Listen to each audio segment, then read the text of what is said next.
Genesis, chapter 1. In the beginning God created the heavens and the earth. The earth was without form and void, and darkness was over the face of the deep. And the Spirit of God was hovering over the face of the waters. And God said, "Let there be light." And there was light. And God saw that the light was good. And God separated the light from the darkness. God called the light day, and the darkness he called night. And there was evening and there was morning, the first day. And God said, "Let there be an expanse in the midst of the waters, and let it separate the waters from the waters." And God made the expanse, and separated the waters that were under the expanse from the waters that were above the expanse. And it was so. And God called the expanse heaven. And there was evening and there was morning, the second day. And God said, "Let the waters under the heavens be gathered together into one place, and let the dry land appear." And it was so. God called the dry land earth, and the waters that were gathered together he called seas. And God saw that it was good. And God said, "Let the earth sprout vegetation, plants yielding seed, and fruit trees bearing fruit in which is their seed, each according to its kind on the earth." And it was so. The earth brought forth vegetation, plants yielding seed according to their own kinds, and trees bearing fruit in which is their seed, each according to its kind. And God saw that it was good. And there was evening and there was morning, the third day. And God said, "Let there be lights in the expanse of the heavens to separate the day from the night, and let them be for signs and for seasons and for days and years, and let them be lights in the expanse of the heavens to give light upon the earth." And it was so. And God made the two great lights, the greater light to rule the day, and the lesser light to rule the night, and the stars. And God set them in the expanse of the heavens to give light on the earth, to rule over the day and over the night, and to separate the light from the darkness. And God saw that it was good. And there was evening and there was morning, the fourth day.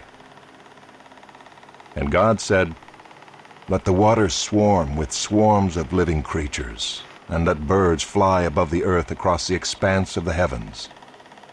So God created the great sea creatures and every living creature that moves, with which the waters swarm, according to their kinds, and every winged bird according to its kind. And God saw that it was good. And God blessed them, saying, "Be fruitful and multiply, and fill the waters in the seas, and let birds multiply on the earth." And there was evening and there was morning, the fifth day. And God said, "Let the earth bring forth living creatures according to their kinds, livestock and creeping things, and beasts of the earth according to their kinds." And it was so. And God made the beasts of the earth according to their kinds, and the livestock according to their kinds, and everything that creeps on the ground according to its kind. And God saw that it was good. Then God said, "Let us make man in our image, after our likeness, and let them have dominion over the fish of the sea, and over the birds of the heavens, and over the livestock, and over all the earth, and over every creeping thing that creeps on the earth." So God created man in his own image. In the image of God he created him. Male and female he created them. And God blessed them.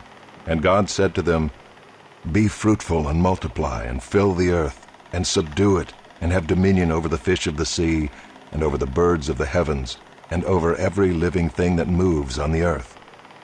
And God said, "Behold, I have given you every plant yielding seed that is on the face of all the earth, and every tree with seed in its fruit. You shall have them for food. And to every beast of the earth, and to every bird of the heavens, and to everything that creeps on the earth, everything that has the breath of life, I have given every green plant for food." And it was so. And God saw everything that he had made, and behold, it was very good. And there was evening and there was morning, the sixth day.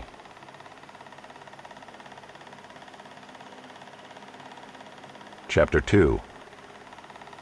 Thus the heavens and the earth were finished, and all the host of them. And on the seventh day God finished his work that he had done, and he rested on the seventh day from all his work that he had done. So God blessed the seventh day, and made it holy, because on it God rested from all his work that he had done in creation. These are the generations of the heavens and the earth when they were created, in the day that the Lord God made the earth and the heavens. When no bush of the field was yet in the land, and no small plant of the field had yet sprung up, for the Lord God had not caused it to rain on the land, and there was no man to work the ground, and a mist was going up from the land and was watering the whole face of the ground. Then the Lord God formed the man of dust from the ground, and breathed into his nostrils the breath of life, and the man became a living creature. And the Lord God planted a garden in Eden in the east, and there he put the man whom he had formed. And out of the ground the Lord God made to spring up every tree that is pleasant to the sight, and good for food. The tree of life was in the midst of the garden, and the tree of the knowledge of good and evil. A river flowed out of Eden to water the garden, and there it divided and became 4 rivers. The name of the first is the Pishon. It is the one that flowed around the whole land of Havilah, where there is gold. And the gold of that land is good, bdellium and onyx stone are there.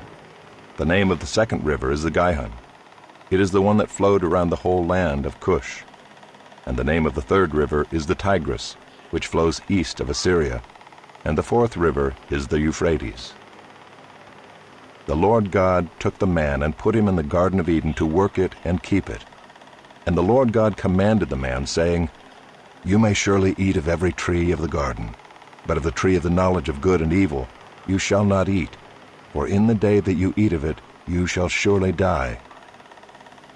Then the Lord God said, It is not good that the man should be alone. I will make for him a helper fit for him.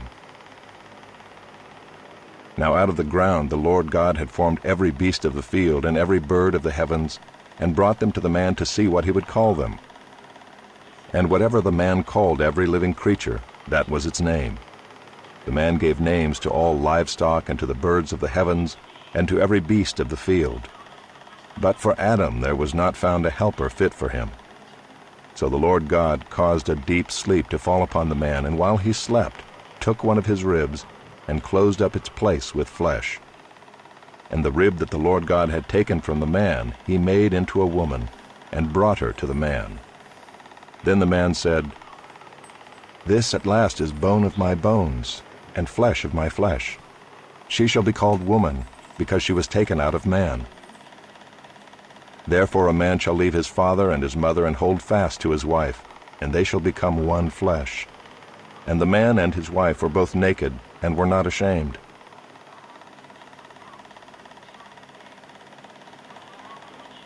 Chapter 3. Now the serpent was more crafty than any other beast of the field that the Lord God had made. He said to the woman, Did God actually say, You shall not eat of any tree in the garden? And the woman said to the serpent, We may eat of the fruit of the trees in the garden, but God said, You shall not eat of the fruit of the tree that is in the midst of the garden, neither shall you touch it, lest you die. But the serpent said to the woman, You will not surely die, for God knows that when you eat of it your eyes will be opened, and you will be like God, knowing good and evil. So when the woman saw that the tree was good for food, and that it was a delight to the eyes, and that the tree was to be desired to make one wise, she took of its fruit and ate. And she also gave some to her husband who was with her, and he ate. Then the eyes of both were opened, and they knew that they were naked. And they sewed fig leaves together and made themselves loincloths. And they heard the sound of the Lord God walking in the garden in the cool of the day. And the man and his wife hid themselves from the presence of the Lord God among the trees of the garden. But the Lord God called to the man and said to him, Where are you?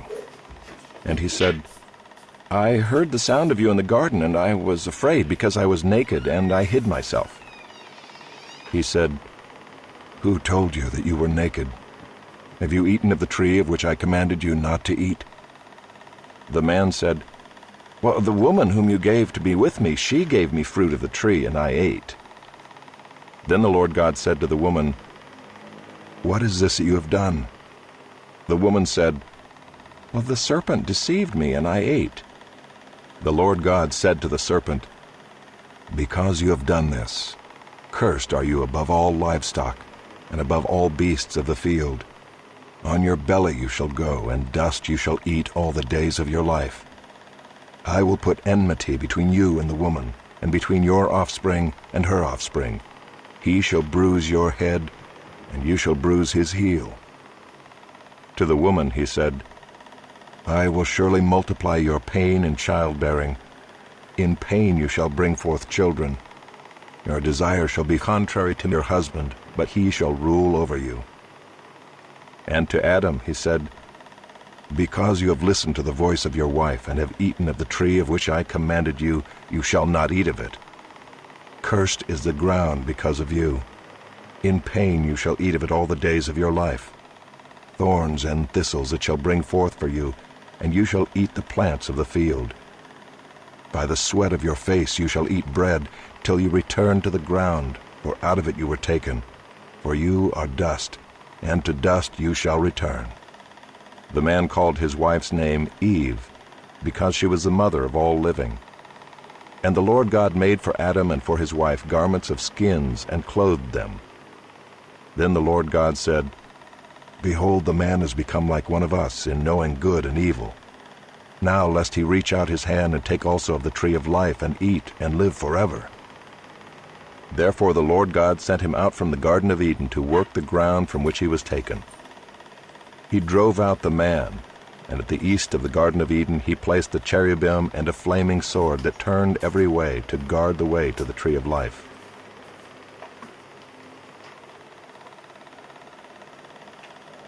Chapter 4. Now Adam knew Eve his wife, and she conceived and bore Cain, saying, "I have gotten a man with the help of the Lord." And again she bore his brother Abel. Now Abel was a keeper of sheep, and Cain a worker of the ground. In the course of time Cain brought to the Lord an offering of the fruit of the ground. And Abel also brought of the firstborn of his flock and of their fat portions. And the Lord had regard for Abel and his offering, but for Cain and his offering he had no regard. So Cain was very angry, and his face fell. The Lord said to Cain, "Why are you angry, and why has your face fallen? If you do well, will you not be accepted? And if you do not do well, sin is crouching at the door. Its desire shall be contrary to you, but you must rule over it." Cain spoke to Abel his brother, and when they were in the field, Cain rose up against his brother Abel and killed him. Then the Lord said to Cain, "Where is Abel your brother?" He said, "I do not know. Am I my brother's keeper?" And the Lord said, "What have you done? The voice of your brother's blood is crying to me from the ground. And now you are cursed from the ground, which has opened its mouth to receive your brother's blood from your hand. When you work the ground, it shall no longer yield to you its strength. You shall be a fugitive and a wanderer on the earth." Cain said to the Lord, "My punishment is greater than I can bear. Behold, you have driven me today away from the ground, and from your face I shall be hidden. I shall be a fugitive and a wanderer on the earth, and whoever finds me will kill me." Then the Lord said to him, "Not so. If anyone kills Cain, vengeance shall be taken on him sevenfold." And the Lord put a mark on Cain, lest any who found him should attack him. Then Cain went away from the presence of the Lord, and settled in the land of Nod, east of Eden. Cain knew his wife, and she conceived and bore Enoch. When he built a city, he called the name of the city after the name of his son Enoch. To Enoch was born Irad, and Irad fathered Mehujael, and Mehujael fathered Methushael, and Methushael fathered Lamech. And Lamech took 2 wives. The name of the one was Ida, and the name of the other Zillah. Ida bore Jabal. He was the father of those who dwell in tents and have livestock. His brother's name was Jubal. He was the father of all those who play the lyre and pipe. Zillah also bore Tubal-Cain. He was the forger of all instruments of bronze and iron. The sister of Tubal-Cain was Naamah. Lamech said to his wives, Ida and Zillah, hear my voice. You wives of Lamech, listen to what I say. I have killed a man for wounding me, a young man for striking me. If Cain's revenge is sevenfold, then Lamech's is 77-fold. And Adam knew his wife again, and she bore a son and called his name Seth. For she said, God has appointed for me another offspring instead of Abel, for Cain killed him. To Seth also a son was born, and he called his name Enosh. At that time people began to call upon the name of the Lord. Chapter 5. This is the book of the generations of Adam. When God created man, he made him in the likeness of God. Male and female he created them, and he blessed them and named them man when they were created. When Adam had lived 130 years, he fathered a son in his own likeness, after his image, and named him Seth. The days of Adam after he fathered Seth were 800 years, and he had other sons and daughters. Thus all the days that Adam lived were 930 years, and he died. When Seth had lived 105 years, he fathered Enosh. Seth lived after he fathered Enosh 807 years, and had other sons and daughters. Thus all the days of Seth were 912 years, and he died. When Enosh had lived 90 years, he fathered Kenan. Enosh lived after he fathered Kenan 815 years, and had other sons and daughters. Thus all the days of Enosh were 905 years, and he died. When Kenan had lived 70 years, he fathered Mahalalel. Kenan lived after he fathered Mahalalel 840 years, and had other sons and daughters. Thus all the days of Kenan were 910 years, and he died. When Mahalalel had lived 65 years, he fathered Jared. Mahalalel lived after he fathered Jared 830 years, and had other sons and daughters. Thus all the days of Mahalalel were 895 years, and he died. When Jared had lived 162 years, he fathered Enoch. Jared lived after he fathered Enoch 800 years, and had other sons and daughters. Thus all the days of Jared were 962 years, and he died. When Enoch had lived 65 years, he fathered Methuselah. Enoch walked with God after he fathered Methuselah 300 years, and had other sons and daughters. Thus all the days of Enoch were 365 years. Enoch walked with God, and he was not, for God took him. When Methuselah had lived 187 years, he fathered Lamech. Methuselah lived after he fathered Lamech 782 years, and had other sons and daughters. Thus all the days of Methuselah were 969 years, and he died. When Lamech had lived 182 years, he fathered a son and called his name Noah, saying, Out of the ground that the Lord has cursed, this one shall bring us relief from our work and from the painful toil of our hands. Lamech lived after he fathered Noah 595 years, and had other sons and daughters. Thus all the days of Lamech were 777 years, and he died. After Noah was 500 years old, Noah fathered Shem, Ham, and Japheth. Chapter 6. When man began to multiply on the face of the land, and daughters were born to them, the sons of God saw that the daughters of man were attractive, and they took as their wives any they chose. Then the Lord said, My spirit shall not abide in man forever, for he is flesh. His days shall be 120 years. The Nephilim were on the earth in those days, and also afterward, when the sons of God came into the daughters of man, and they bore children to them. These were the mighty men who were of old, the men of renown. The Lord saw that the wickedness of man was great in the earth, and that every intention of the thoughts of his heart was only evil continually. And the Lord regretted that he had made man on the earth, and it grieved him to his heart. So the Lord said, I will blot out man whom I have created from the face of the land, man and animals and creeping things and birds of the heavens, for I am sorry that I have made them. But Noah found favor in the eyes of the Lord. These are the generations of Noah. Noah was a righteous man, blameless in his generation. Noah walked with God. And Noah had 3 sons, Shem, Ham, and Japheth. Now the earth was corrupt in God's sight, and the earth was filled with violence. And God saw the earth, and behold, it was corrupt, for all flesh had corrupted their way on the earth. And God said to Noah, I have determined to make an end of all flesh, for the earth is filled with violence through them. Behold, I will destroy them with the earth. Make yourself an ark of gopher wood.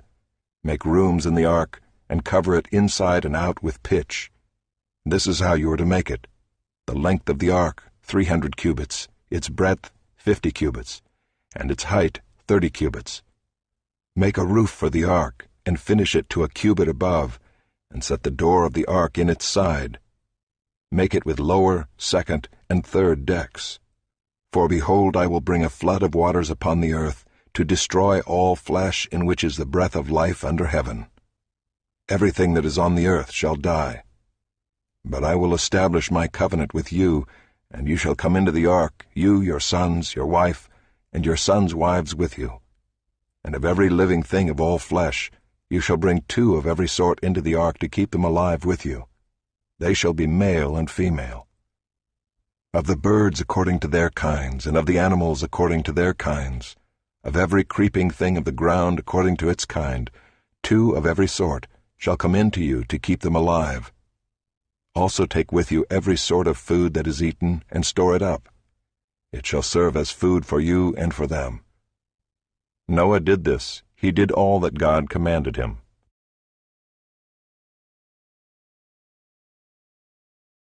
Chapter 7. Then the Lord said to Noah, Go into the ark, you and all your household, for I have seen that you are righteous before me in this generation. Take with you 7 pairs of all clean animals, the male and his mate, and a pair of the animals that are not clean, the male and his mate, and 7 pairs of the birds of the heavens also, male and female, to keep their offspring alive on the face of all the earth. For in 7 days I will send rain on the earth 40 days and 40 nights, and every living thing that I have made I will blot out from the face of the ground. And Noah did all that the Lord had commanded him. Noah was 600 years old when the flood of waters came upon the earth. And Noah and his sons and his wife and his sons' wives with him went into the ark to escape the waters of the flood. Of clean animals and of animals that are not clean, and of birds and of everything that creeps on the ground, 2 and 2, male and female, went into the ark with Noah as God had commanded Noah. And after 7 days, the waters of the flood came upon the earth.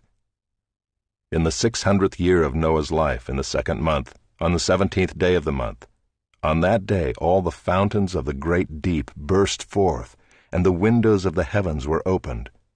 And rain fell upon the earth 40 days and 40 nights.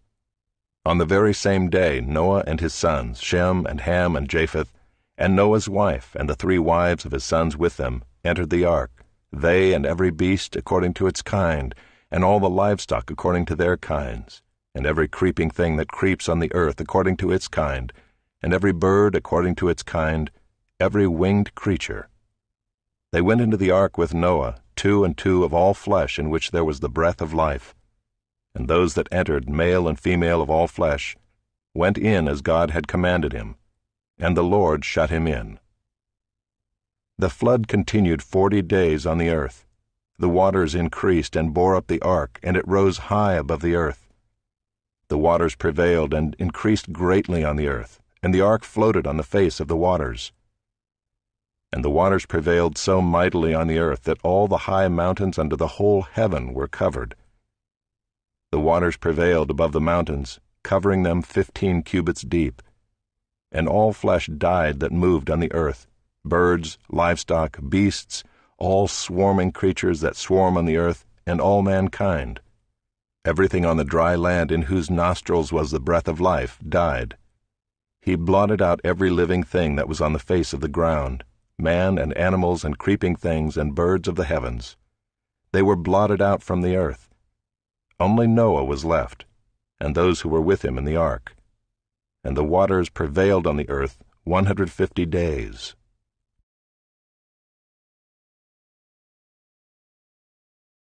Chapter 8.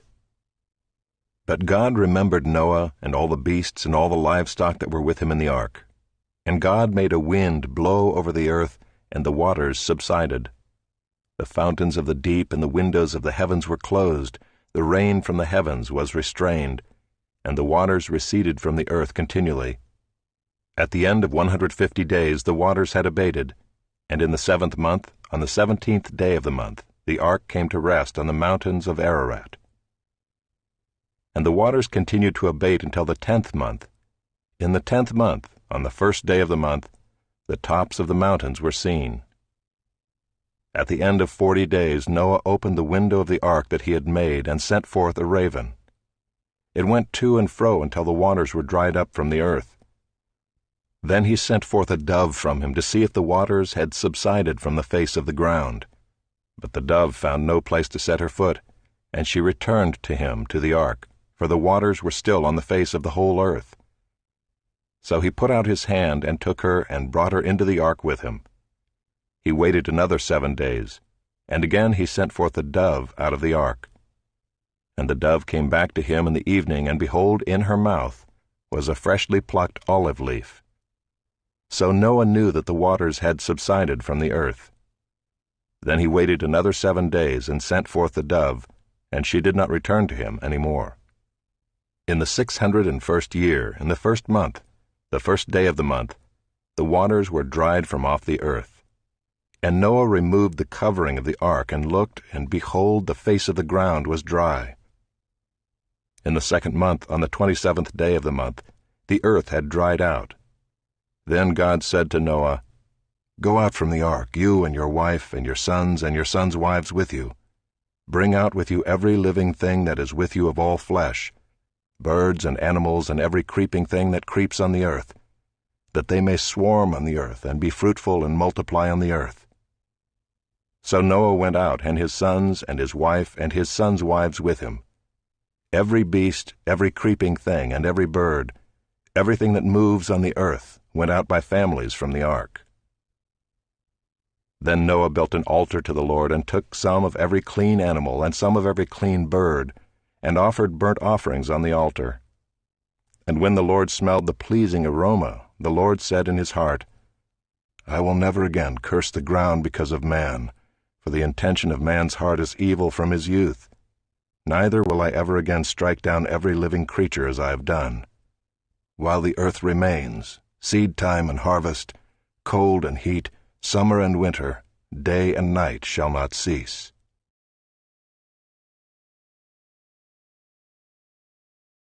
Chapter 9. And God blessed Noah and his sons, and said to them, "Be fruitful and multiply, and fill the earth. The fear of you and the dread of you shall be upon every beast of the earth, and upon every bird of the heavens, upon everything that creeps on the ground, and all the fish of the sea. Into your hand they are delivered. Every moving thing that lives shall be food for you. And as I gave you the green plants, I give you everything. But you shall not eat flesh with its life, that is, its blood. And for your lifeblood I will require a reckoning. From every beast I will require it, and from man. From his fellow man I will require a reckoning for the life of man. Whoever sheds the blood of man, by man shall his blood be shed. For God made man in his own image. And you be fruitful and multiply, increase greatly on the earth, and multiply in it." Then God said to Noah and to his sons with him, "Behold, I establish my covenant with you and your offspring after you, and with every living creature that is with you, the birds, the livestock, and every beast of the earth with you, as many as came out of the ark. It is for every beast of the earth. I establish my covenant with you, that never again shall all flesh be cut off by the waters of the flood, and never again shall there be a flood to destroy the earth." And God said, "This is the sign of the covenant that I make between me and you and every living creature that is with you, for all future generations. I have set my bow in the cloud, and it shall be a sign of the covenant between me and the earth. When I bring clouds over the earth, and the bow is seen in the clouds, I will remember my covenant that is between me and you and every living creature of all flesh. and the waters shall never again become a flood to destroy all flesh.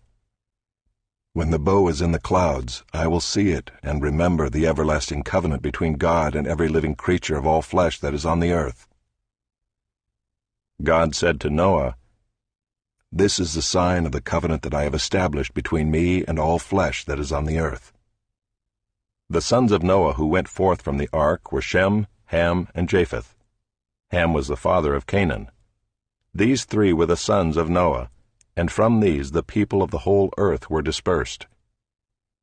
Noah began to be a man of the soil, and he planted a vineyard. He drank of the wine and became drunk and lay uncovered in his tent. And Ham, the father of Canaan, saw the nakedness of his father and told his two brothers outside. Then Shem and Japheth took a garment, laid it on both their shoulders, and walked backward and covered the nakedness of their father. Their faces were turned backward, and they did not see their father's nakedness. When Noah awoke from his wine and knew what his youngest son had done to him, he said, Cursed be Canaan, a servant of servants shall he be to his brothers. He also said, Blessed be the Lord, the God of Shem, and let Canaan be his servant. May God enlarge Japheth, and let him dwell in the tents of Shem, and let Canaan be his servant. After the flood, Noah lived 350 years. All the days of Noah were 950 years, and he died.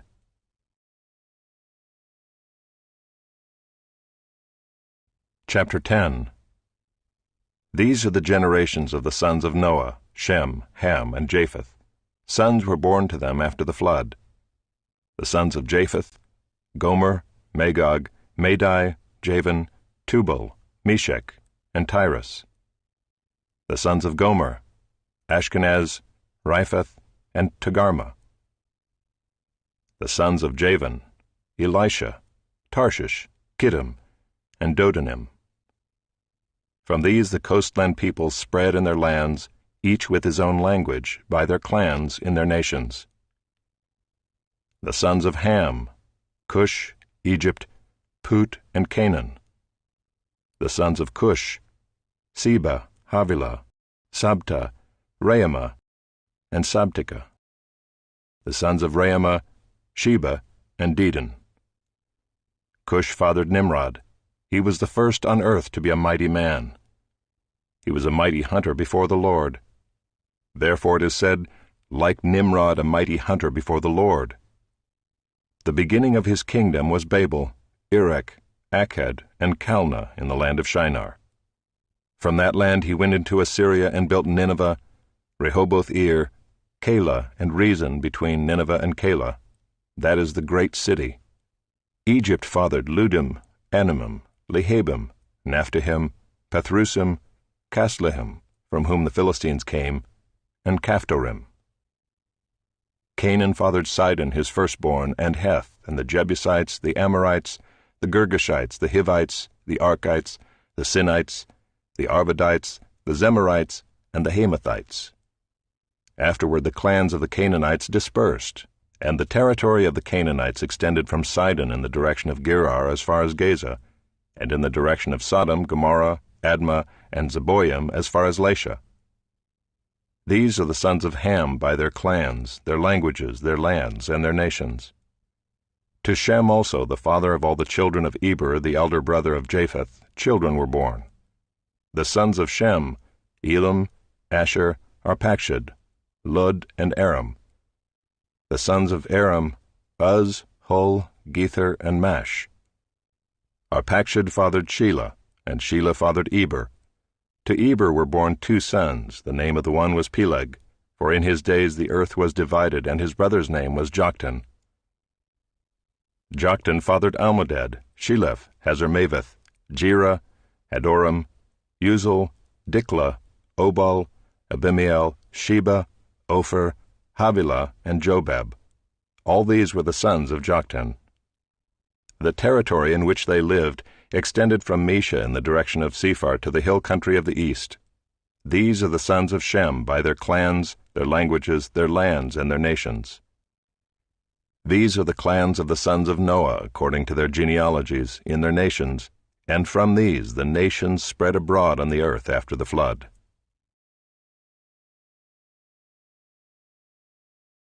Chapter 11.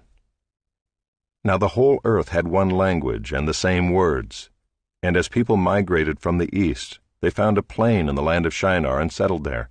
And they said to one another, "Come, let us make bricks and burn them thoroughly." And they had brick for stone and bitumen for mortar. Then they said, "Come, let us build ourselves a city and a tower with its top in the heavens, and let us make a name for ourselves, lest we be dispersed over the face of the whole earth." And the Lord came down to see the city and the tower which the children of man had built. And the Lord said, "Behold, they are one people, and they have all one language, and this is only the beginning of what they will do. And nothing that they propose to do will now be impossible for them. Come, let us go down and there confuse their language, so that they may not understand one another's speech." So the Lord dispersed them from there over the face of all the earth, and they left off building the city. Therefore its name was called Babel, because there the Lord confused the language of all the earth. And from there the Lord dispersed them over the face of all the earth. These are the generations of Shem. When Shem was 100 years old, he fathered Arpachshad 2 years after the flood. And Shem lived after he fathered Arpachshad 500 years, and had other sons and daughters. When Arpachshad had lived 35 years, he fathered Shelah. And Arpachshad lived after he fathered Shelah 403 years, and had other sons and daughters. When Shelah had lived 30 years, he fathered Eber. And Shelah lived after he fathered Eber 403 years, and had other sons and daughters. When Eber had lived 34 years, he fathered Peleg. And Eber lived after he fathered Peleg 430 years, and had other sons and daughters. When Peleg had lived 30 years, he fathered Reu. And Peleg lived after he fathered Reu 209 years, and had other sons and daughters. When Reu had lived 32 years, he fathered Serug. And Reu lived after he fathered Serug 207 years, and had other sons and daughters. When Serug had lived 30 years, he fathered Nahor. And Serug lived after he fathered Nahor 200 years, and had other sons and daughters. When Nahor had lived 29 years, he fathered Terah. And Nahor lived after he fathered Terah 119 years, and had other sons and daughters. When Terah had lived 70 years, he fathered Abram, Nahor, and Haran. Now these are the generations of Terah. Terah fathered Abram, Nahor, and Haran fathered Lot. Haran died in the presence of his father Terah in the land of his kindred, in Ur of the Chaldeans. And Abram and Nahor took wives. The name of Abram's wife was Sarai, and the name of Nahor's wife Milcah, the daughter of Haran, the father of Milcah and Iscah. Now Sarai was barren, she had no child. Terah took Abram his son, and Lot the son of Haran his grandson, and Sarai his daughter-in-law, his son Abram's wife, and they went forth together from Ur of the Chaldeans, to go into the land of Canaan. But when they came to Haran, they settled there. The days of Terah were 205 years, and Terah died in Haran.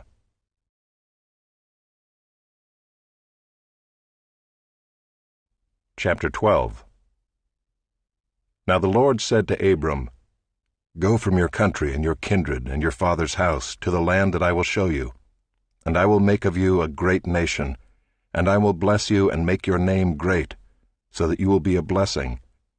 I will bless those who bless you, and him who dishonors you I will curse. And in you all the families of the earth shall be blessed." So Abram went as the Lord had told him, and Lot went with him. Abram was 75 years old when he departed from Haran. And Abram took Sarai his wife, and Lot his brother's son, and all their possessions that they had gathered, and the people that they had acquired in Haran, and they set out to go to the land of Canaan. When they came to the land of Canaan, Abram passed through the land to the place at Shechem, to the oak of Moreh. At that time the Canaanites were in the land. Then the Lord appeared to Abram and said, "To your offspring I will give this land." So he built there an altar to the Lord who had appeared to him. From there he moved to the hill country on the east of Bethel and pitched his tent, with Bethel on the west and Ai on the east. And there he built an altar to the Lord and called upon the name of the Lord. And Abram journeyed on, still going toward the Negeb. Now there was a famine in the land, so Abram went down to Egypt to sojourn there, for the famine was severe in the land. When he was about to enter Egypt, he said to Sarai his wife, I know that you are a woman beautiful in appearance, and when the Egyptians see you, they will say, This is his wife. Then they will kill me, but they will let you live. Say you are my sister, that it may go well with me because of you, and that my life may be spared for your sake. When Abram entered Egypt, the Egyptians saw that the woman was very beautiful. And when the princes of Pharaoh saw her, they praised her to Pharaoh. And the woman was taken into Pharaoh's house. And for her sake he dealt well with Abram. And he had sheep, oxen, male donkeys, male servants, female donkeys, and camels. But the Lord afflicted Pharaoh and his house with great plagues because of Sarai, Abram's wife. So Pharaoh called Abram and said, What is this you have done to me? Why did you not tell me that she was your wife? Why did you say, She is my sister, so that I took her for my wife? Now then, here is your wife, take her and go. And Pharaoh gave men orders concerning him, and they sent him away with his wife and all that he had.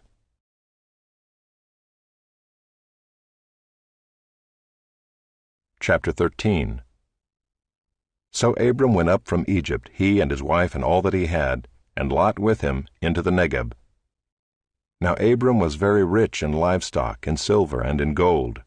And he journeyed on from the Negeb as far as Bethel, to the place where his tent had been at the beginning, between Bethel and Ai, to the place where he had made an altar at the first. And there Abram called upon the name of the Lord. And Lot, who went with Abram, also had flocks and herds and tents, so that the land could not support both of them dwelling together, for their possessions were so great that they could not dwell together. And there was strife between the herdsmen of Abram's livestock and the herdsmen of Lot's livestock. At that time the Canaanites and the Perizzites were dwelling in the land. Then Abram said to Lot, Let there be no strife between you and me, and between your herdsmen and my herdsmen, for we are kinsmen. Is not the whole land before you? Separate yourself from me. If you take the left hand, then I will go to the right, or if you take the right hand, then I will go to the left. And Lot lifted up his eyes and saw that the Jordan valley was well watered everywhere, like the garden of the Lord, like the land of Egypt in the direction of Zoar. This was before the Lord destroyed Sodom and Gomorrah.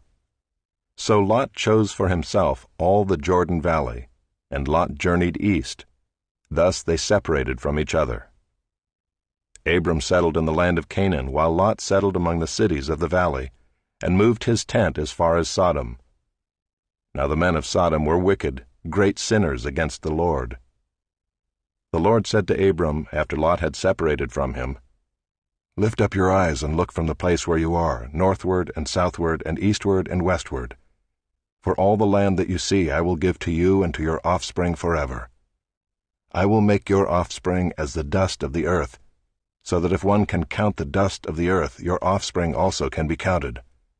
Arise, walk through the length and the breadth of the land, for I will give it to you.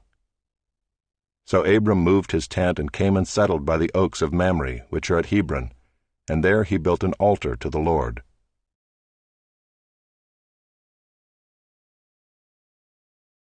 Chapter 14.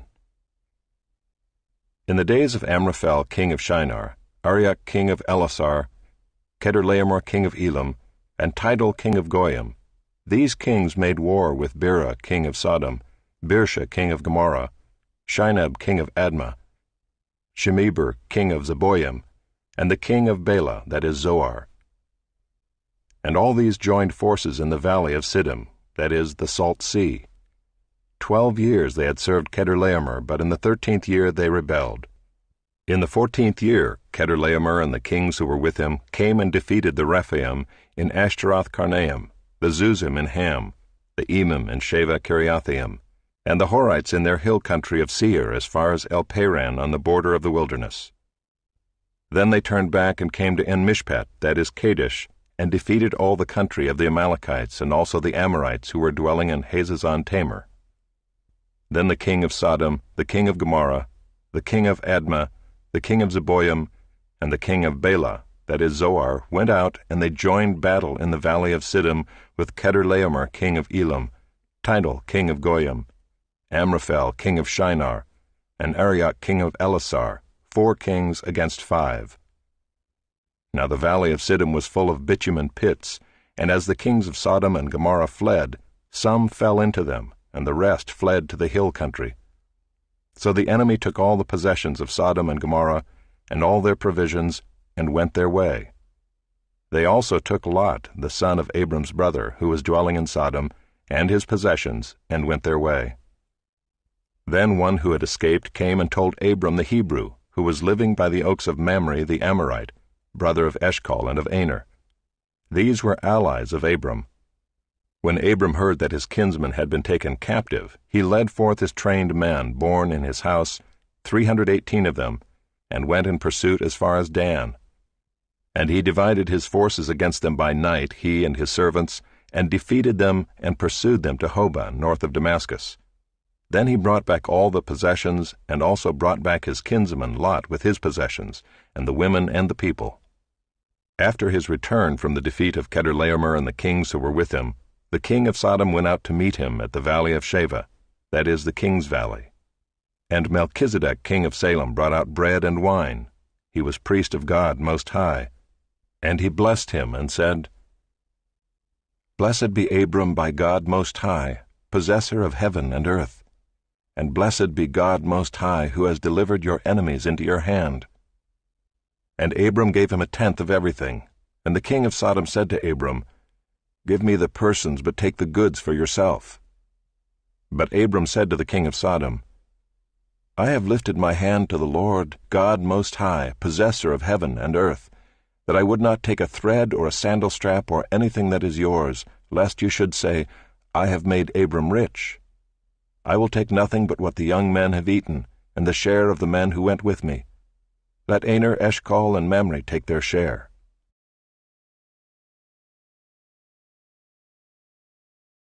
Chapter 15. After these things the word of the Lord came to Abram in a vision. Fear not, Abram. I am your shield, your reward shall be very great. But Abram said, O Lord God, what will you give me? For I continue childless, and the heir of my house is Eliezer of Damascus. And Abram said, Behold, you have given me no offspring, and a member of my household will be my heir. And behold, the word of the Lord came to him, This man shall not be your heir, your very own son shall be your heir. And he brought him outside and said, Look toward heaven, and number the stars, if you are able to number them. Then he said to him, So shall your offspring be. And he believed the Lord, and he counted it to him as righteousness. And he said to him, I am the Lord who brought you out from Ur of the Chaldeans to give you this land to possess. But he said, O Lord God, how am I to know that I shall possess it? He said to him, Bring me a heifer 3 years old, a female goat 3 years old, a ram 3 years old, a turtle dove, and a young pigeon. And he brought him all these, cut them in half, and laid each half over against the other. But he did not cut the birds in half. And when birds of prey came down on the carcasses, Abram drove them away. As the sun was going down, a deep sleep fell on Abram. And behold, dreadful and great darkness fell upon him. Then the Lord said to Abram, Know for certain that your offspring will be sojourners in a land that is not theirs, and will be servants there, and they will be afflicted for 400 years.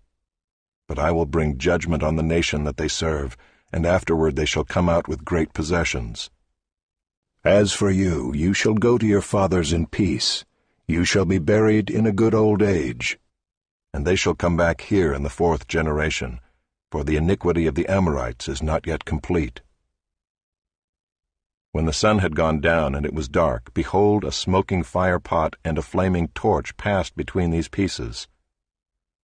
On that day the Lord made a covenant with Abram, saying, To your offspring I give this land from the river of Egypt to the great river, the river Euphrates, the land of the Kenites, the Kenizzites, the Cadmonites, the Hittites, the Perizzites, the Rephaim, the Amorites, the Canaanites, the Girgashites, and the Jebusites.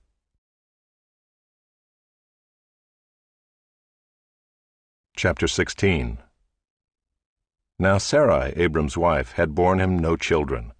She had a female Egyptian servant whose name was Hagar. And Sarai said to Abram, Behold now, the Lord has prevented me from bearing children. Go in to my servant. It may be that I shall obtain children by her. And Abram listened to the voice of Sarai. So after Abram had lived 10 years in the land of Canaan, Sarai, Abram's wife, took Hagar the Egyptian, her servant, and gave her to Abram her husband as a wife. And he went in to Hagar, and she conceived.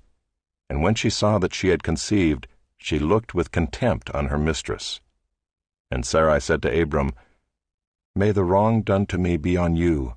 I gave my servant to your embrace, and when she saw that she had conceived, she looked on me with contempt. May the Lord judge between you and me. But Abram said to Sarai, Behold, your servant is in your power. Do to her as you please. Then Sarai dealt harshly with her, and she fled from her. The angel of the Lord found her by a spring of water in the wilderness, the spring on the way to Shur. And he said, Hagar, servant of Sarai, where have you come from, and where are you going? She said, I am fleeing from my mistress Sarai. The angel of the Lord said to her, Return to your mistress and submit to her. The angel of the Lord also said to her, I will surely multiply your offspring, so that they cannot be numbered for multitude. And the angel of the Lord said to her, Behold, you are pregnant, and shall bear a son. You shall call his name Ishmael, because the Lord has listened to your affliction. He shall be a wild donkey of a man, his hand against everyone, and everyone's hand against him, and he shall dwell over against all his kinsmen. So she called the name of the Lord who spoke to her, You are a God of seeing, for she said, Truly here I have seen him who looks after me. Therefore the well was named Bir Lahairoi. It lies between Kadesh and Bered. And Hagar bore Abram a son, and Abram called the name of his son, whom Hagar bore, Ishmael. Abram was 86 years old when Hagar bore Ishmael to Abram.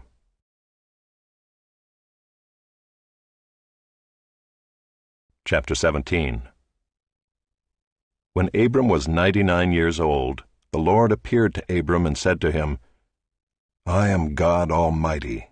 Walk before me and be blameless, that I may make my covenant between me and you, and may multiply you greatly. Then Abram fell on his face. And God said to him, Behold, my covenant is with you, and you shall be the father of a multitude of nations. No longer shall your name be called Abram, but your name shall be Abraham, for I have made you the father of a multitude of nations. I will make you exceedingly fruitful, and I will make you into nations, and kings shall come from you. And I will establish my covenant between me and you and your offspring after you throughout their generations, for an everlasting covenant, to be God to you and to your offspring after you. And I will give to you and to your offspring after you the land of your sojournings, all the land of Canaan, for an everlasting possession, and I will be their God. And God said to Abraham, As for you, you shall keep my covenant, you and your offspring after you throughout their generations. This is my covenant, which you shall keep between me and you and your offspring after you. Every male among you shall be circumcised. You shall be circumcised in the flesh of your foreskins, and it shall be a sign of the covenant between me and you. He who is 8 days old among you shall be circumcised. Every male throughout your generations, whether born in your house or bought with your money from any foreigner who is not of your offspring, both he who is born in your house and he who is bought with your money shall surely be circumcised. So shall my covenant be in your flesh, an everlasting covenant.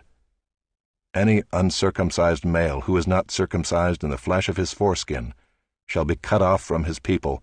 He has broken my covenant. And God said to Abraham, As for Sarai your wife, you shall not call her name Sarai, but Sarah shall be her name. I will bless her, and moreover I will give you a son by her. I will bless her, and she shall become nations. Kings of peoples shall come from her. Then Abraham fell on his face and laughed, and said to himself, Shall a child be born to a man who is 100 years old? Shall Sarah, who is 90 years old, bear a child? And Abraham said to God, Oh, that Ishmael might live before you. God said, No, but Sarah your wife shall bear you a son, and you shall call his name Isaac. I will establish my covenant with him as an everlasting covenant for his offspring after him. As for Ishmael, I have heard you. Behold, I have blessed him, and will make him fruitful, and multiply him greatly. He shall father 12 princes, and I will make him into a great nation. But I will establish my covenant with Isaac, whom Sarah shall bear to you at this time next year. When he had finished talking with him, God went up from Abraham. Then Abraham took Ishmael his son, and all those born in his house or bought with his money, every male among the men of Abraham's house, and he circumcised the flesh of their foreskins that very day, as God had said to him. Abraham was 99 years old when he was circumcised in the flesh of his foreskin, and Ishmael his son was 13 years old when he was circumcised in the flesh of his foreskin. That very day Abraham and his son Ishmael were circumcised. And all the men of his house, those born in the house and those bought with money from a foreigner, were circumcised with him. Chapter 18. And the Lord appeared to him by the oaks of Mamre as he sat at the door of his tent in the heat of the day. He lifted up his eyes and looked, and behold, 3 men were standing in front of him. When he saw them, he ran from the tent door to meet them, and bowed himself to the earth, and said, O Lord, if I have found favor in your sight, do not pass by your servant. Let a little water be brought, and wash your feet, and rest yourselves under the tree, while I bring a morsel of bread, that you may refresh yourselves, and after that you may pass on, since you have come to your servant. So they said, Do as you have said. And Abraham went quickly into the tent to Sarah, and said, Quick, 3 seahs of fine flour, knead it, and make cakes. And Abraham ran to the herd, and took a calf, tender and good, and gave it to a young man, who prepared it quickly. Then he took curds and milk, and the calf that he had prepared, and set it before them. And he stood by them under the tree while they ate. They said to him, Where is Sarah your wife? And he said, She is in the tent. The Lord said, I will surely return to you about this time next year, and Sarah your wife shall have a son. And Sarah was listening at the tent door behind him. Now Abraham and Sarah were old, advanced in years. The way of women had ceased to be with Sarah. So Sarah laughed to herself, saying, After I am worn out, and my Lord is old, shall I have pleasure? The Lord said to Abraham, Why did Sarah laugh and say, Shall I indeed bear a child now that I am old? Is anything too hard for the Lord? At the appointed time I will return to you about this time next year, and Sarah shall have a son. But Sarah denied it, saying, I did not laugh, for she was afraid. He said, No, but you did laugh. Then the men set out from there, and they looked down toward Sodom, and Abraham went with them to set them on their way. The Lord said, Shall I hide from Abraham what I am about to do, seeing that Abraham shall surely become a great and mighty nation, and all the nations of the earth shall be blessed in him? For I have chosen him, that he may command his children and his household after him, to keep the way of the Lord by doing righteousness and justice, so that the Lord may bring to Abraham what he has promised him. Then the Lord said, Because the outcry against Sodom and Gomorrah is great, and their sin is very grave, I will go down to see whether they have done altogether according to the outcry that has come to me, and if not, I will know. So the men turned from there and went toward Sodom, but Abraham still stood before the Lord. Then Abraham drew near and said, Will you indeed sweep away the righteous with the wicked? Suppose there are 50 righteous within the city. Will you then sweep away the place and not spare it for the 50 righteous who are in it? Far be it from you to do such a thing, to put the righteous to death with the wicked, so that the righteous fare as the wicked. Far be that from you. Shall not the judge of all the earth do what is just?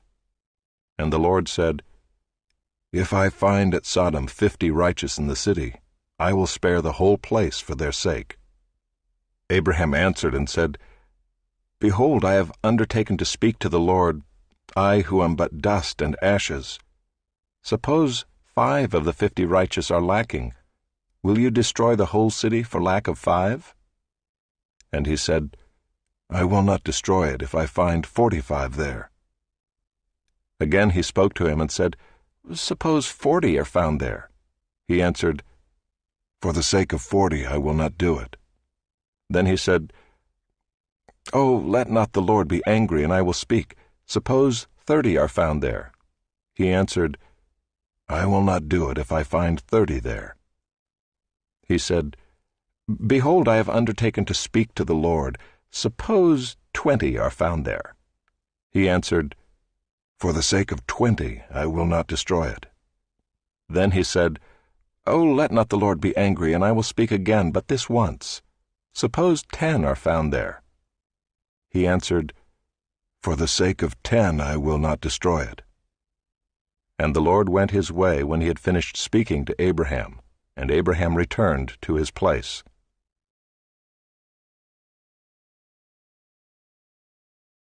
Chapter 19. The 2 angels came to Sodom in the evening, and Lot was sitting in the gate of Sodom.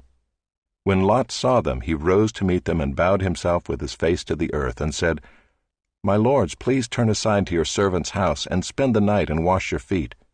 Then you may rise up early and go on your way." They said, "No, we will spend the night in the town square." But he pressed them strongly, so they turned aside to him and entered his house. And he made them a feast and baked unleavened bread, and they ate. But before they lay down, the men of the city, the men of Sodom, both young and old, all the people to the last man, surrounded the house. And they called to Lot, "Where are the men who came to you tonight? Bring them out to us, that we may know them." Lot went out to the men at the entrance, shut the door after him, and said, "I beg you, my brothers, do not act so wickedly. Behold, I have 2 daughters who have not known any man. Let me bring them out to you, and do to them as you please. Only do nothing to these men, for they have come under the shelter of my roof." But they said, "Stand back." And they said, "This fellow came to sojourn, and he has become the judge. Now we will deal worse with you than with them." Then they pressed hard against the man Lot, and drew near to break the door down. But the men reached out their hands and brought Lot into the house with them, and shut the door. And they struck with blindness the men who were at the entrance of the house, both small and great, so that they wore themselves out groping for the door. Then the men said to Lot, "Have you anyone else here? Sons-in-law, sons, daughters, or anyone you have in the city, bring them out of the place, for we are about to destroy this place, because the outcry against its people has become great before the Lord, and the Lord has sent us to destroy it." So Lot went out and said to his sons-in-law who were to marry his daughters, "Up, get out of this place, for the Lord is about to destroy the city." But he seemed to his sons-in-law to be jesting. As morning dawned, the angels urged Lot, saying, "Up, take your wife and your 2 daughters who are here, lest you be swept away in the punishment of the city." But he lingered. So the men seized him and his wife and his 2 daughters by the hand, the Lord being merciful to him, and they brought him out and set him outside the city. And as they brought them out, one said, "Escape for your life. Do not look back or stop anywhere in the valley. Escape to the hills, lest you be swept away." And Lot said to them, "Oh, no, my lords. Behold, your servant has found favor in your sight, and you have shown me great kindness in saving my life. But I cannot escape to the hills, lest the disaster overtake me and I die. Behold, this city is near enough to flee to, and it is a little one. Let me escape there. Is it not a little one? And my life will be saved." He said to him, "Behold, I grant you this favor also, that I will not overthrow the city of which you have spoken. Escape there quickly, for I can do nothing till you arrive there." Therefore the name of the city was called Zoar. The sun had risen on the earth when Lot came to Zoar. Then the Lord rained on Sodom and Gomorrah sulfur and fire from the Lord out of heaven, And he overthrew those cities and all the valley and all the inhabitants of the cities and what grew on the ground. But Lot's wife behind him looked back, and she became a pillar of salt. And Abraham went early in the morning to the place where he had stood before the Lord, and he looked down toward Sodom and Gomorrah and toward all the land of the valley. And he looked, and behold, the smoke of the land went up like the smoke of a furnace. So it was that when God destroyed the cities of the valley, God remembered Abraham and sent Lot out of the midst of the overthrow when he overthrew the cities in which Lot had lived. Now Lot went up out of Zoar and lived in the hills with his 2 daughters, for he was afraid to live in Zoar. So he lived in a cave with his 2 daughters. And the firstborn said to the younger, Our father is old, and there is not a man on earth to come in to us after the manner of all the earth. Come, let us make our father drink wine, and we will lie with him, that we may preserve offspring from our father. So they made their father drink wine that night. And the firstborn went in and lay with her father. He did not know when she lay down or when she arose. The next day the firstborn said to the younger, Behold, I lay last night with my father. Let us make him drink wine tonight also. Then you go in and lie with him, that we may preserve offspring from our father. So they made their father drink wine that night also. And the younger arose and lay with him, and he did not know when she lay down or when she arose. Thus both the daughters of Lot became pregnant by their father. The firstborn bore a son and called his name Moab. He is the father of the Moabites to this day. The younger also bore a son and called his name Ben-Ammi. He is the father of the Ammonites to this day. Chapter 20. From there Abraham journeyed toward the territory of the Negeb, and lived between Kadesh and Shur.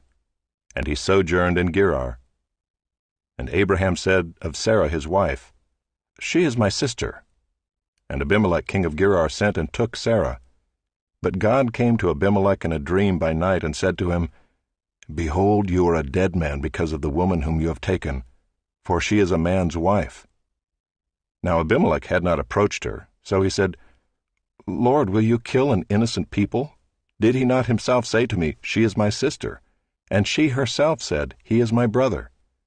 In the integrity of my heart and the innocence of my hands I have done this. Then God said to him in the dream, Yes, I know that you have done this in the integrity of your heart, and it was I who kept you from sinning against me. Therefore I did not let you touch her. Now then, return the man's wife, for he is a prophet, so that he will pray for you, and you shall live.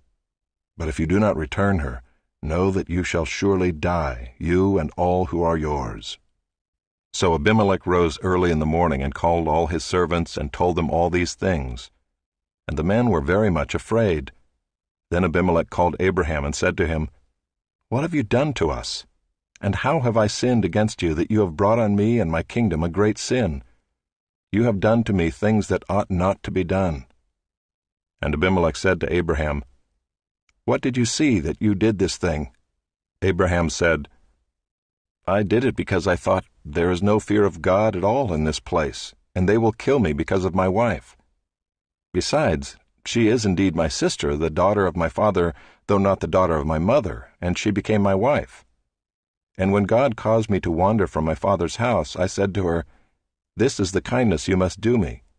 At every place to which we come, say of me, He is my brother. Then Abimelech took sheep and oxen, and male servants and female servants, and gave them to Abraham, and returned Sarah his wife to him. And Abimelech said, Behold, my land is before you, dwell where it pleases you. To Sarah he said, Behold, I have given your brother 1,000 pieces of silver. It is a sign of your innocence in the eyes of all who are with you, and before everyone you are vindicated. Then Abraham prayed to God, and God healed Abimelech, and also healed his wife and female slaves, so that they bore children. For the Lord had closed all the wombs of the house of Abimelech because of Sarah, Abraham's wife. Chapter 21. The Lord visited Sarah as he had said, and the Lord did to Sarah as he had promised. And Sarah conceived and bore Abraham a son in his old age at the time of which God had spoken to him. Abraham called the name of his son who was born to him, whom Sarah bore him, Isaac. And Abraham circumcised his son Isaac when he was 8 days old, as God had commanded him. Abraham was 100 years old when his son Isaac was born to him. And Sarah said, God has made laughter for me. Everyone who hears will laugh over me. And she said, Who would have said to Abraham that Sarah would nurse children? Yet I have borne him a son in his old age. And the child grew and was weaned. And Abraham made a great feast on the day that Isaac was weaned. But Sarah saw the son of Hagar the Egyptian, whom she had borne to Abraham, laughing. So she said to Abraham, Cast out this slave woman with her son, for the son of this slave woman shall not be heir with my son Isaac. And the thing was very displeasing to Abraham on account of his son. But God said to Abraham, Be not displeased because of the boy and because of your slave woman. Whatever Sarah says to you, do as she tells you, for through Isaac shall your offspring be named. And I will make a nation of the son of the slave woman also, because he is your offspring. So Abraham rose early in the morning and took bread and a skin of water, and gave it to Hagar, putting it on her shoulder along with the child, and sent her away. And she departed and wandered in the wilderness of Beersheba. When the water in the skin was gone, she put the child under one of the bushes.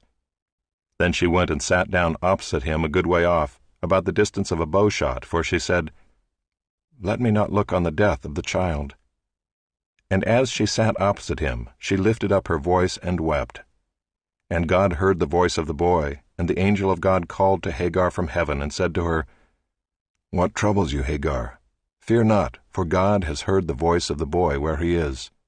Up, lift up the boy and hold him fast with your hand, for I will make him into a great nation. Then God opened her eyes, and she saw a well of water. She went and filled the skin with water and gave the boy a drink. And God was with the boy, and he grew up. He lived in the wilderness and became an expert with the bow. He lived in the wilderness of Paran, and his mother took a wife for him from the land of Egypt. At that time Abimelech and Phicol, the commander of his army, said to Abraham, God is with you in all that you do. Now therefore swear to me here by God that you will not deal falsely with me or with my descendants or with my posterity, but as I have dealt kindly with you, so you will deal with me and with the land where you have sojourned. And Abraham said, I will swear. When Abraham reproved Abimelech about a well of water that Abimelech's servants had seized, Abimelech said, I do not know who has done this thing. You did not tell me, and I have not heard of it until today. So Abraham took sheep and oxen, and gave them to Abimelech, and the two men made a covenant. Abraham set 7 ewe lambs of the flock apart, and Abimelech said to Abraham, What is the meaning of these 7 ewe lambs that you have set apart? He said, These 7 ewe lambs you will take from my hand, that this may be a witness for me that I dug this well. Therefore that place was called Beersheba, because there both of them swore an oath. So they made a covenant at Beersheba. Then Abimelech and Phicol, the commander of his army, rose up and returned to the land of the Philistines. Abraham planted a tamarisk tree in Beersheba and called there on the name of the Lord, the everlasting God. And Abraham sojourned many days in the land of the Philistines. Chapter 22. After these things God tested Abraham and said to him, Abraham. And he said, Here I am. He said, Take your son, your only son Isaac, whom you love, and go to the land of Moriah, and offer him there as a burnt offering on one of the mountains of which I shall tell you. So Abraham rose early in the morning, saddled his donkey, and took 2 of his young men with him and his son Isaac. And he cut the wood for the burnt offering, and arose and went to the place of which God had told him. On the 3rd day Abraham lifted up his eyes and saw the place from afar. Then Abraham said to his young men, Stay here with the donkey. I and the boy will go over there and worship and come again to you. And Abraham took the wood of the burnt offering and laid it on Isaac his son. And he took in his hand the fire and the knife. So they went both of them together.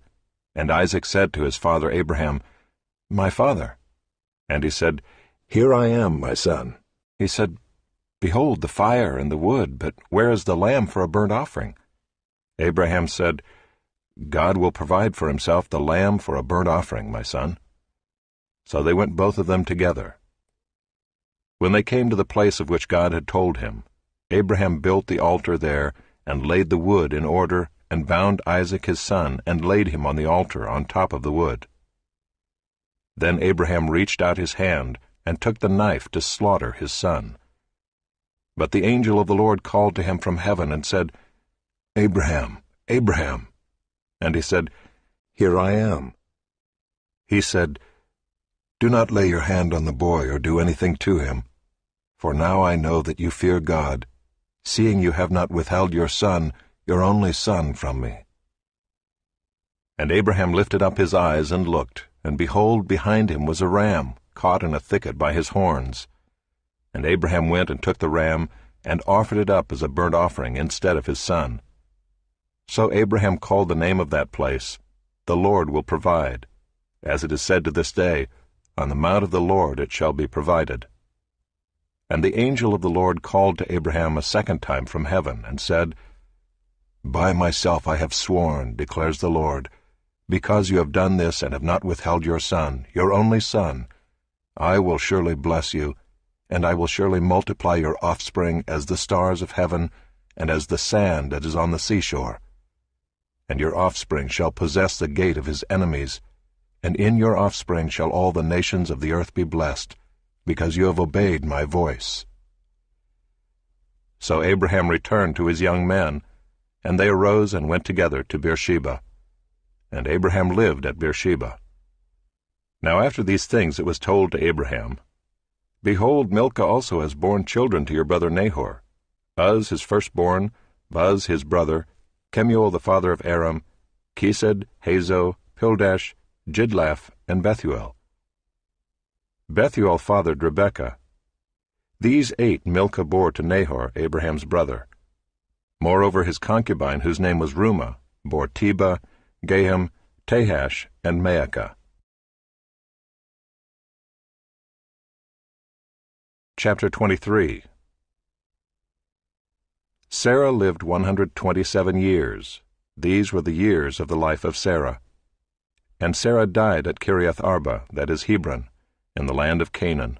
And Abraham went in to mourn for Sarah, and to weep for her. And Abraham rose up from before his dead, and said to the Hittites, I am a sojourner and foreigner among you. Give me property among you for a burying place, that I may bury my dead out of my sight. The Hittites answered Abraham, Hear us, my lord, you are a prince of God among us. Bury your dead in the choicest of our tombs. None of us will withhold from you his tomb to hinder you from burying your dead. Abraham rose and bowed to the Hittites, the people of the land. And he said to them, If you are willing that I should bury my dead out of my sight, hear me and entreat for me Ephron the son of Zohar, that he may give me the cave of Machpelah which he owns. It is at the end of his field. For the full price let him give it to me in your presence as property for a burying place. Now Ephron was sitting among the Hittites, and Ephron the Hittite answered Abraham in the hearing of the Hittites, of all who went in at the gate of his city, No, my lord, hear me. I give you the field, and I give you the cave that is in it. In the sight of the sons of my people I give it to you. Bury your dead. Then Abraham bowed down before the people of the land. And he said to Ephron in the hearing of the people of the land, But if you will, hear me. I give the price of the field. Accept it from me, that I may bury my dead there. Ephron answered Abraham, My lord, listen to me. A piece of land worth 400 shekels of silver. What is that between you and me? Bury your dead. Abraham listened to Ephron, and Abraham weighed out for Ephron the silver that he had named in the hearing of the Hittites, 400 shekels of silver, according to the weights current among the merchants. So the field of Ephron in Machpelah, which was to the east of Mamre, the field with the cave that was in it and all the trees that were in the field throughout its whole area, was made over to Abraham as a possession in the presence of the Hittites, before all who went in at the gate of his city. After this, Abraham buried Sarah his wife in the cave of the field of Machpelah east of Mamre, that is Hebron, in the land of Canaan. The field and the cave that is in it were made over to Abraham as property for a burying place by the Hittites.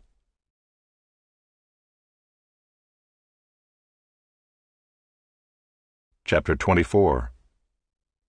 Now Abraham was old, well advanced in years, and the Lord had blessed Abraham in all things. And Abraham said to his servant, the oldest of his household, who had charge of all that he had, "Put your hand under my thigh, that I may make you swear by the Lord, the God of heaven and God of the earth, that you will not take a wife for my son from the daughters of the Canaanites among whom I dwell, but will go to my country and to my kindred, and take a wife for my son Isaac." The servant said to him, "Perhaps the woman may not be willing to follow me to this land. Must I then take your son back to the land from which you came?" Abraham said to him, "See to it that you do not take my son back there.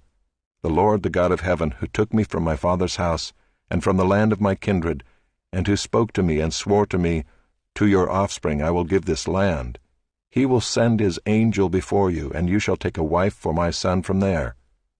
But if the woman is not willing to follow you, then you will be free from this oath of mine. Only you must not take my son back there."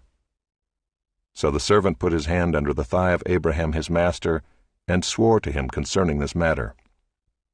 Then the servant took 10 of his master's camels and departed, taking all sorts of choice gifts from his master, and he arose and went to Mesopotamia, to the city of Nahor.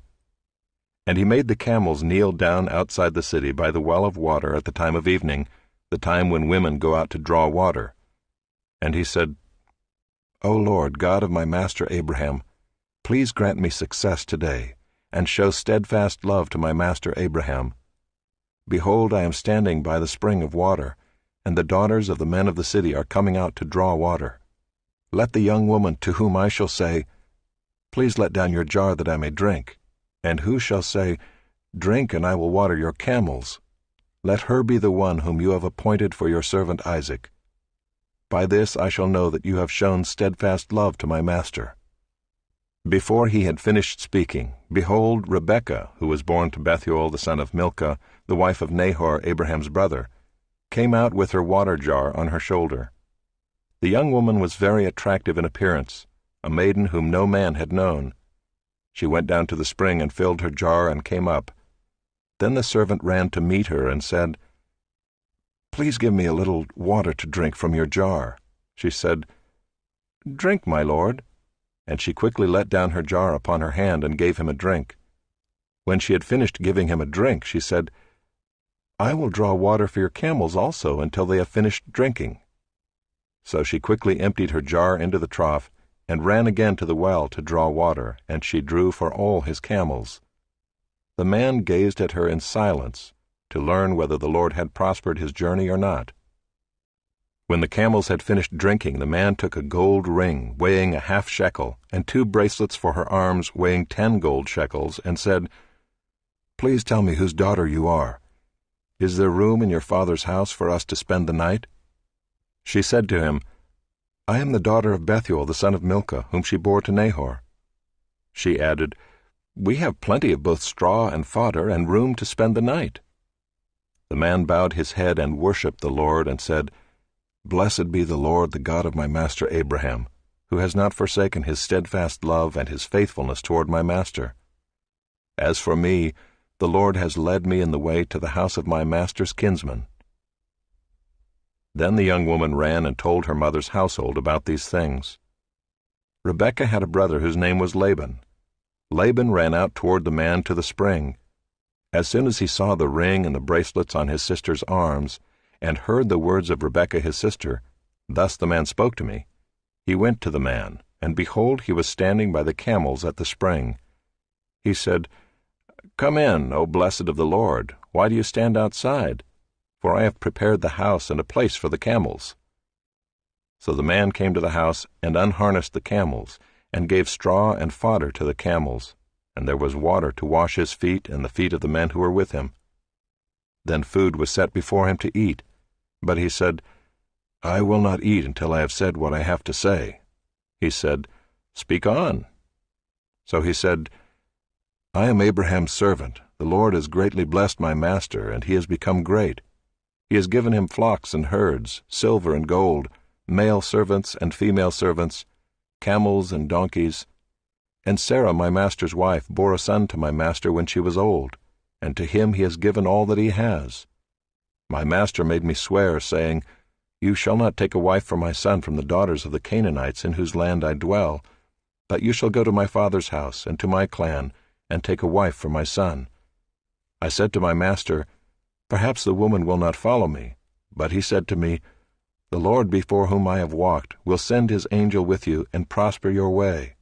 You shall take a wife for my son from my clan and from my father's house. Then you will be free from my oath when you come to my clan. And if they will not give her to you, you will be free from my oath. I came today to the spring and said, O Lord, the God of my master Abraham, if now you are prospering the way that I go, behold, I am standing by the spring of water. Let the virgin who comes out to draw water, to whom I shall say, Please give me a little water from your jar to drink, and who will say to me, Drink, and I will draw for your camels also, let her be the woman whom the Lord has appointed for my master's son. Before I had finished speaking in my heart, behold, Rebekah came out with her water jar on her shoulder, and she went down to the spring and drew water. I said to her, Please let me drink. She quickly let down her jar from her shoulder and said, Drink, and I will give your camels drink also. So I drank, and she gave the camels drink also. Then I asked her, Whose daughter are you? She said, The daughter of Bethuel, Nahor's son, whom Milcah bore to him. So I put the ring on her nose and the bracelets on her arms. Then I bowed my head and worshipped the Lord, and blessed the Lord, the God of my master Abraham, who had led me by the right way to take the daughter of my master's kinsman for his son. Now then, if you are going to show steadfast love and faithfulness to my master, tell me, and if not, tell me, that I may turn to the right hand or to the left. Then Laban and Bethuel answered and said, The thing has come from the Lord. We cannot speak to you bad or good. Behold, Rebekah is before you. Take her and go, and let her be the wife of your master's son, as the Lord has spoken. When Abraham's servant heard their words, he bowed himself to the earth before the Lord. And the servant brought out jewelry of silver and of gold and garments, and gave them to Rebekah. He also gave to her brother and to her mother costly ornaments. And he and the men who were with him ate and drank, and they spent the night there. When they arose in the morning, he said, Send me away to my master. Her brother and her mother said, Let the young woman remain with us a while, at least 10 days. After that she may go. But he said to them, Do not delay me, since the Lord has prospered my way. Send me away, that I may go to my master. They said, Let us call the young woman and ask her. And they called Rebekah and said to her, Will you go with this man? She said, I will go. So they sent away Rebekah their sister and her nurse, and Abraham's servant and his men. And they blessed Rebekah and said to her, Our sister, may you become thousands of 10,000s, and may your offspring possess the gate of those who hate him. Then Rebekah and her young women arose and rode on the camels and followed the man. Thus the servant took Rebekah and went his way. Now Isaac had returned from Beer-lahai-roi and was dwelling in the Negeb. And Isaac went out to meditate in the field toward evening. And he lifted up his eyes and saw, and behold, there were camels coming. And Rebekah lifted up her eyes, and when she saw Isaac, she dismounted from the camel and said to the servant, Who is that man walking in the field to meet us? The servant said, It is my master. So she took her veil and covered herself. And the servant told Isaac all the things that he had done. Then Isaac brought her into the tent of Sarah his mother, and took Rebekah, and she became his wife, and he loved her. So Isaac was comforted after his mother's death.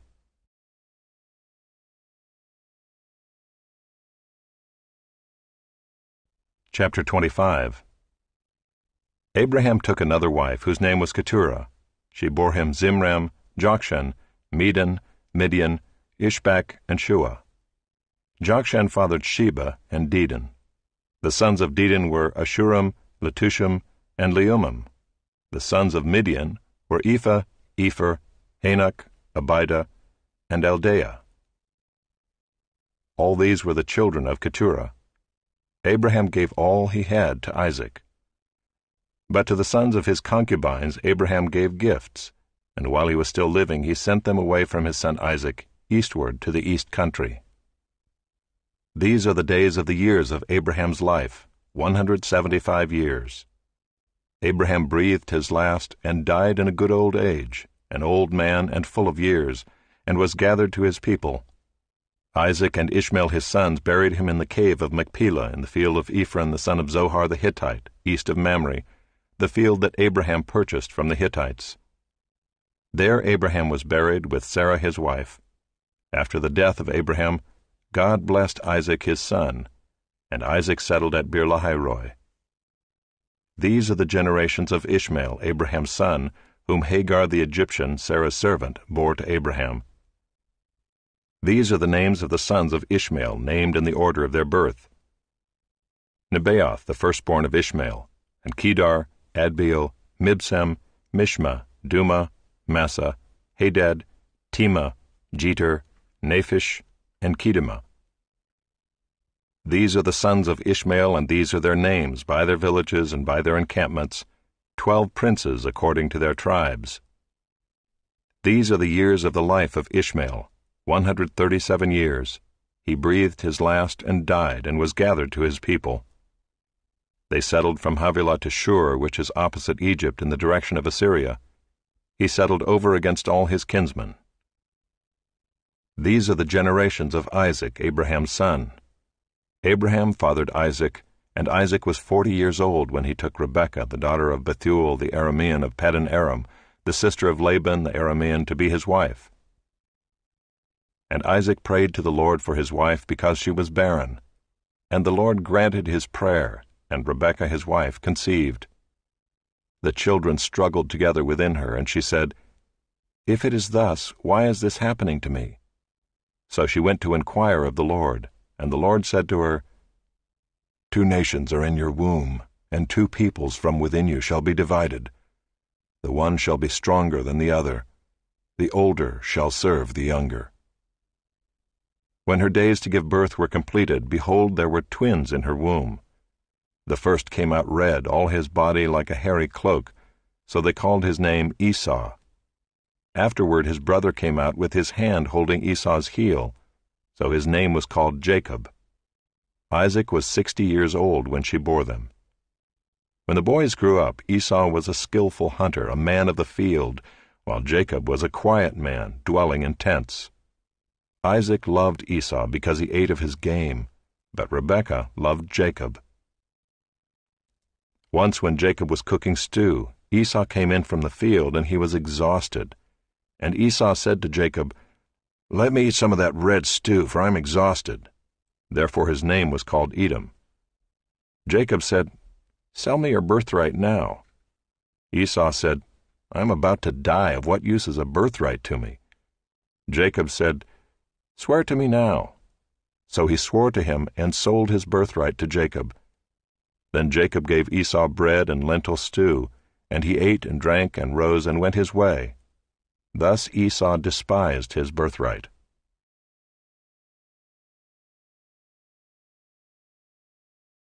Chapter 26.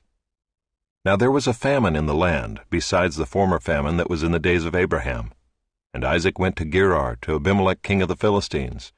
And the Lord appeared to him and said, "Do not go down to Egypt. Dwell in the land of which I shall tell you. Sojourn in this land, and I will be with you and will bless you.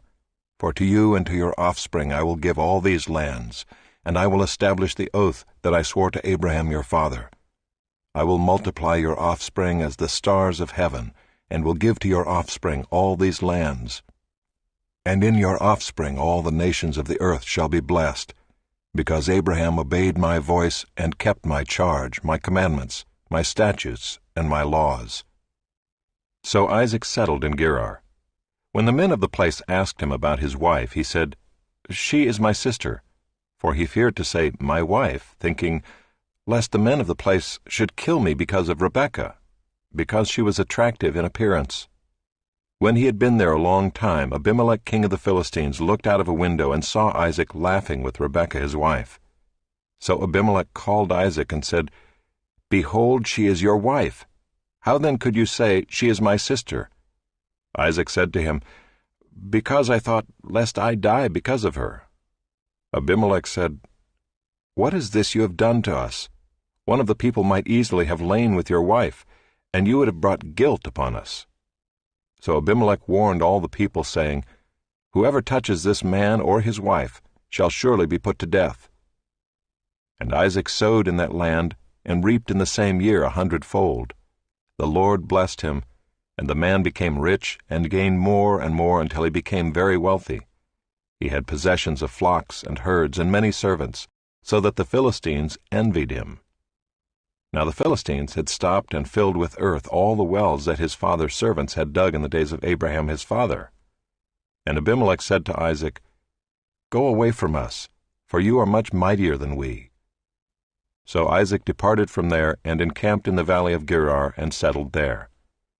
And Isaac dug again the wells of water that had been dug in the days of Abraham his father, which the Philistines had stopped after the death of Abraham. And he gave them the names that his father had given them. But when Isaac's servants dug in the valley and found there a well of spring water, the herdsmen of Gerar quarreled with Isaac's herdsmen, saying, "The water is ours." So he called the name of the well Esek, because they contended with him. Then they dug another well, and they quarreled over that also. So he called its name Sitnah. And he moved from there and dug another well, and they did not quarrel over it. So he called its name Rehoboth, saying, "For now the Lord has made room for us, and we shall be fruitful in the land." From there he went up to Beersheba, and the Lord appeared to him the same night and said, "I am the God of Abraham your father. Fear not, for I am with you and will bless you, and multiply your offspring for my servant Abraham's sake." So he built an altar there and called upon the name of the Lord, and pitched his tent there. And there Isaac's servants dug a well. When Abimelech went to him from Gerar with Ahuzzath his adviser, and Phicol the commander of his army, Isaac said to them, "Why have you come to me, seeing that you hate me and have sent me away from you?" They said, "We see plainly that the Lord has been with you. So we said, Let there be a sworn pact between us, between you and us, and let us make a covenant with you, that you will do us no harm, just as we have not touched you and have done to you nothing but good, and have sent you away in peace. You are now the blessed of the Lord." So he made them a feast, and they ate and drank. In the morning they rose early and exchanged oaths. And Isaac sent them on their way, and they departed from him in peace. That same day Isaac's servants came and told him about the well that they had dug, and said to him, "We have found water." He called it Shibah. Therefore the name of the city is Beersheba to this day. When Esau was 40 years old, he took Judith the daughter of Beeri the Hittite to be his wife, and Basemath the daughter of Elon the Hittite, and they made life bitter for Isaac and Rebekah.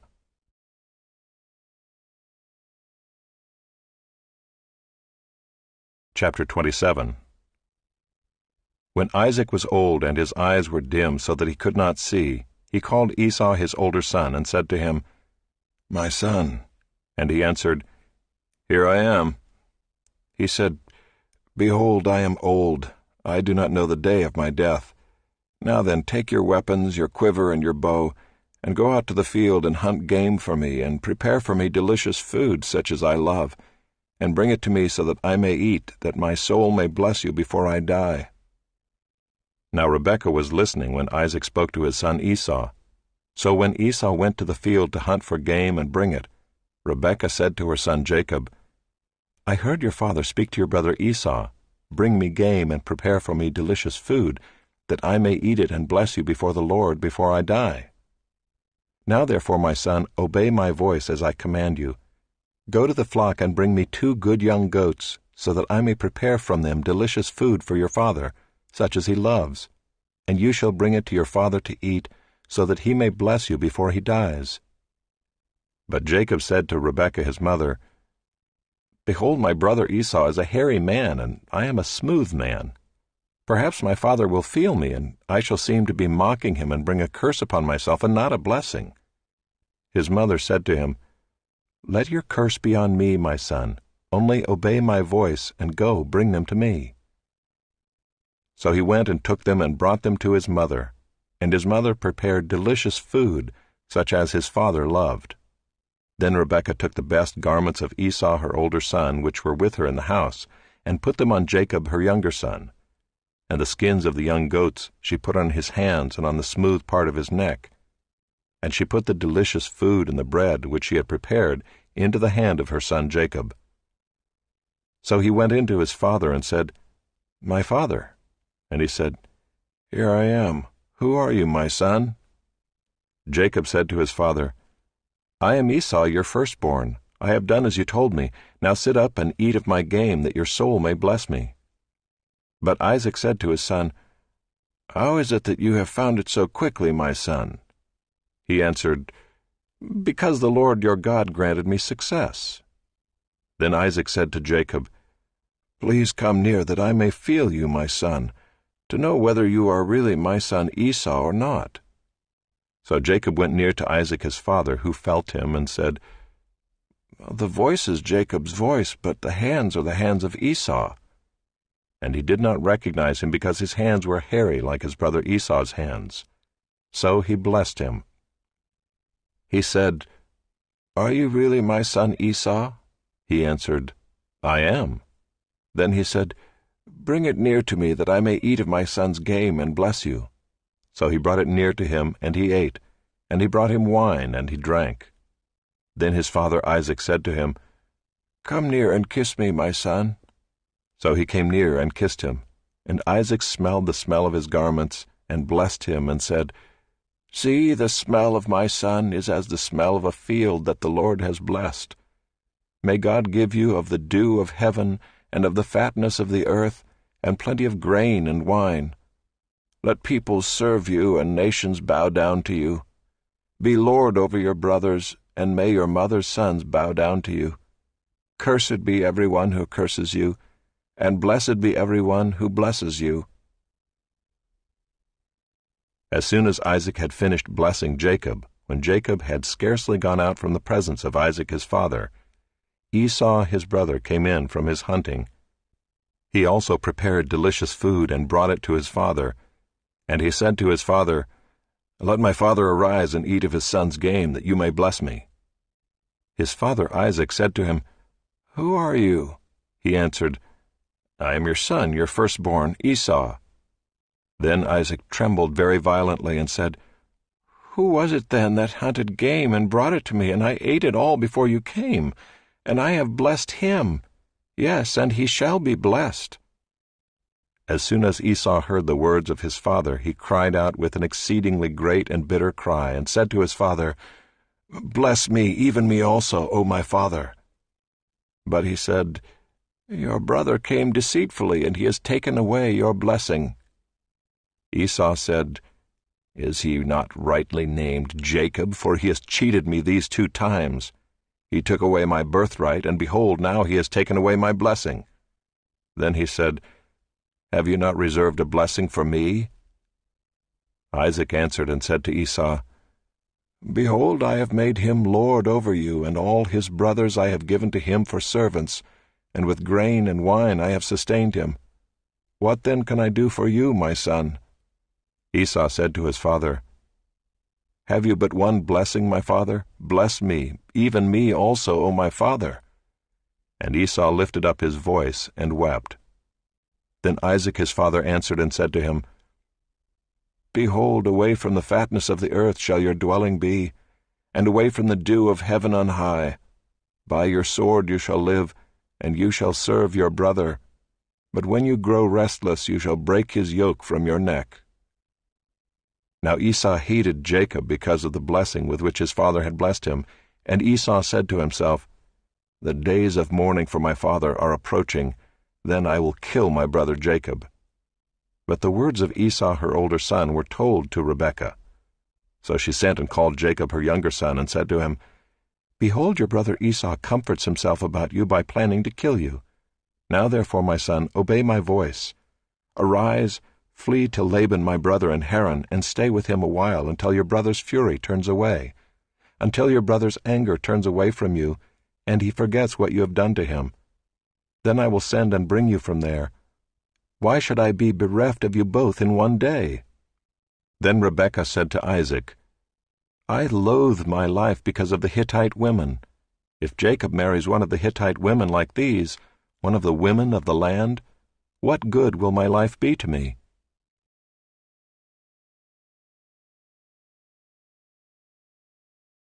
Chapter 28. Then Isaac called Jacob and blessed him and directed him, You must not take a wife from the Canaanite women. Arise, go to Paddan-aram to the house of Bethuel, your mother's father, and take as your wife from there one of the daughters of Laban, your mother's brother.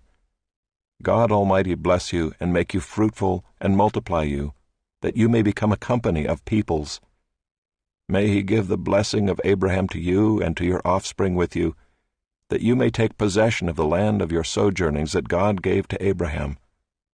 Thus Isaac sent Jacob away, and he went to Paddan-aram, to Laban, the son of Bethuel the Aramean, the brother of Rebekah, Jacob's and Esau's mother. Now Esau saw that Isaac had blessed Jacob, and sent him away to Paddan-aram to take a wife from there, and that as he blessed him he directed him, You must not take a wife from the Canaanite women, and that Jacob had obeyed his father and his mother, and gone to Paddan-aram. So when Esau saw that the Canaanite women did not please Isaac his father, Esau went to Ishmael and took as his wife, besides the wives he had, Mahalath the daughter of Ishmael, Abraham's son, the sister of Nebaioth. Jacob left Beersheba and went toward Haran, and he came to a certain place and stayed there that night, because the sun had set. Taking one of the stones of the place, he put it under his head and lay down in that place to sleep. And he dreamed, and behold, there was a ladder set up on the earth, and the top of it reached to heaven. And behold, the angels of God were ascending and descending on it. And behold, the Lord stood above it and said, I am the Lord, the God of Abraham your father, and the God of Isaac. The land on which you lie I will give to you and to your offspring. Your offspring shall be like the dust of the earth, and you shall spread abroad to the west and to the east, and to the north and to the south. And in you and your offspring shall all the families of the earth be blessed. Behold, I am with you, and will keep you wherever you go, and will bring you back to this land. For I will not leave you until I have done what I have promised you. Then Jacob awoke from his sleep and said, Surely the Lord is in this place, and I did not know it. And he was afraid and said, How awesome is this place! This is none other than the house of God, and this is the gate of heaven. So early in the morning Jacob took the stone that he had put under his head, and set it up for a pillar, and poured oil on the top of it. He called the name of that place Bethel, but the name of the city was Luz at the first. Then Jacob made a vow, saying, If God will be with me and will keep me in this way that I go, and will give me bread to eat and clothing to wear, so that I come again to my father's house in peace, then the Lord shall be my God, and this stone which I have set up for a pillar shall be God's house. And of all that you give me I will give a full tenth to you.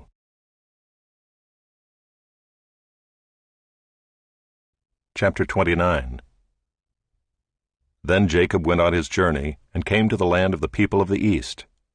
As he looked, he saw a well in the field, and behold, 3 flocks of sheep lying beside it, for out of that well the flocks were watered. The stone on the well's mouth was large, and when all the flocks were gathered there, the shepherds would roll the stone from the mouth of the well, and water the sheep, and put the stone back in its place over the mouth of the well. Jacob said to them, My brothers, where do you come from? They said, We are from Haran. He said to them, Do you know Laban the son of Nahor? They said, We know him. He said to them, Is it well with him? They said, It is well, and see, Rachel his daughter is coming with the sheep. He said, Behold, it is still high day. It is not time for the livestock to be gathered together. Water the sheep and go, pasture them. But they said, We cannot until all the flocks are gathered together and the stone is rolled from the mouth of the well. Then we water the sheep. While he was still speaking with them, Rachel came with her father's sheep, for she was a shepherdess. Now as soon as Jacob saw Rachel, the daughter of Laban his mother's brother, and the sheep of Laban his mother's brother, Jacob came near and rolled the stone from the well's mouth, and watered the flock of Laban his mother's brother. Then Jacob kissed Rachel and wept aloud. And Jacob told Rachel that he was her father's kinsman, and that he was Rebekah's son, and she ran and told her father. As soon as Laban heard the news about Jacob, his sister's son, he ran to meet him and embraced him and kissed him and brought him to his house. Jacob told Laban all these things, and Laban said to him, "Surely you are my bone and my flesh." And he stayed with him a month. Then Laban said to Jacob, "Because you are my kinsman, should you therefore serve me for nothing? Tell me, what shall your wages be?" Now Laban had 2 daughters. The name of the older was Leah, and the name of the younger was Rachel. Leah's eyes were weak, but Rachel was beautiful in form and appearance. Jacob loved Rachel, and he said, "I will serve you 7 years for your younger daughter Rachel."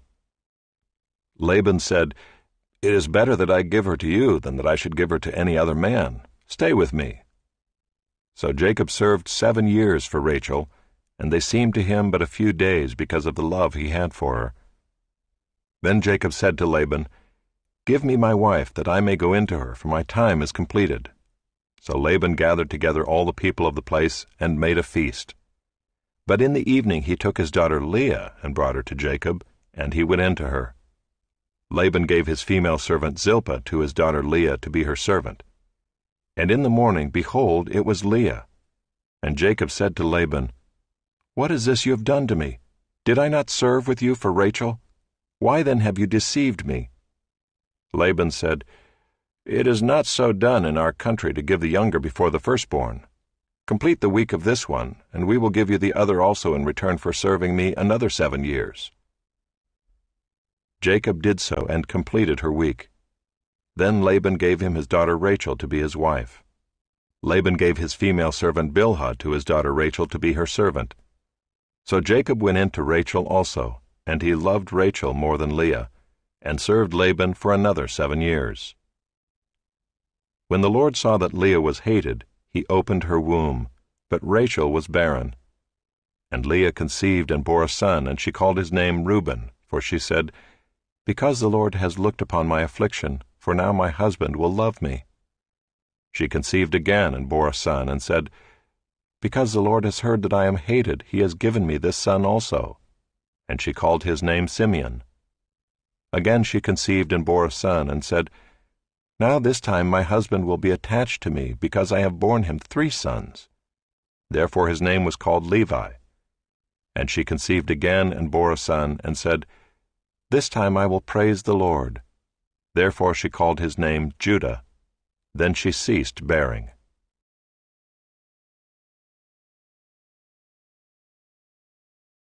Chapter 30. When Rachel saw that she bore Jacob no children, she envied her sister. She said to Jacob, "Give me children, or I shall die." Jacob's anger was kindled against Rachel, and he said, "Am I in the place of God, who has withheld from you the fruit of the womb?" Then she said, "Here is my servant Bilhah. Go in to her, so that she may give birth on my behalf, that even I may have children through her." So she gave him her servant Bilhah as a wife, and Jacob went in to her. And Bilhah conceived and bore Jacob a son.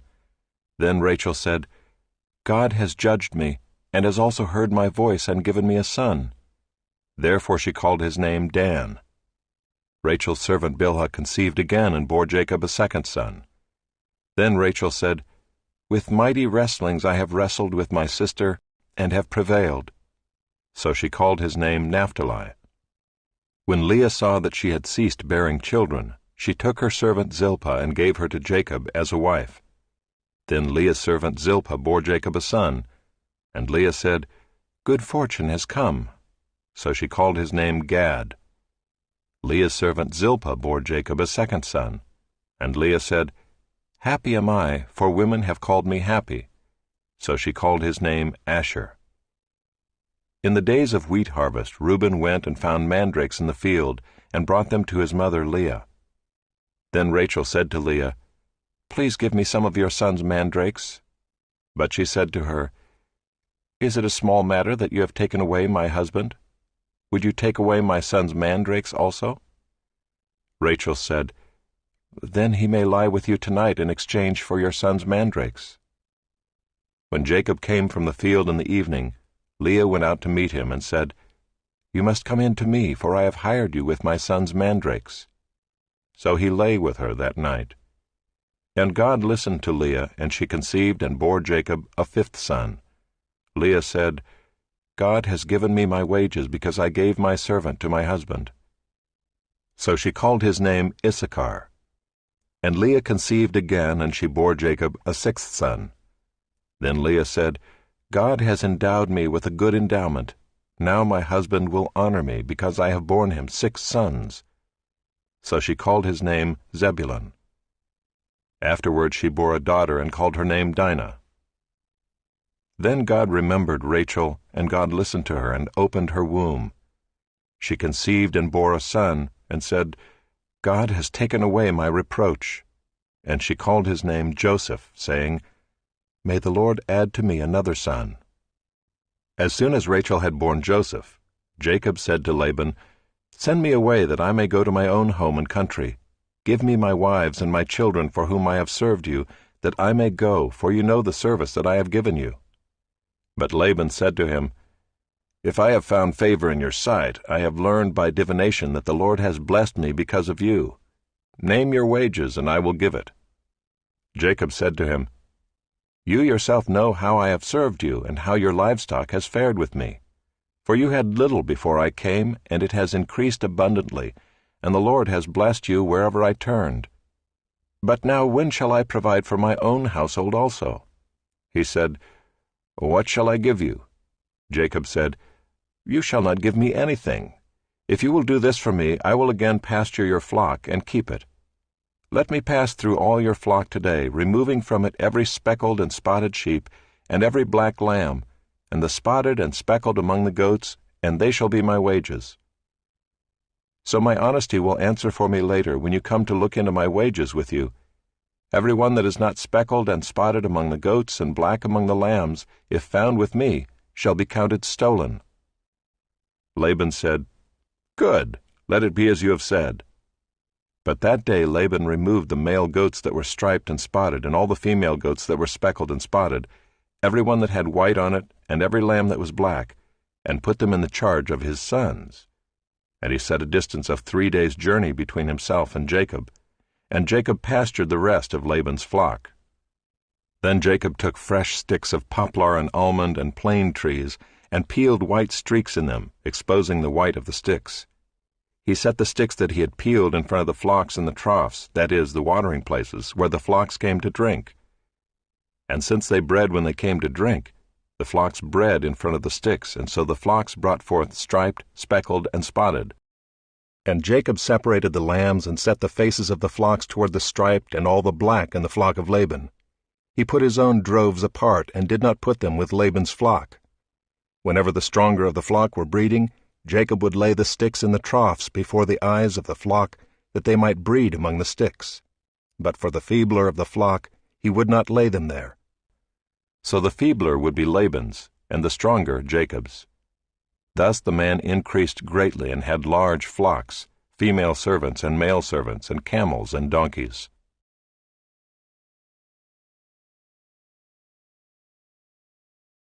Chapter 31. Now Jacob heard that the sons of Laban were saying, "Jacob has taken all that was our father's, and from what was our father's he has gained all this wealth." And Jacob saw that Laban did not regard him with favor as before. Then the Lord said to Jacob, "Return to the land of your fathers and to your kindred, and I will be with you." So Jacob sent and called Rachel and Leah into the field where his flock was, and said to them, "I see that your father does not regard me with favor as he did before. But the God of my father has been with me. You know that I have served your father with all my strength, yet your father has cheated me and changed my wages 10 times. But God did not permit him to harm me. If he said, 'The spotted shall be your wages,' then all the flock bore spotted. And if he said, 'The striped shall be your wages,' then all the flock bore striped. Thus God has taken away the livestock of your father and given them to me. In the breeding season of the flock I lifted up my eyes and saw in a dream that the goats that mated with the flock were striped, spotted, and mottled. Then the angel of God said to me in the dream, 'Jacob,' and I said, Here I am. And he said, Lift up your eyes and see, all the goats that mate with the flock are striped, spotted, and mottled. For I have seen all that Laban is doing to you. I am the God of Bethel, where you anointed a pillar and made a vow to me. Now arise, go out from this land, and return to the land of your kindred. Then Rachel and Leah answered and said to him, Is there any portion or inheritance left to us in our father's house? Are we not regarded by him as foreigners? For he has sold us, and he has indeed devoured our money. All the wealth that God has taken away from our father belongs to us and to our children. Now then, whatever God has said to you, do. So Jacob arose and set his sons and his wives on camels. He drove away all his livestock, all his property that he had gained, the livestock in his possession that he had acquired in Paddan Aram, to go to the land of Canaan to his father Isaac. Laban had gone to shear his sheep, and Rachel stole her father's household gods. And Jacob tricked Laban the Aramean by not telling him that he intended to flee. He fled with all that he had, and arose and crossed the Euphrates, and set his face toward the hill country of Gilead. When it was told Laban on the third day that Jacob had fled, he took his kinsman with him, and pursued him for 7 days, and followed close after him into the hill country of Gilead. But God came to Laban the Aramean in a dream by night, and said to him, Be careful not to say anything to Jacob, either good or bad. And Laban overtook Jacob. Now Jacob had pitched his tent in the hill country, and Laban with his kinsmen pitched tents in the hill country of Gilead. And Laban said to Jacob, What have you done, that you have tricked me and driven away my daughters like captives of the sword? Why did you flee secretly and trick me, and did not tell me, so that I might have sent you away with mirth and songs, with tambourine and lyre? And why did you not permit me to kiss my sons and my daughters farewell? Now you have done foolishly. It is in my power to do you harm. But the God of your father spoke to me last night, saying, Be careful not to say anything to Jacob, either good or bad. And now you have gone away, because you longed greatly for your father's house. But why did you steal my gods? Jacob answered and said to Laban, Because I was afraid, for I thought that you would take your daughters from me by force. Anyone with whom you find your gods shall not live. In the presence of our kinsmen, point out what I have that is yours, and take it. Now Jacob did not know that Rachel had stolen them. So Laban went into Jacob's tent, and into Leah's tent, and into the tent of the 2 female servants, but he did not find them. And he went out of Leah's tent, and entered Rachel's. Now Rachel had taken the household gods, and put them in the camel's saddle, and sat on them. Laban felt all about the tent, but did not find them. And she said to her father, Let not my lord be angry that I cannot rise before you, for the way of women is upon me. So he searched, but did not find the household gods. Then Jacob became angry and berated Laban. Jacob said to Laban, What is my offense? What is my sin that you have hotly pursued me? For you have felt through all my goods. What have you found of all your household goods? Set it here before my kinsmen and your kinsmen, that they may decide between us two. These 20 years I have been with you. Your ewes and your female goats have not miscarried, and I have not eaten the rams of your flocks. What was torn by wild beasts I did not bring to you. I bore the loss of it myself. From my hand you required it, whether stolen by day or stolen by night. There I was. By day the heat consumed me, and the cold by night, and my sleep fled from my eyes. These 20 years I have been in your house. I served you 14 years for your 2 daughters, and 6 years for your flock, and you have changed my wages 10 times. If the God of my father, the God of Abraham, and the fear of Isaac, had not been on my side, surely now you would have sent me away empty-handed. God saw my affliction and the labor of my hands, and rebuked you last night. Then Laban answered and said to Jacob, The daughters are my daughters, the children are my children, the flocks are my flocks, and all that you see is mine. But what can I do this day for these my daughters, or for their children whom they have borne? Come now, let us make a covenant, you and I, and let it be a witness between you and me. So Jacob took a stone and set it up as a pillar. And Jacob said to his kinsmen, Gather stones. And they took stones and made a heap, and they ate there by the heap. Laban called it Jegar-sahadutha, but Jacob called it Gilead. Laban said, "This heap is a witness between you and me today." Therefore he named it Gilead and Mizpah, for he said, "The Lord watch between you and me, when we are out of one another's sight. If you oppress my daughters, or if you take wives besides my daughters, although no one is with us, see, God is witness between you and me." Then Laban said to Jacob, "See this heap and the pillar which I have set between you and me. This heap is a witness, and the pillar is a witness, that I will not pass over this heap to you, and you will not pass over this heap and this pillar to me, to do harm. The God of Abraham and the God of Nahor, the God of their father, judge between us." So Jacob swore by the fear of his father Isaac, and Jacob offered a sacrifice in the hill country and called his kinsmen to eat bread. They ate bread and spent the night in the hill country. Early in the morning Laban arose and kissed his grandchildren and his daughters and blessed them. Then Laban departed and returned home.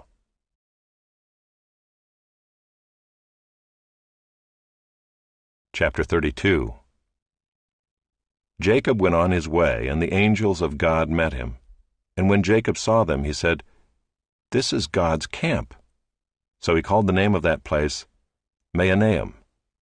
And Jacob sent messengers before him to Esau his brother in the land of Seir, the country of Edom, instructing them, "Thus you shall say to my lord Esau, Thus says your servant Jacob, I have sojourned with Laban, and stayed until now.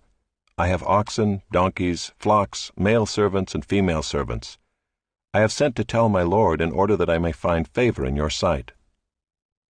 And the messengers returned to Jacob, saying, "We came to your brother Esau, and he is coming to meet you, and there are 400 men with him."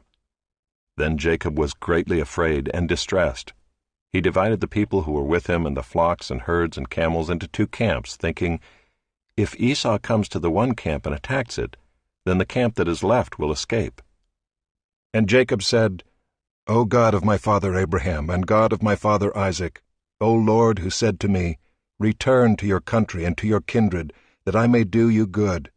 I am not worthy of the least of all the deeds of steadfast love and all the faithfulness that you have shown to your servant. For with only my staff I crossed this Jordan, and now I have become 2 camps. Please deliver me from the hand of my brother, from the hand of Esau, for I fear him, that he may come and attack me, the mothers with the children. But you said, I will surely do you good, and make your offspring as the sand of the sea, which cannot be numbered for multitude." So he stayed there that night, and from what he had with him he took a present for his brother Esau, 200 female goats and 20 male goats, 200 ewes and 20 rams, 30 milking camels and their calves, 40 cows and 10 bulls, 20 female donkeys and 10 male donkeys. These he handed over to his servants, every drove by itself, and said to his servants, "Pass on ahead of me and put a space between drove and drove." He instructed the first, "When Esau my brother meets you and asks you, 'To whom do you belong? Where are you going? And whose are these ahead of you?' Then you shall say, 'They belong to your servant Jacob. They are a present sent to my lord Esau. And moreover, he is behind us.'" He likewise instructed the second and the third and all who followed the droves. "You shall say the same thing to Esau when you find him. And you shall say, 'Moreover, your servant Jacob is behind us.' For he thought, 'I may appease him with the present that goes ahead of me, and afterward I shall see his face. Perhaps he will accept me.' So the present passed on ahead of him, and he himself stayed that night in the camp. The same night he arose and took his 2 wives, his 2 female servants, and his 11 children, and crossed the ford of the Jabbok. He took them and sent them across the stream, and everything else that he had, and Jacob was left alone. And a man wrestled with him until the breaking of the day. When the man saw that he did not prevail against Jacob, he touched his hip socket, and Jacob's hip was put out of joint as he wrestled with him. Then he said, "Let me go, for the day has broken." But Jacob said, "I will not let you go unless you bless me." And he said to him, "What is your name?" And he said, "Jacob." Then he said, "Your name shall no longer be called Jacob, but Israel, for you have striven with God and with men, and have prevailed." Then Jacob asked him, "Please tell me your name." But he said, "Why is it that you ask my name?" And there he blessed him. So Jacob called the name of the place Peniel, saying, "For I have seen God face to face, and yet my life has been delivered." The sun rose upon him as he passed Penuel, limping because of his hip. Therefore to this day the people of Israel do not eat the sinew of the thigh that is on the hip socket, because he touched the socket of Jacob's hip on the sinew of the thigh. Chapter 33. And Jacob lifted up his eyes and looked, and behold, Esau was coming, and 400 men with him. So he divided the children among Leah and Rachel and the 2 female servants. And he put the servants with their children in front, then Leah with her children, and Rachel and Joseph last of all.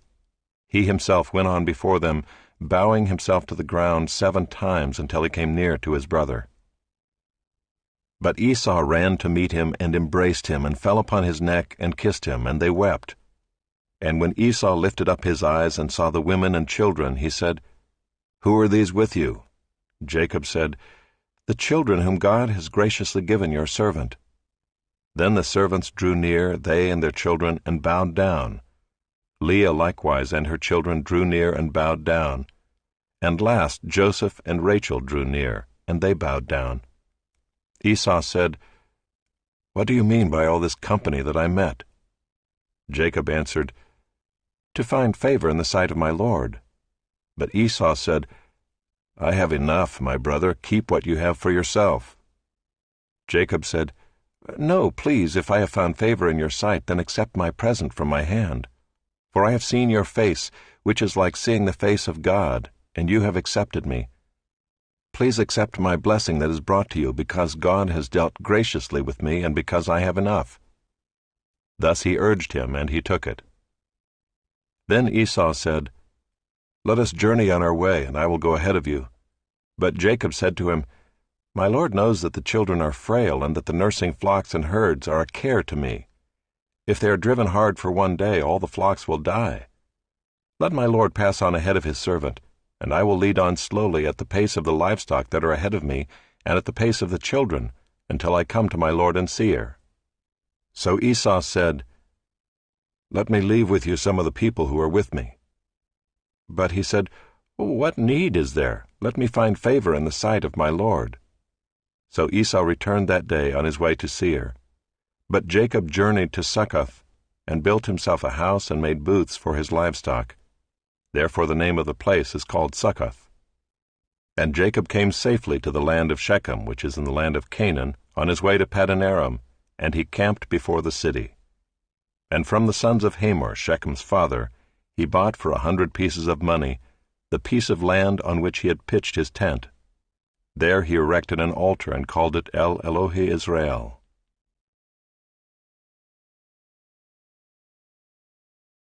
Chapter 34. Now Dinah the daughter of Leah, whom she had borne to Jacob, went out to see the women of the land. And when Shechem the son of Hamor the Hivite, the prince of the land, saw her, he seized her and lay with her and humiliated her. And his soul was drawn to Dinah the daughter of Jacob. He loved the young woman and spoke tenderly to her. So Shechem spoke to his father Hamor, saying, "Get me this girl for my wife." Now Jacob heard that he had defiled his daughter Dinah, but his sons were with his livestock in the field, so Jacob held his peace until they came. And Hamor the father of Shechem went out to Jacob to speak with him. The sons of Jacob had come in from the field as soon as they heard of it, and the men were indignant and very angry, because he had done an outrageous thing in Israel, by lying with Jacob's daughter, for such a thing must not be done. But Hamor spoke with them, saying, "The soul of my son Shechem longs for your daughter. Please give her to him to be his wife. Make marriages with us. Give your daughters to us, and take our daughters for yourselves. You shall dwell with us, and the land shall be open to you. Dwell and trade in it, and get property in it." Shechem also said to her father and to her brothers, "Let me find favor in your eyes, and whatever you say to me I will give. Ask me for as great a bride price and gift as you will, and I will give whatever you say to me." Only give me the young woman to be my wife." The sons of Jacob answered Shechem and his father Hamor deceitfully, because he had defiled their sister Dinah. They said to them, "We cannot do this thing to give our sister to one who is uncircumcised, for that would be a disgrace to us. Only on this condition will we agree with you, that you will become as we are by every male among you being circumcised. Then we will give our daughters to you, and we will take your daughters to ourselves, and we will dwell with you and become one people.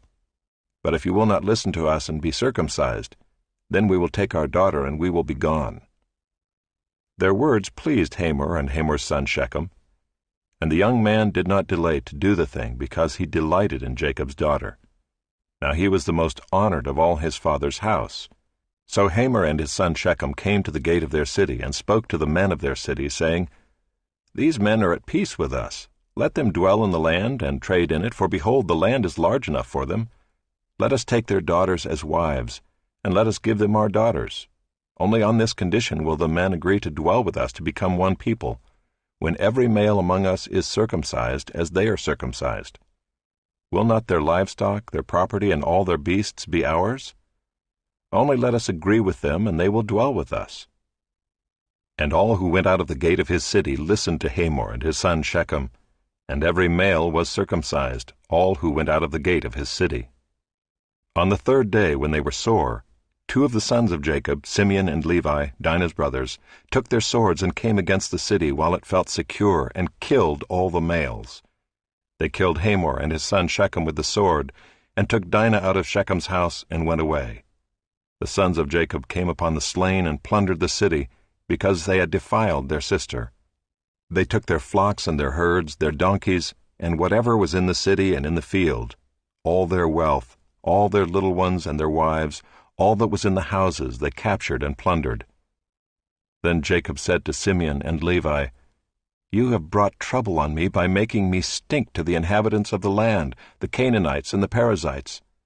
My numbers are few, and if they gather themselves against me and attack me, I shall be destroyed, both I and my household." But they said, "Should he treat our sister like a prostitute?"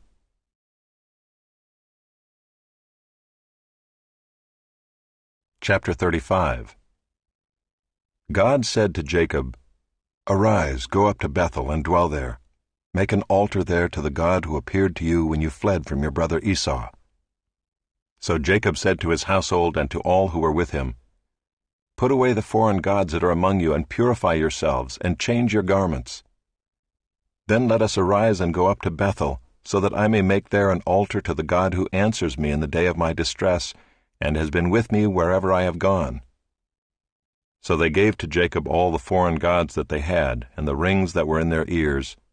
Jacob hid them under the terebinth tree that was near Shechem. And as they journeyed, a terror from God fell upon the cities that were around them, so that they did not pursue the sons of Jacob. And Jacob came to Luz, that is Bethel, which is in the land of Canaan, he and all the people who were with him, and there he built an altar and called the place El-Bethel, because there God had revealed himself to him when he fled from his brother. And Deborah, Rebekah's nurse, died, and she was buried under an oak below Bethel. So he called its name Allon-Bacuth. God appeared to Jacob again when he came to Paddan-aram, and blessed him. And God said to him, "Your name is Jacob. No longer shall your name be called Jacob, but Israel shall be your name." So he called his name Israel. And God said to him, "I am God Almighty. Be fruitful and multiply. A nation and a company of nations shall come from you, and kings shall come from your own body. The land that I gave to Abraham and Isaac I will give to you, and I will give the land to your offspring after you." Then God went up from him in the place where he had spoken with him, and Jacob set up a pillar in the place where he had spoken with him, a pillar of stone. He poured out a drink offering on it, and poured oil on it. So Jacob called the name of the place where God had spoken with him Bethel. Then they journeyed from Bethel. When they were still some distance from Ephrath, Rachel went into labor, and she had hard labor. And when her labor was at its hardest, the midwife said to her, "Do not fear, for you have another son. And as her soul was departing, for she was dying, she called his name Ben-Oni, but his father called him Benjamin. So Rachel died, and she was buried on the way to Ephrath, that is, Bethlehem, and Jacob set up a pillar over her tomb. It is the pillar of Rachel's tomb, which is there to this day. Israel journeyed on and pitched his tent beyond the Tower of Eder. While Israel lived in that land, Reuben went and lay with Bilhah, his father's concubine, and Israel heard of it. Now the sons of Jacob were 12. The sons of Leah, Reuben, Jacob's firstborn, Simeon, Levi, Judah, Issachar, and Zebulun. The sons of Rachel, Joseph and Benjamin. The sons of Bilhah, Rachel's servant, Dan and Naphtali. The sons of Zilpah, Leah's servant, Gad and Asher. These were the sons of Jacob who were born to him in Padanaram. And Jacob came to his father Isaac at Mamre, or Kiriath Arba, that is Hebron, where Abraham and Isaac had sojourned. Now the days of Isaac were 180 years, and Isaac breathed his last, and he died and was gathered to his people, old and full of days. And his sons Esau and Jacob buried him.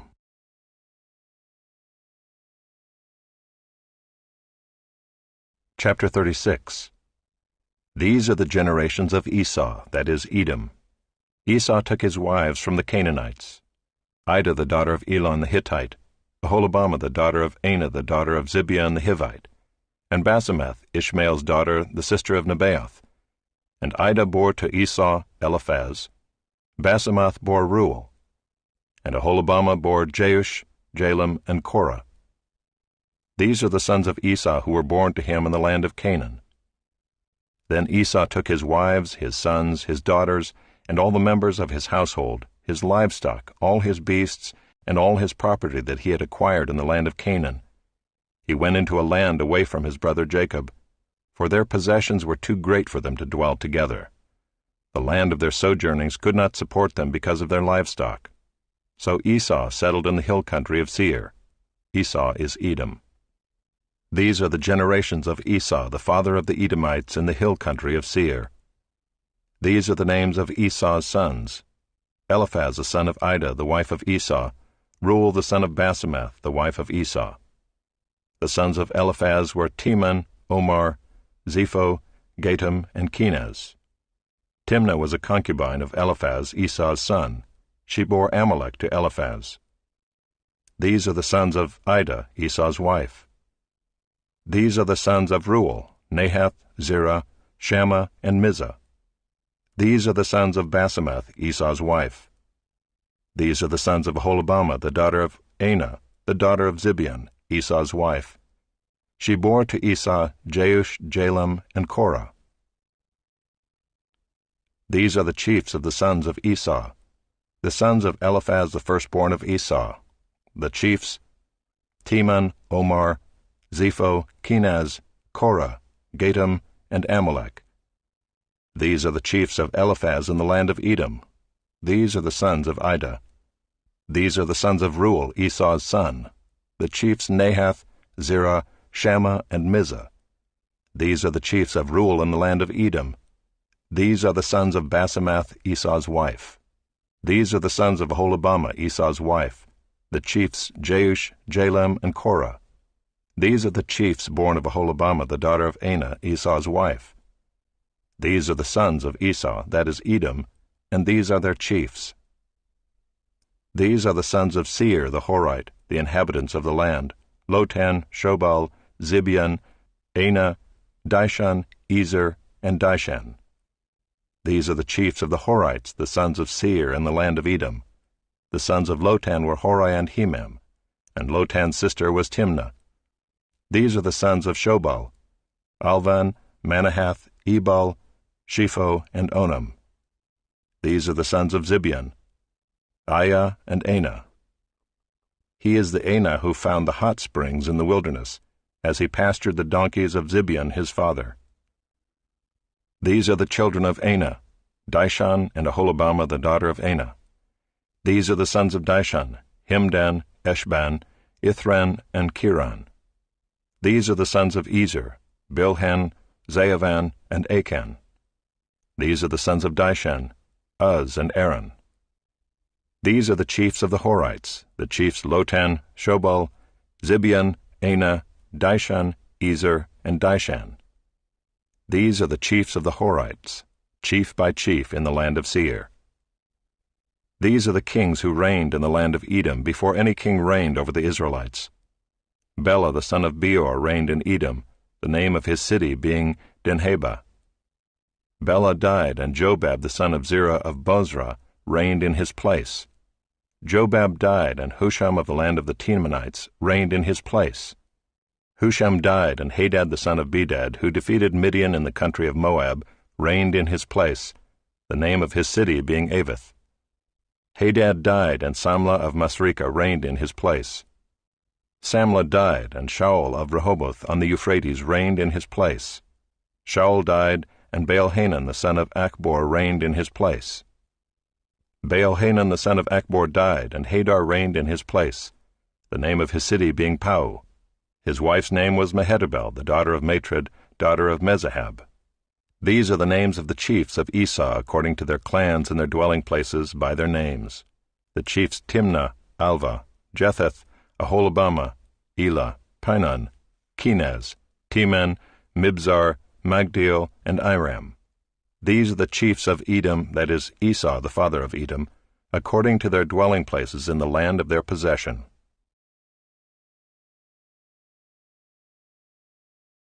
Chapter 37.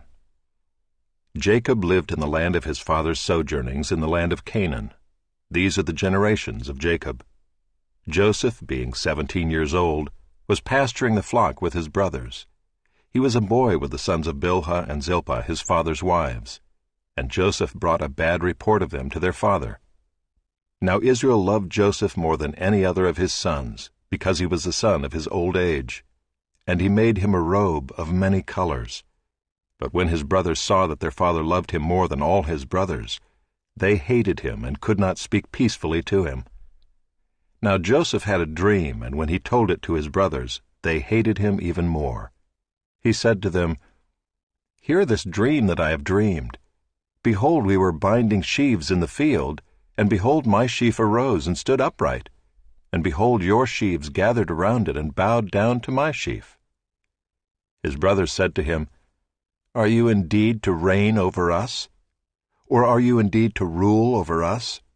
So they hated him even more for his dreams and for his words.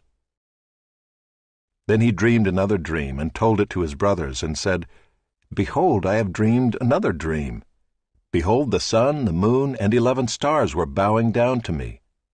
But when he told it to his father and to his brothers, his father rebuked him and said to him, "What is this dream that you have dreamed? Shall I and your mother and your brothers indeed come to bow ourselves to the ground before you?" And his brothers were jealous of him, but his father kept the saying in mind. Now his brothers went to pasture their father's flock near Shechem, and Israel said to Joseph, "Are not your brothers pasturing the flock at Shechem? Come, I will send you to them." And he said to him, "Here I am." So he said to him, "Go now, see if it is well with your brothers and with the flock, and bring me word." So he sent him from the valley of Hebron, and he came to Shechem. And a man found him wandering in the fields, and the man asked him, "What are you seeking?" "I am seeking my brothers," he said. "Tell me, please, where they are pasturing the flock." And the man said, "They have gone away, for I heard them say, 'Let us go to Dothan.'" So Joseph went after his brothers and found them at Dothan. They saw him from afar, and before he came near to them, they conspired against him to kill him. They said to one another, "Here comes this dreamer. Come now, let us kill him and throw him into one of the pits. Then we will say that a fierce animal has devoured him, and we will see what will become of his dreams."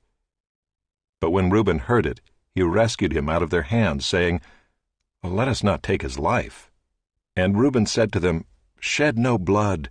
Throw him into this pit here in the wilderness, but do not lay a hand on him," that he might rescue him out of their hand to restore him to his father. So when Joseph came to his brothers, they stripped him of his robe, the robe of many colors that he wore, and they took him and threw him into a pit. The pit was empty, there was no water in it. Then they sat down to eat.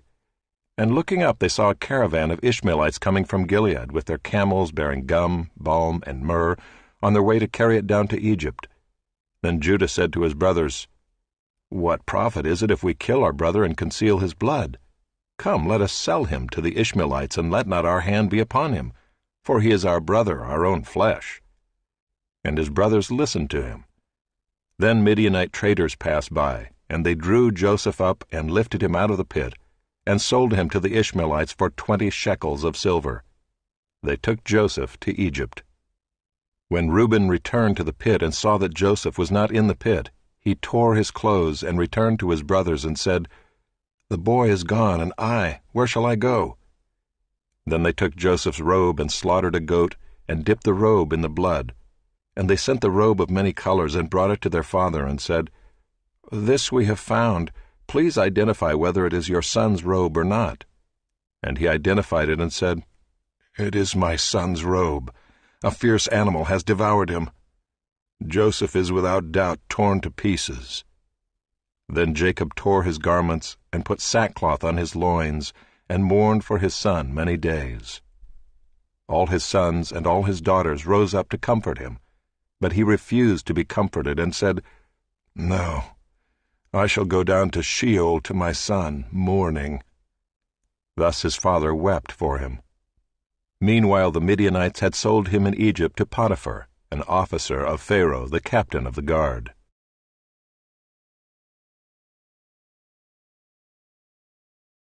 Chapter 38.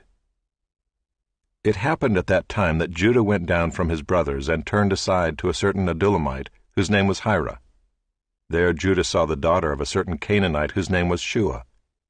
He took her and went into her, and she conceived and bore a son, and he called his name She conceived again and bore a son, and she called his name Onan. Yet again she bore a son, and she called his name Shelah. Judah was in Chezib when she bore him.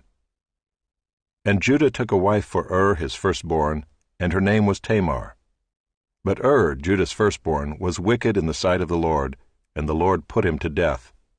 Then Judah said to Onan, "Go into your brother's wife and perform the duty of a brother-in-law to her, and raise up offspring for your brother." But Onan knew that the offspring would not be his, so whenever he went into his brother's wife, he would waste the semen on the ground, so as not to give offspring to his brother. And what he did was wicked in the sight of the Lord, and he put him to death also. Then Judah said to Tamar his daughter-in-law, "Remain a widow in your father's house, till Shelah my son grows up," for he feared that he would die like his brothers. So Tamar went and remained in her father's house. In the course of time the wife of Judah, Shua's daughter, died. When Judah was comforted, he went up to Timnah to his sheep-shearers, he and his friend Hira the Adullamite. And when Tamar was told, "Your father-in-law is going up to Timnah to shear his sheep," she took off her widow's garments and covered herself with a veil, wrapping herself up, and sat at the entrance to Enaim, which is on the road to Timnah. For she saw that Shelah was grown up, and she had not been given to him in marriage. When Judah saw her, he thought she was a prostitute, for she had covered her face. He turned to her at the roadside and said, "Come, let me come in to you," for he did not know that she was his daughter-in-law. She said, "What will you give me, that you may come in to me?" He answered, "I will send you a young goat from the flock." And she said, "If you give me a pledge until you send it." He said, "What pledge shall I give you?" She replied, "Your signet and your cord and your staff that is in your hand." So he gave them to her and went into her, and she conceived by him. Then she arose and went away, and taking off her veil she put on the garments of her widowhood. When Judah sent the young goat by his friend the Adullamite to take back the pledge from the woman's hand, he did not find her. And he asked the men of the place, "Where is the cult prostitute who was at Enaim at the roadside?" And they said, "No cult prostitute has been here." So he returned to Judah and said, "I have not found her." Also the men of the place said, "No cult prostitute has been here." And Judah replied, "Well, let her keep the things as her own, or we shall be laughed at. You see, I sent this young goat, and you did not find her."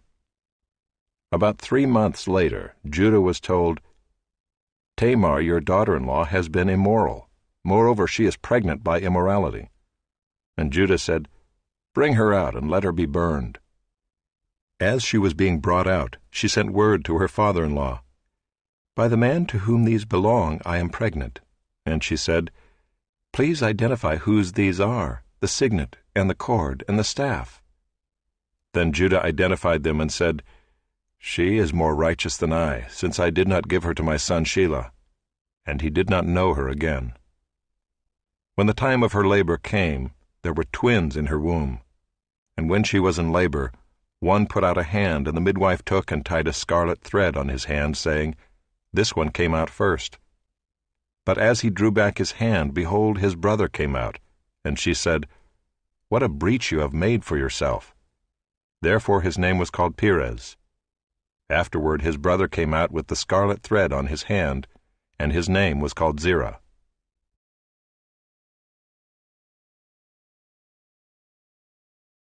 Chapter 39. Now Joseph had been brought down to Egypt, and Potiphar, an officer of Pharaoh, the captain of the guard, an Egyptian, had bought him from the Ishmaelites who had brought him down there. The Lord was with Joseph, and he became a successful man, and he was in the house of his Egyptian master. His master saw that the Lord was with him, and that the Lord caused all that he did to succeed in his hands. So Joseph found favor in his sight and attended him, and he made him overseer of his house, and put him in charge of all that he had. From the time that he made him overseer in his house and over all that he had, the Lord blessed the Egyptian's house for Joseph's sake. The blessing of the Lord was on all that he had, in house and field. So he left all that he had in Joseph's charge, and because of him he had no concern about anything but the food he ate. Now Joseph was handsome in form and appearance. And after a time his master's wife cast her eyes on Joseph and said, "Lie with me." But he refused and said to his master's wife, "Behold, because of me my master has no concern about anything in the house, and he has put everything that he has in my charge. He is not greater in this house than I am, nor has he kept back anything from me except you, because you are his wife.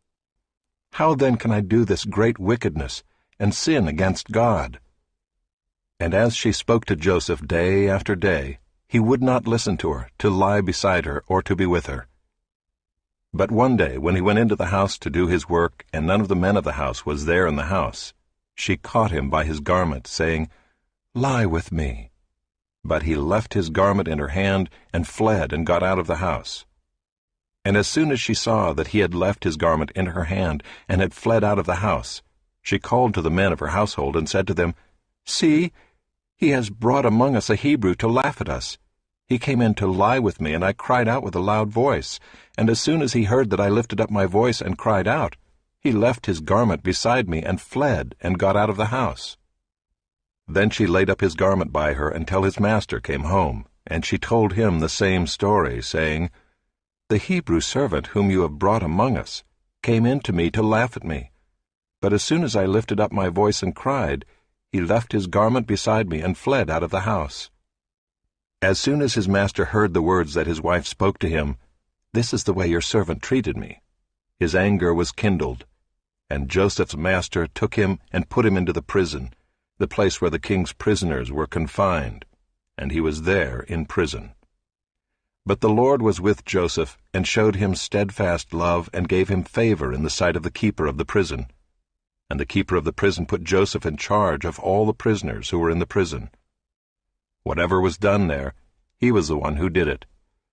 The keeper of the prison paid no attention to anything that was in Joseph's charge, because the Lord was with him, and whatever he did, the Lord made it succeed.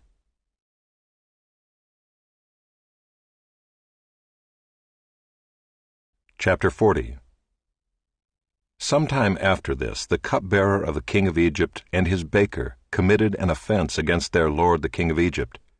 And Pharaoh was angry with his 2 officers, the chief cupbearer and the chief baker, and he put them in custody in the house of the captain of the guard, in the prison where Joseph was confined. The captain of the guard appointed Joseph to be with him, and he attended them. They continued for some time in custody. And one night they both dreamed, the cupbearer and the baker of the king of Egypt, who were confined in the prison, each his own dream, and each dream with its own interpretation. When Joseph came to them in the morning, he saw that they were troubled.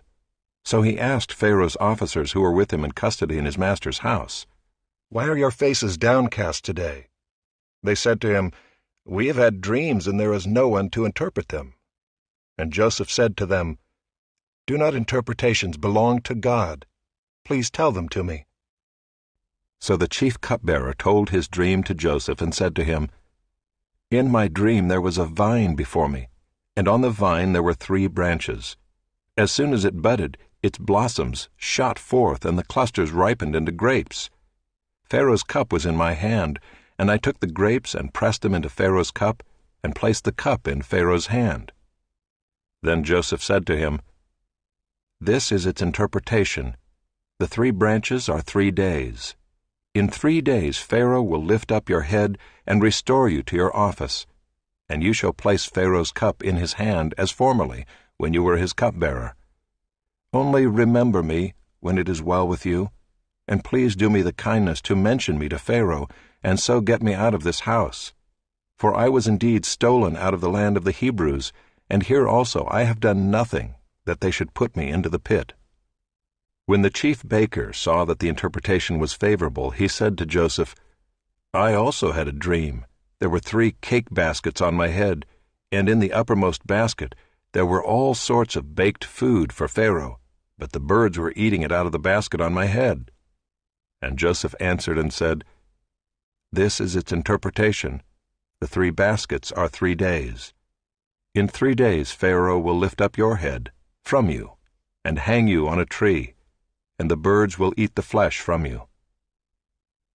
On the 3rd day, which was Pharaoh's birthday, he made a feast for all his servants, and lifted up the head of the chief cupbearer and the head of the chief baker among his servants. He restored the chief cupbearer to his position, and he placed the cup in Pharaoh's hand. But he hanged the chief baker as Joseph had interpreted to them. Yet the chief cupbearer did not remember Joseph, but forgot him.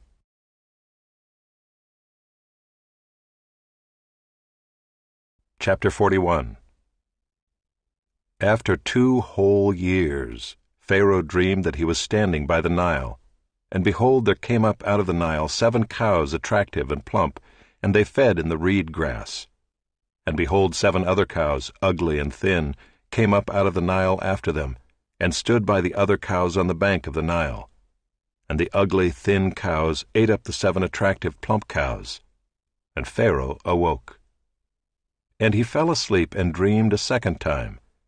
And behold, 7 ears of grain, plump and good, were growing on one stalk. And behold, after them sprouted 7 ears, thin and blighted by the east wind. And the thin ears swallowed up the 7 plump full ears. And Pharaoh awoke, and behold, it was a dream.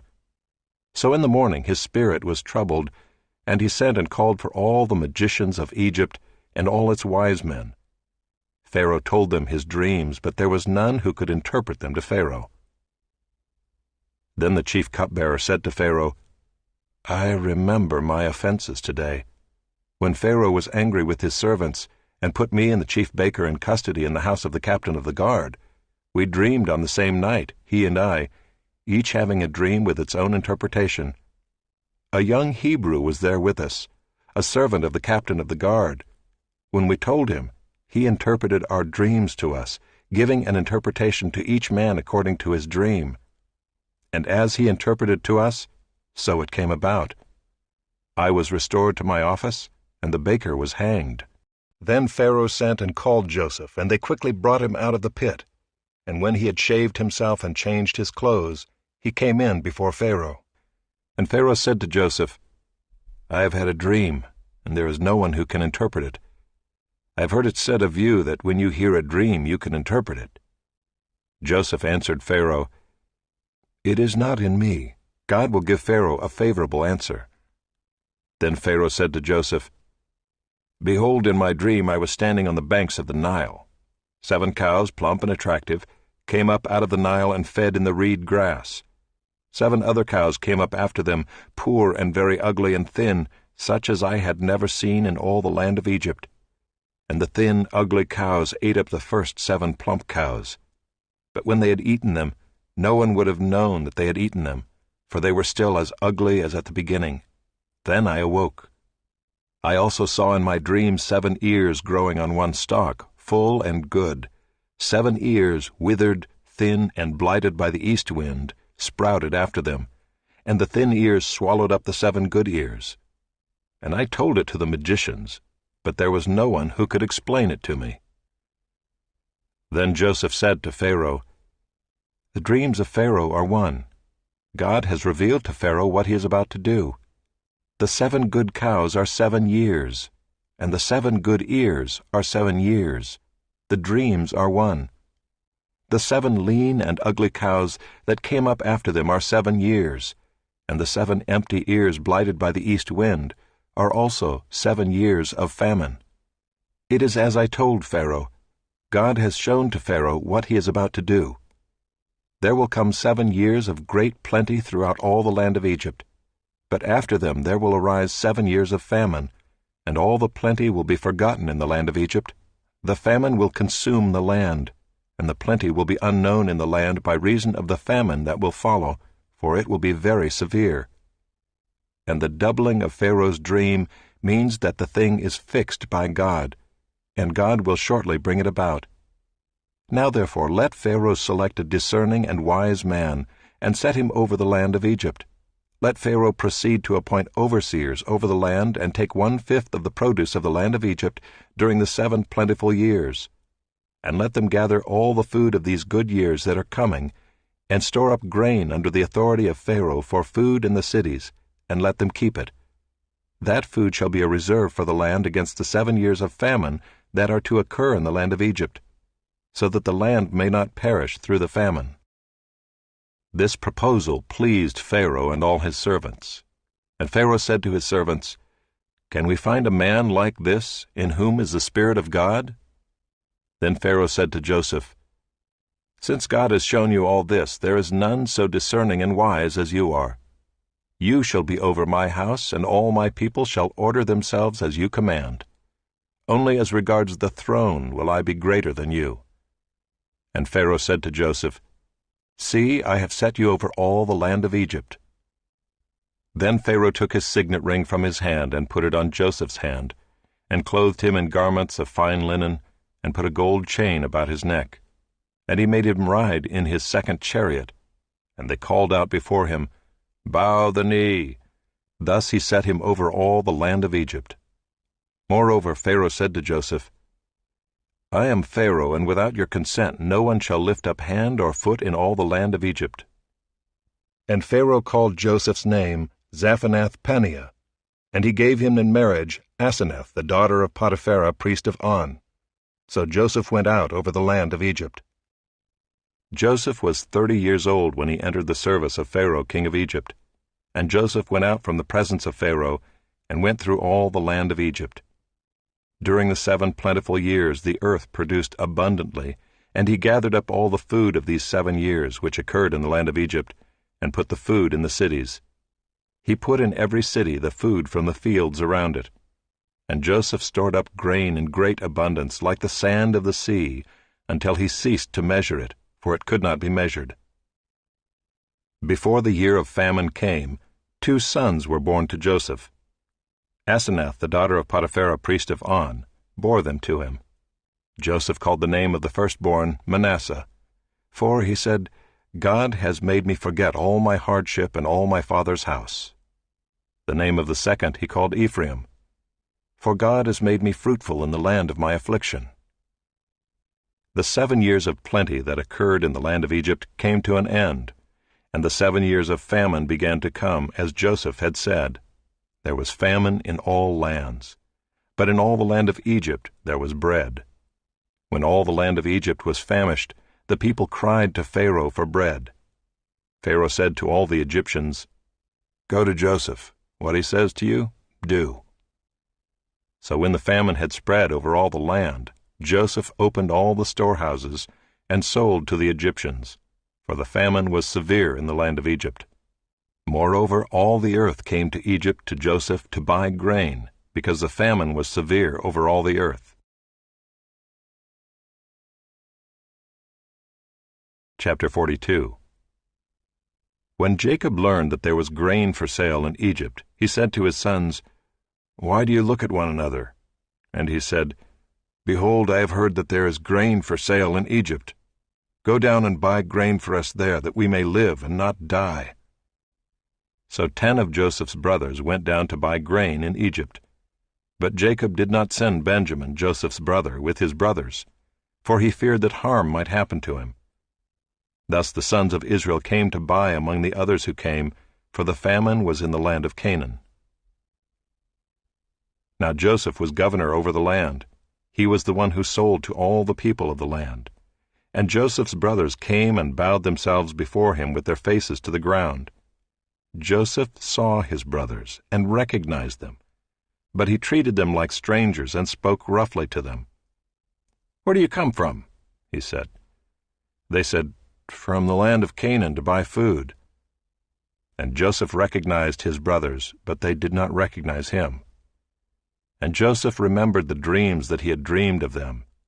And he said to them, "You are spies. You have come to see the nakedness of the land." They said to him, "No, my lord, your servants have come to buy food. We are all sons of one man. We are honest men. Your servants have never been spies." He said to them, "No, it is the nakedness of the land that you have come to see." And they said, "We, your servants, are 12 brothers, the sons of one man in the land of Canaan, and behold, the youngest is this day with our father, and one is no more." But Joseph said to them, "It is as I said to you, you are spies. By this you shall be tested. By the life of Pharaoh you shall not go from this place unless your youngest brother comes here. Send one of you, and let him bring your brother while you remain confined, that your words may be tested, whether there is truth in you. Or else, by the life of Pharaoh, surely you are spies."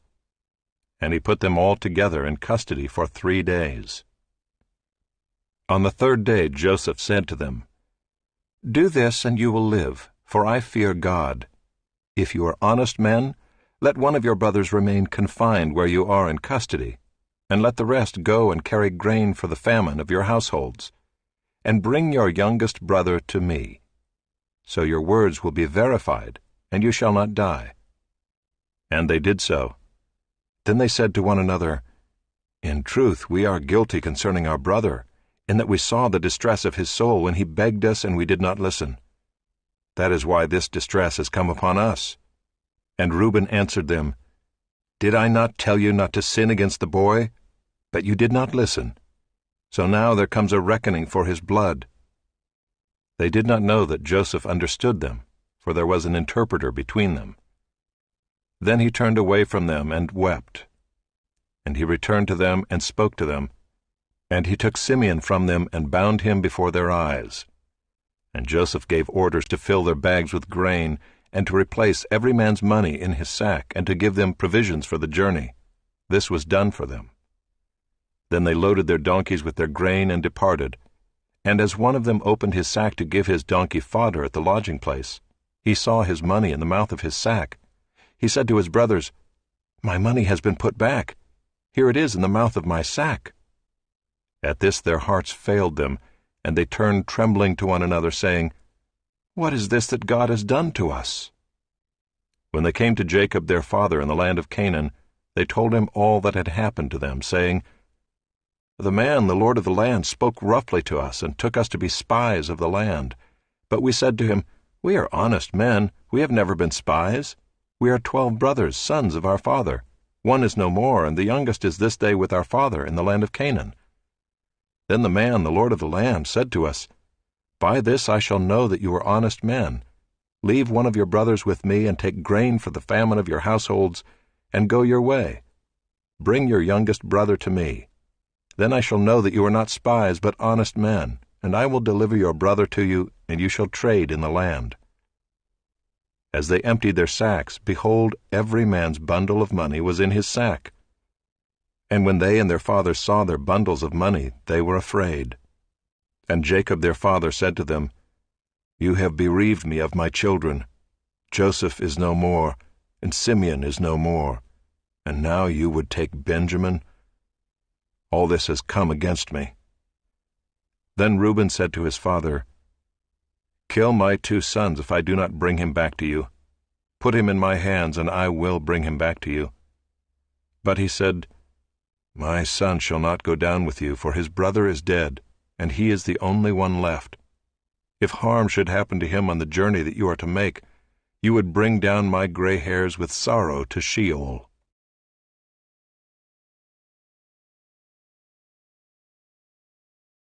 Chapter 43. Now the famine was severe in the land. And when they had eaten the grain that they had brought from Egypt, their father said to them, Go again, buy us a little food. But Judah said to him, The man solemnly warned us, saying, You shall not see my face unless your brother is with you. If you will send our brother with us, we will go down and buy you food. But if you will not send him, we will not go down, for the man said to us, You shall not see my face unless your brother is with you. Israel said, Why did you treat me so badly as to tell the man that you had another brother? They replied, The man questioned us carefully about ourselves and our kindred, saying, Is your father still alive? Do you have another brother? What we told him was in answer to these questions. Could we in any way know that he would say, Bring your brother down? And Judah said to Israel his father, Send the boy with me, and we will arise and go, that we may live and not die, both we and you and also our little ones.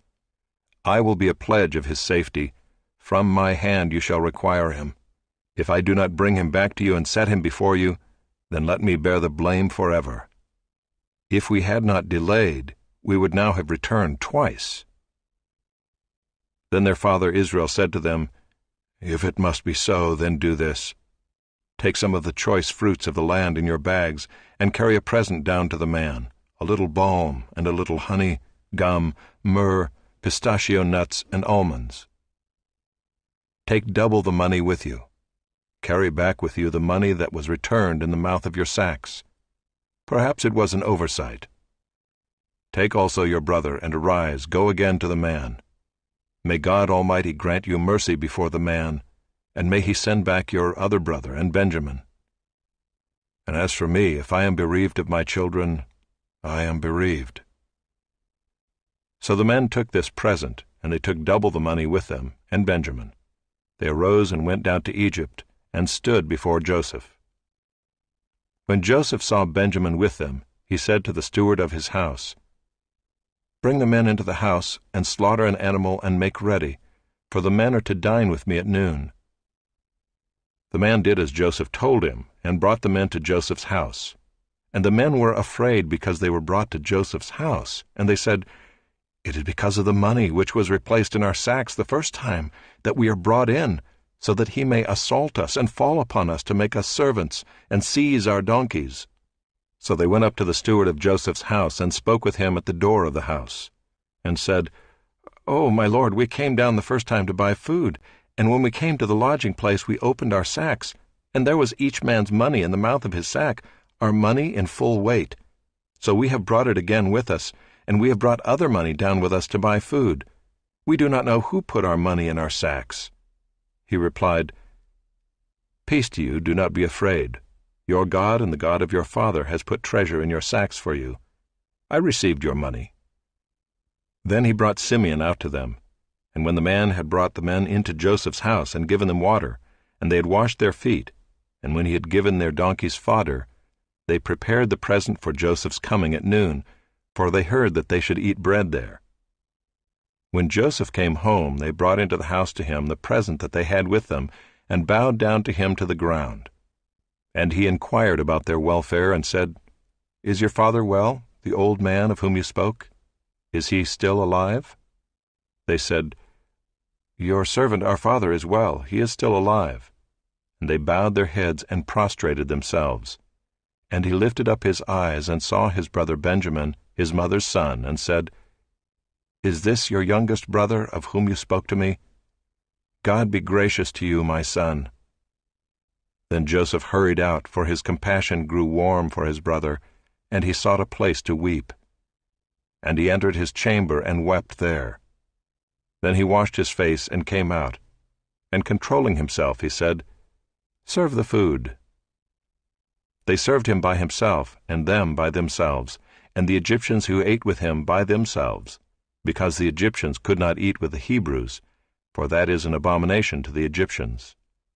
And they sat before him, the firstborn according to his birthright, and the youngest according to his youth. And the men looked at one another in amazement. Portions were taken to them from Joseph's table, but Benjamin's portion was 5 times as much as any of theirs. And they drank and were merry with him.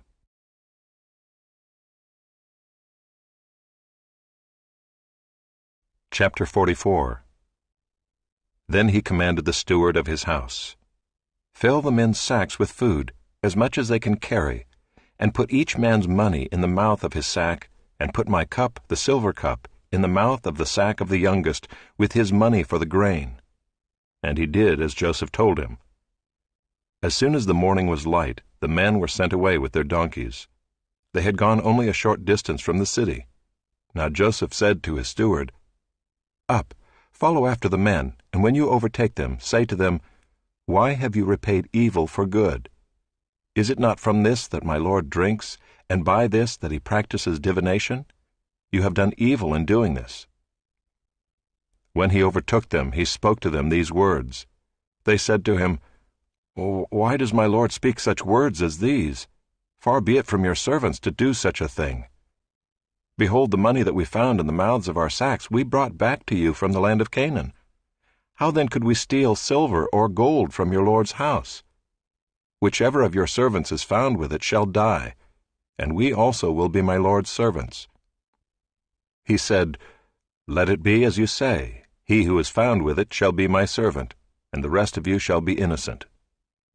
Then each man quickly lowered his sack to the ground, and each man opened his sack. And he searched, beginning with the eldest, and ending with the youngest. And the cup was found in Benjamin's sack.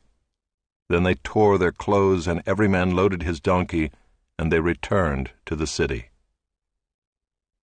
When Judah and his brothers came to Joseph's house, he was still there.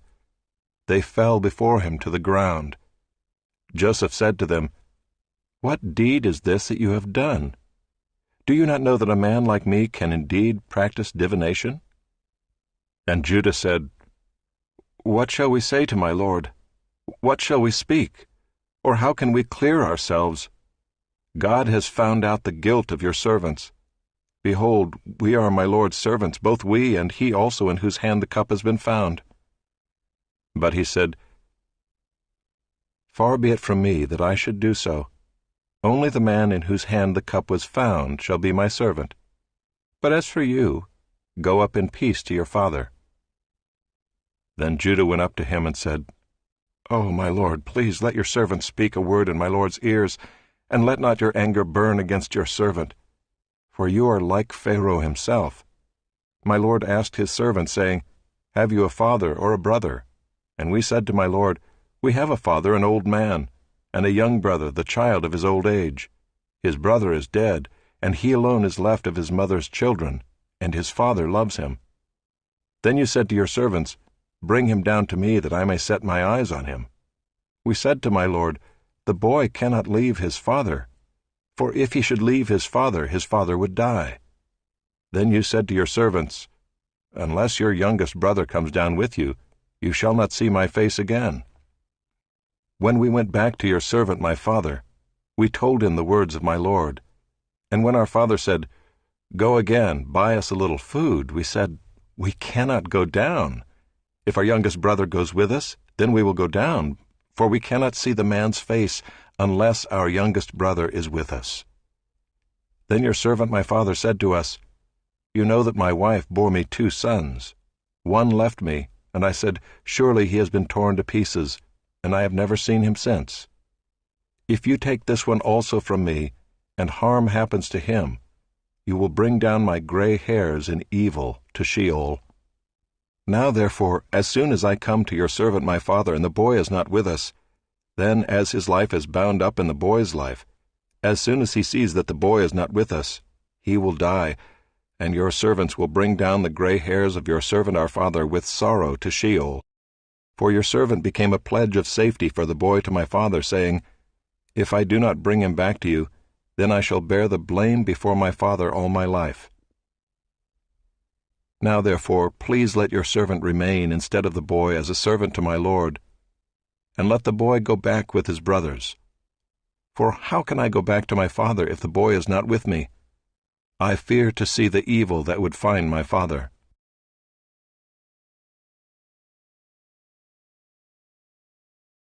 Chapter 45. Then Joseph could not control himself before all those who stood by him. He cried, Make everyone go out from me. So no one stayed with him when Joseph made himself known to his brothers. And he wept aloud, so that the Egyptians heard it, and the household of Pharaoh heard it. And Joseph said to his brothers, I am Joseph. Is my father still alive? But his brothers could not answer him, for they were dismayed at his presence. So Joseph said to his brothers, Come near to me, please. And they came near. And he said, I am your brother, Joseph, whom you sold into Egypt.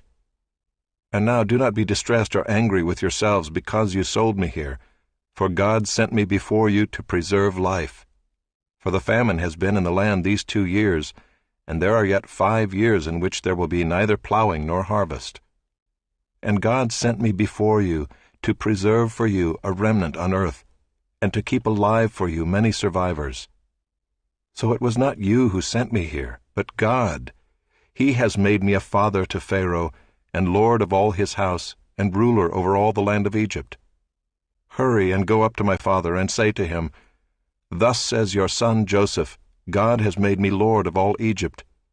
Come down to me, do not tarry. You shall dwell in the land of Goshen, and you shall be near me, you and your children, and your children's children, and your flocks, your herds, and all that you have. There I will provide for you, for there are yet 5 years of famine to come, so that you and your household and all that you have do not come to poverty. And now your eyes see, and the eyes of my brother Benjamin see, that it is my mouth that speaks to you. You must tell my father of all my honor in Egypt, and of all that you have seen. Hurry and bring my father down here. Then he fell upon his brother Benjamin's neck and wept, and Benjamin wept upon his neck. And he kissed all his brothers and wept upon them. After that his brothers talked with him. When the report was heard in Pharaoh's house, Joseph's brothers have come, it pleased Pharaoh and his servants.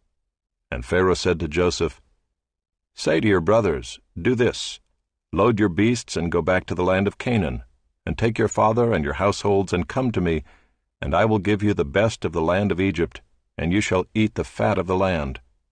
And you, Joseph, are commanded to say, Do this, take wagons from the land of Egypt for your little ones and for your wives, and bring your father, and come.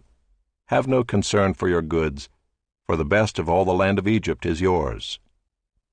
The sons of Israel did so, and Joseph gave them wagons according to the command of Pharaoh, and gave them provisions for the journey. To each and all of them he gave a change of clothes, but to Benjamin he gave 300 shekels of silver and 5 changes of clothes. To his father he sent as follows: 10 donkeys loaded with the good things of Egypt, and 10 female donkeys loaded with grain, bread, and provision for his father on the journey. Then he sent his brothers away, and as they departed he said to them, Do not quarrel on the way. So they went up out of Egypt and came to the land of Canaan to their father Jacob. And they told him, Joseph is still alive, and he is ruler over all the land of Egypt. And his heart became numb, for he did not believe them. But when they told him all the words of Joseph which he had said to them, and when he saw the wagons that Joseph had sent to carry him, the spirit of their father Jacob revived. And Israel said, It is enough. Joseph my son is still alive. I will go and see him before I die.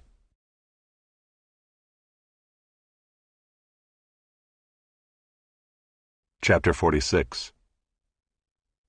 So Israel took his journey with all that he had, and came to Beersheba, and offered sacrifices to the God of his father Isaac. And God spoke to Israel in visions of the night, and said, Jacob, Jacob. And he said, Here I am. Then he said, I am God, the God of your father. Do not be afraid to go down to Egypt, for there I will make you into a great nation. I myself will go down with you to Egypt, and I will also bring you up again, and Joseph's hand shall close your eyes. Then Jacob set out from Beersheba. The sons of Israel carried Jacob their father, their little ones, and their wives in the wagons that Pharaoh had sent to carry him. They also took their livestock and their goods which they had gained in the land of Canaan, and came into Egypt, Jacob and all his offspring with him, his sons and his sons' sons with him, his daughters and his sons' daughters. All his offspring he brought with him into Egypt.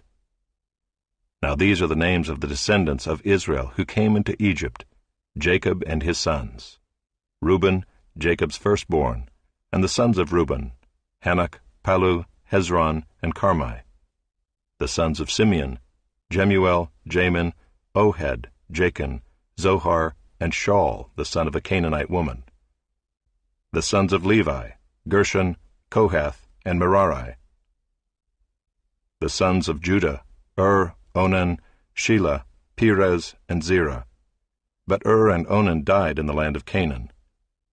And the sons of Perez were Hezron and Hamul. The sons of Issachar, Tola, Puvah, Yob, and Shimron. The sons of Zebulun, Sirad, Elon, and Jaliel. These are the sons of Leah whom she bore to Jacob in Padanaram, together with his daughter Dinah. Altogether his sons and his daughters numbered 33. The sons of Gad, Ziphion, Haggai, Shunai, Esbon, Eri, Arodai, and Aralai. The sons of Asher, Imnah, Ishva, Ishvai, Beriah, with Sirah their sister. And the sons of Beriah, Heber, and Malchiel. These are the sons of Zilpah, whom Laban gave to Leah his daughter, and these she bore to Jacob, 16 persons. The sons of Rachel, Jacob's wife, Joseph and Benjamin. And to Joseph in the land of Egypt were born Manasseh and Ephraim, whom Asenath the daughter of Potipharah the priest of On bore to him. And the sons of Benjamin, Bela, Becher, Ashbel, Gera, Naaman, Ehi, Rosh, Mupim, Hupim, and Ard. These are the sons of Rachel, who were born to Jacob, 14 persons in all. The son of Dan, Hushim. The sons of Naphtali, Jaziel, Guni, Jezer, and Shillem. These are the sons of Bilhah, whom Laban gave to Rachel his daughter, and these she bore to Jacob, 7 persons in all. All the persons belonging to Jacob who came into Egypt, who were his own descendants, not including Jacob's sons' wives, were 66 persons in all. And the sons of Joseph, who were born to him in Egypt, were 2. All the persons of the house of Jacob who came into Egypt were 70. He had sent Judah ahead of him to Joseph to show the way before him in Goshen, and they came into the land of Goshen. Then Joseph prepared his chariot and went up to meet Israel his father in Goshen. He presented himself to him and fell on his neck, and wept on his neck a good while. Israel said to Joseph, Now let me die, since I have seen your face, and know that you are still alive. Joseph said to his brothers and to his father's household, I will go up and tell Pharaoh, and will say to him, My brothers and my father's household, who are in the land of Canaan, have come to me. And the men are shepherds, for they have been keepers of livestock, and they have brought their flocks and their herds and all that they have.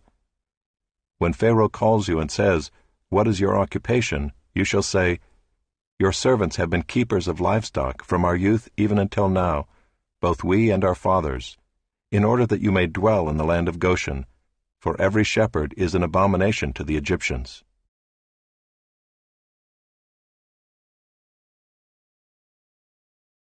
Chapter 47.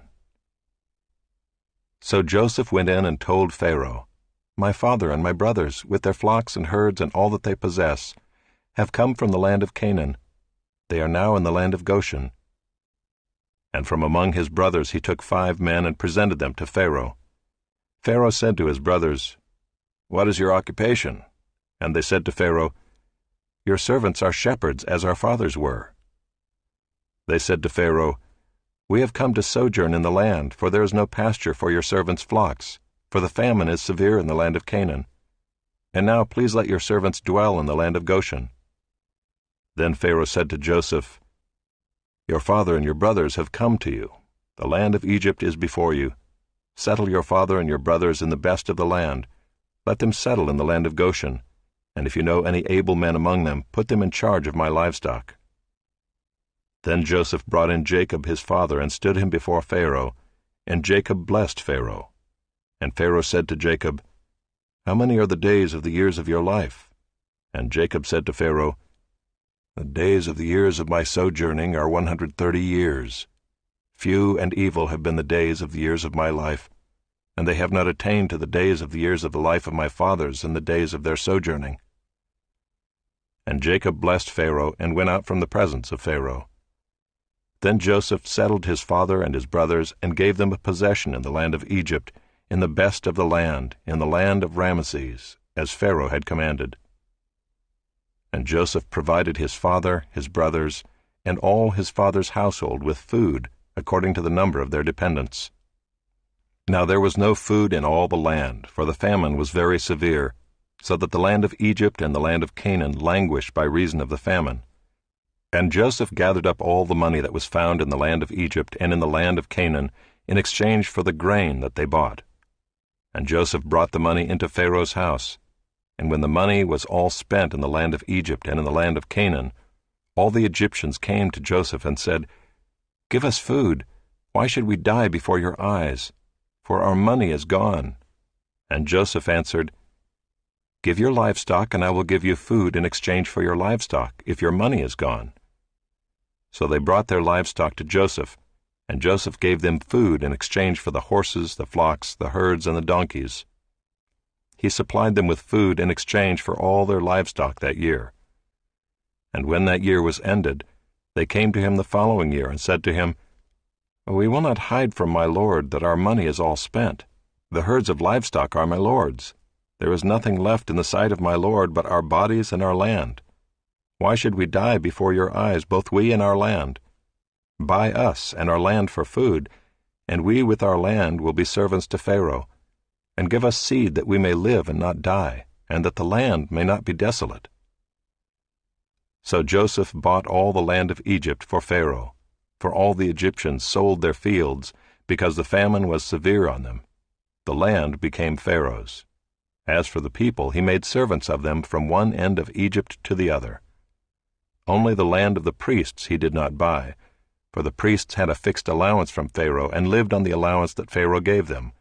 Therefore they did not sell their land. Then Joseph said to the people, "Behold, I have this day bought you and your land for Pharaoh. Now here is seed for you, and you shall sow the land. And at the harvest you shall give 1/5 to Pharaoh, and 4/5 shall be your own, as seed for the field, and as food for yourselves and your households, and as food for your little ones." And they said, "You have saved our lives. May it please my lord, we will be servants to Pharaoh." So Joseph made it a statute concerning the land of Egypt, and it stands to this day, that Pharaoh should have the 5th. The land of the priests alone did not become Pharaoh's. Thus Israel settled in the land of Egypt, in the land of Goshen, and they gained possessions in it, and were fruitful and multiplied greatly. And Jacob lived in the land of Egypt 17 years. So the days of Jacob, the years of his life, were 147 years. And when the time drew near that Israel must die, he called his son Joseph and said to him, "If now I have found favor in your sight, put your hand under my thigh and promise to deal kindly and truly with me. Do not bury me in Egypt, but let me lie with my fathers. Carry me out of Egypt and bury me in their burying place." He answered, "I will do as you have said." And he said, "Swear to me." And he swore to him. Then Israel bowed himself upon the head of his bed.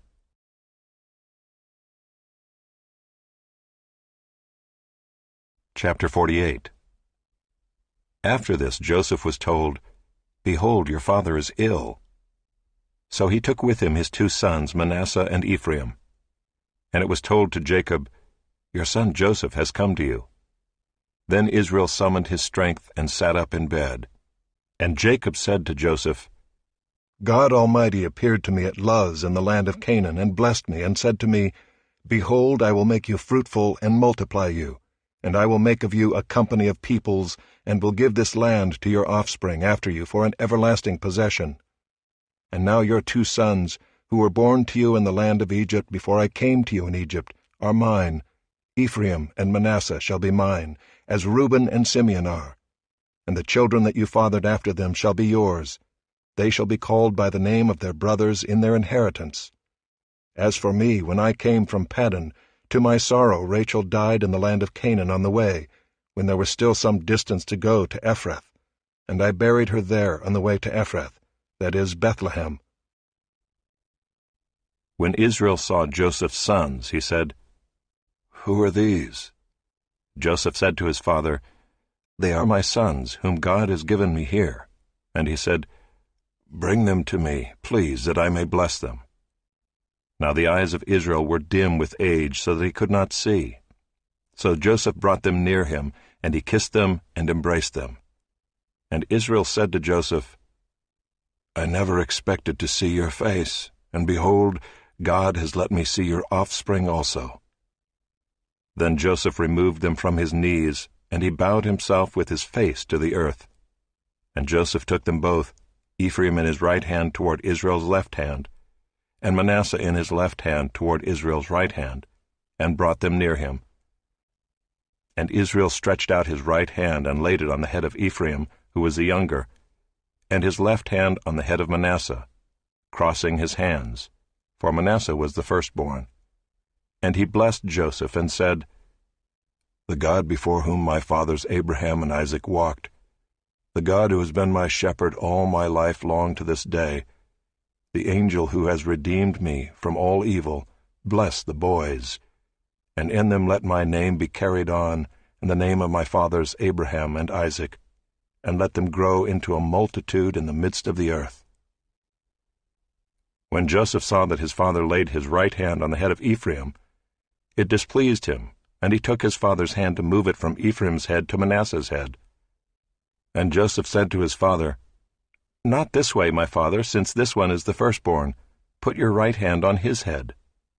But his father refused and said, "I know, my son, I know. He also shall become a people, and he also shall be great. Nevertheless, his younger brother shall be greater than he, and his offspring shall become a multitude of nations." So he blessed them that day, saying, "By you Israel will pronounce blessing, saying, God make you as Ephraim and as Manasseh." Thus he put Ephraim before Manasseh. Then Israel said to Joseph, "Behold, I am about to die, but God will be with you and will bring you again to the land of your fathers. Moreover, I have given to you, rather than to your brothers, one mountain slope that I took from the hand of the Amorites with my sword and with my bow."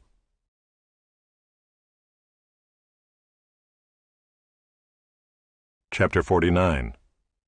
Then Jacob called his sons and said, "Gather yourselves together, that I may tell you what shall happen to you in days to come. Assemble and listen, O sons of Jacob, listen to Israel your father. Reuben, you are my firstborn, my might, and the firstfruits of my strength, preeminent in dignity and preeminent in power. Unstable as water, you shall not have preeminence. Because you went up to your father's bed, then you defiled it, he went up to my couch. Simeon and Levi are brothers, weapons of violence are their swords. Let my soul come not into their counsel, O my glory, be not joined to their company. For in their anger they killed men, and in their willfulness they hamstrung oxen. Cursed be their anger, for it is fierce, and their wrath, for it is cruel. I will divide them in Jacob and scatter them in Israel. Judah, your brothers shall praise you. Your hand shall be on the neck of your enemies. Your father's sons shall bow down before you. Judah is a lion's cub. From the prey, my son, you have gone up. He stooped down, he crouched as a lion and as a lioness. Who dares rouse him? The scepter shall not depart from Judah, nor the ruler's staff from between his feet, until tribute comes to him, and to him shall be the obedience of the peoples. Binding his foal to the vine, and his donkey's colt to the choice vine, he has washed his garments in wine, and his vesture in the blood of grapes. His eyes are darker than wine, and his teeth whiter than milk. Zebulun shall dwell at the shore of the sea, he shall become a haven for ships, and his border shall be at Sidon. Issachar is a strong donkey, crouching between the sheepfolds. He saw that a resting place was good, and that the land was pleasant, so he bowed his shoulder to bear, and became a servant at forced labor. Dan shall judge his people as one of the tribes of Israel. Dan shall be a serpent in the way, a viper by the path, that bites the horse's heels, so that his rider falls backward. I wait for your salvation, O Lord. Raiders shall raid Gad, but he shall raid at their heels. Asher's food shall be rich, and he shall yield royal delicacies. Naphtali is a doe let loose that bears beautiful fawns. Joseph is a fruitful bough by a spring. His branches run over the wall. The archers bitterly attacked him, shot at him, and harassed him severely. Yet his bow remained unmoved. His arms were made agile by the hands of the mighty one of Jacob. From there is the shepherd, the stone of Israel. By the God of your father who will help you, by the Almighty who will bless you with blessings of heaven above, blessings of the deep that crouches beneath, blessings of the breasts and of the womb. The blessings of your father are mighty beyond the blessings of my parents, up to the bounties of the everlasting hills. May they be on the head of Joseph, and on the brow of him who was set apart from his brothers. Benjamin is a ravenous wolf, in the morning devouring the prey, and at evening dividing the spoil. All these are the 12 tribes of Israel. This is what their father said to them as he blessed them, blessing each with the blessing suitable to him. Then he commanded them and said to them, I am to be gathered to my people. Bury me with my fathers in the cave that is in the field of Ephron the Hittite, in the cave that is in the field at Machpelah, to the east of Mamre in the land of Canaan, which Abraham bought with the field from Ephron the Hittite to possess as a burying place. There they buried Abraham and Sarah his wife. There they buried Isaac and Rebekah his wife. And there I buried Leah. The field and the cave that is in it were bought from the Hittites. When Jacob finished commanding his sons, he drew up his feet into the bed, and breathed his last, and was gathered to his people.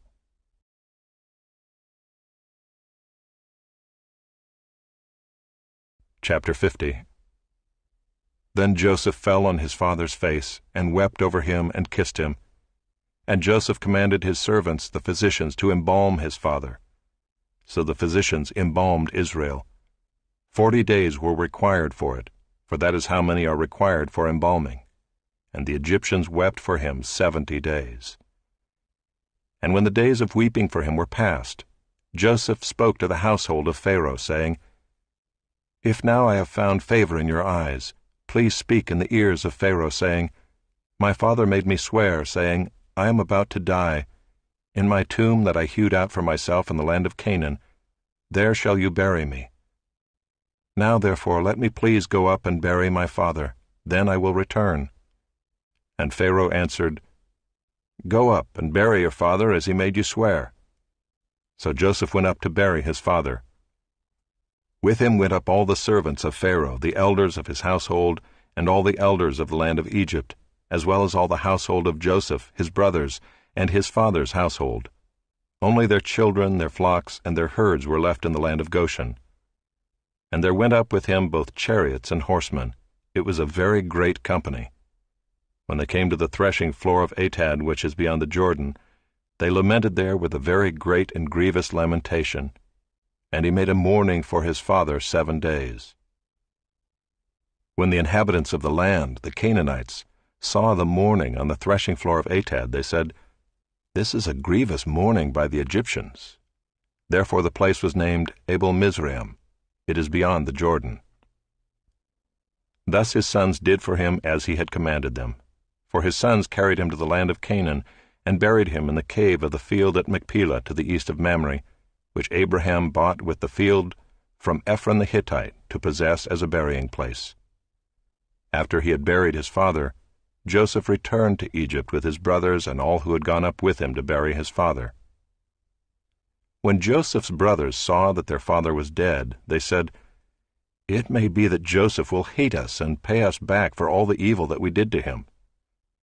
So they sent a message to Joseph, saying, "Your father gave this command before he died. Say to Joseph, 'Please forgive the transgression of your brothers and their sin, because they did evil to you. And now please forgive the transgression of the servants of the God of your father.'" Joseph wept when they spoke to him. His brothers also came and fell down before him and said, "Behold, we are your servants." But Joseph said to them, "Do not fear, for am I in the place of God? As for you, you meant evil against me, but God meant it for good, to bring it about that many people should be kept alive as they are today. So do not fear. I will provide for you and your little ones." Thus he comforted them and spoke kindly to them. So Joseph remained in Egypt, he and his father's house. Joseph lived 110 years. And Joseph saw Ephraim's children of the 3rd generation. The children also of Machir the son of Manasseh were counted as Joseph's own. And Joseph said to his brothers, "I am about to die, but God will visit you and bring you up out of this land, to the land that he swore to Abraham, to Isaac, and to Jacob." Then Joseph made the sons of Israel swear, saying, "God will surely visit you, and you shall carry up my bones from here."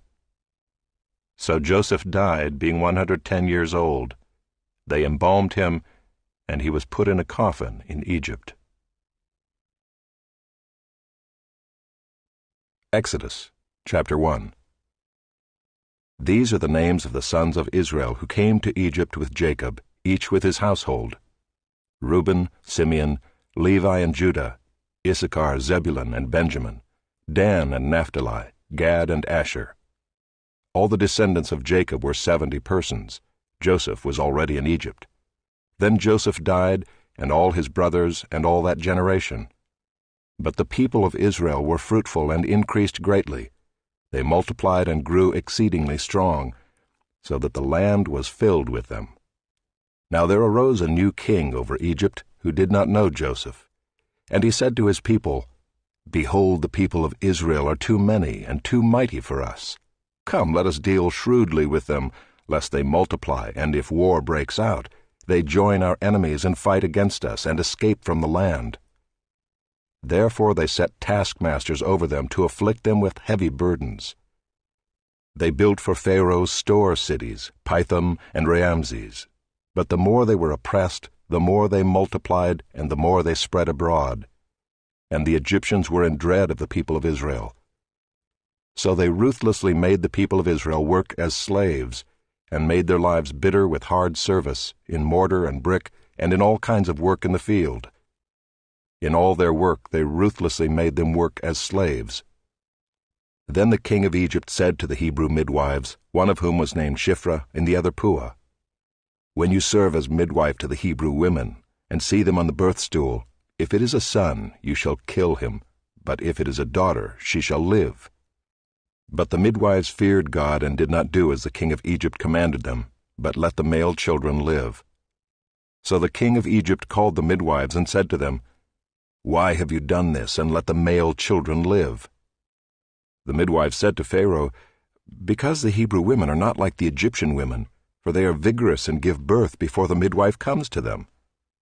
So God dealt well with the midwives, and the people multiplied and grew very strong. And because the midwives feared God, he gave them families.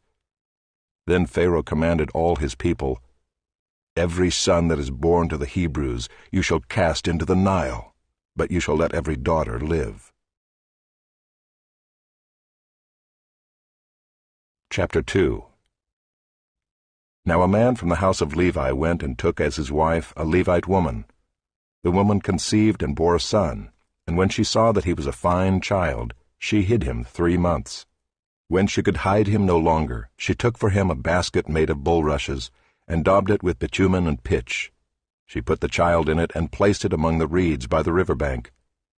And his sister stood at a distance to know what would be done to him. Now the daughter of Pharaoh came down to bathe at the river, while her young women walked beside the river. She saw the basket among the reeds, and sent her servant woman, and she took it.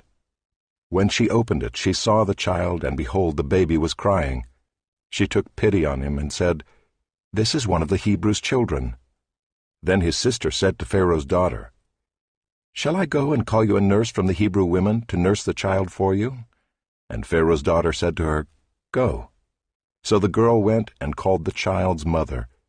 And Pharaoh's daughter said to her, "Take this child away and nurse him for me, and I will give you your wages." So the woman took the child and nursed him. When the child grew older, she brought him to Pharaoh's daughter, and he became her son. She named him Moses, because, she said, I drew him out of the water. One day when Moses had grown up, he went out to his people and looked on their burdens, and he saw an Egyptian beating a Hebrew, one of his people. He looked this way and that, and seeing no one, he struck down the Egyptian and hid him in the sand. When he went out the next day, behold, 2 Hebrews were struggling together. And he said to the man in the wrong, "Why do you strike your companion?" He answered, "Who made you a prince and a judge over us? Do you mean to kill me as you killed the Egyptian?" Then Moses was afraid and thought, "Surely the thing is known." When Pharaoh heard of it, he sought to kill Moses. But Moses fled from Pharaoh and stayed in the land of Midian, and he sat down by a well. Now the priest of Midian had 7 daughters, and they came and drew water and filled the troughs to water their father's flock. The shepherds came and drove them away, but Moses stood up and saved them and watered their flock. When they came home to their father Reuel, he said, "How is it that you have come home so soon today?" They said, "An Egyptian delivered us out of the hand of the shepherds, and even drew water for us, and watered the flock." He said to his daughters, "Then where is he? Why have you left the man? Call him that he may eat bread." And Moses was content to dwell with the man, and he gave Moses his daughter Zipporah. She gave birth to a son, and he called his name Gershom, for he said, "I have been a sojourner in a foreign land." During those many days the king of Egypt died, and the people of Israel groaned because of their slavery and cried out for help. Their cry for rescue from slavery came up to God. And God heard their groaning, and God remembered his covenant with Abraham, with Isaac, and with Jacob.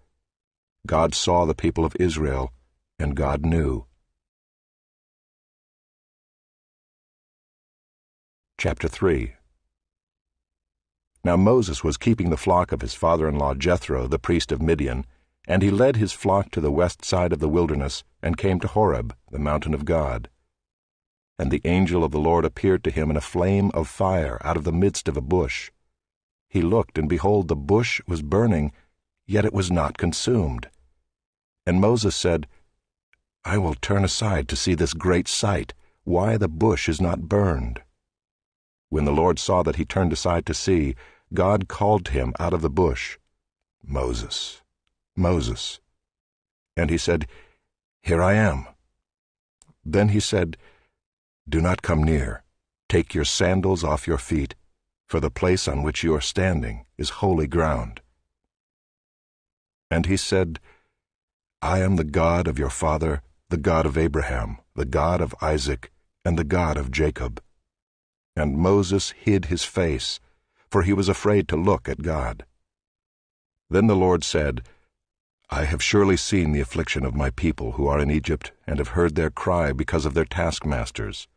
I know their sufferings, and I have come down to deliver them out of the hand of the Egyptians, and to bring them up out of that land to a good and broad land, a land flowing with milk and honey, to the place of the Canaanites, the Hittites, the Amorites, the Perizzites, the Hivites, and the Jebusites.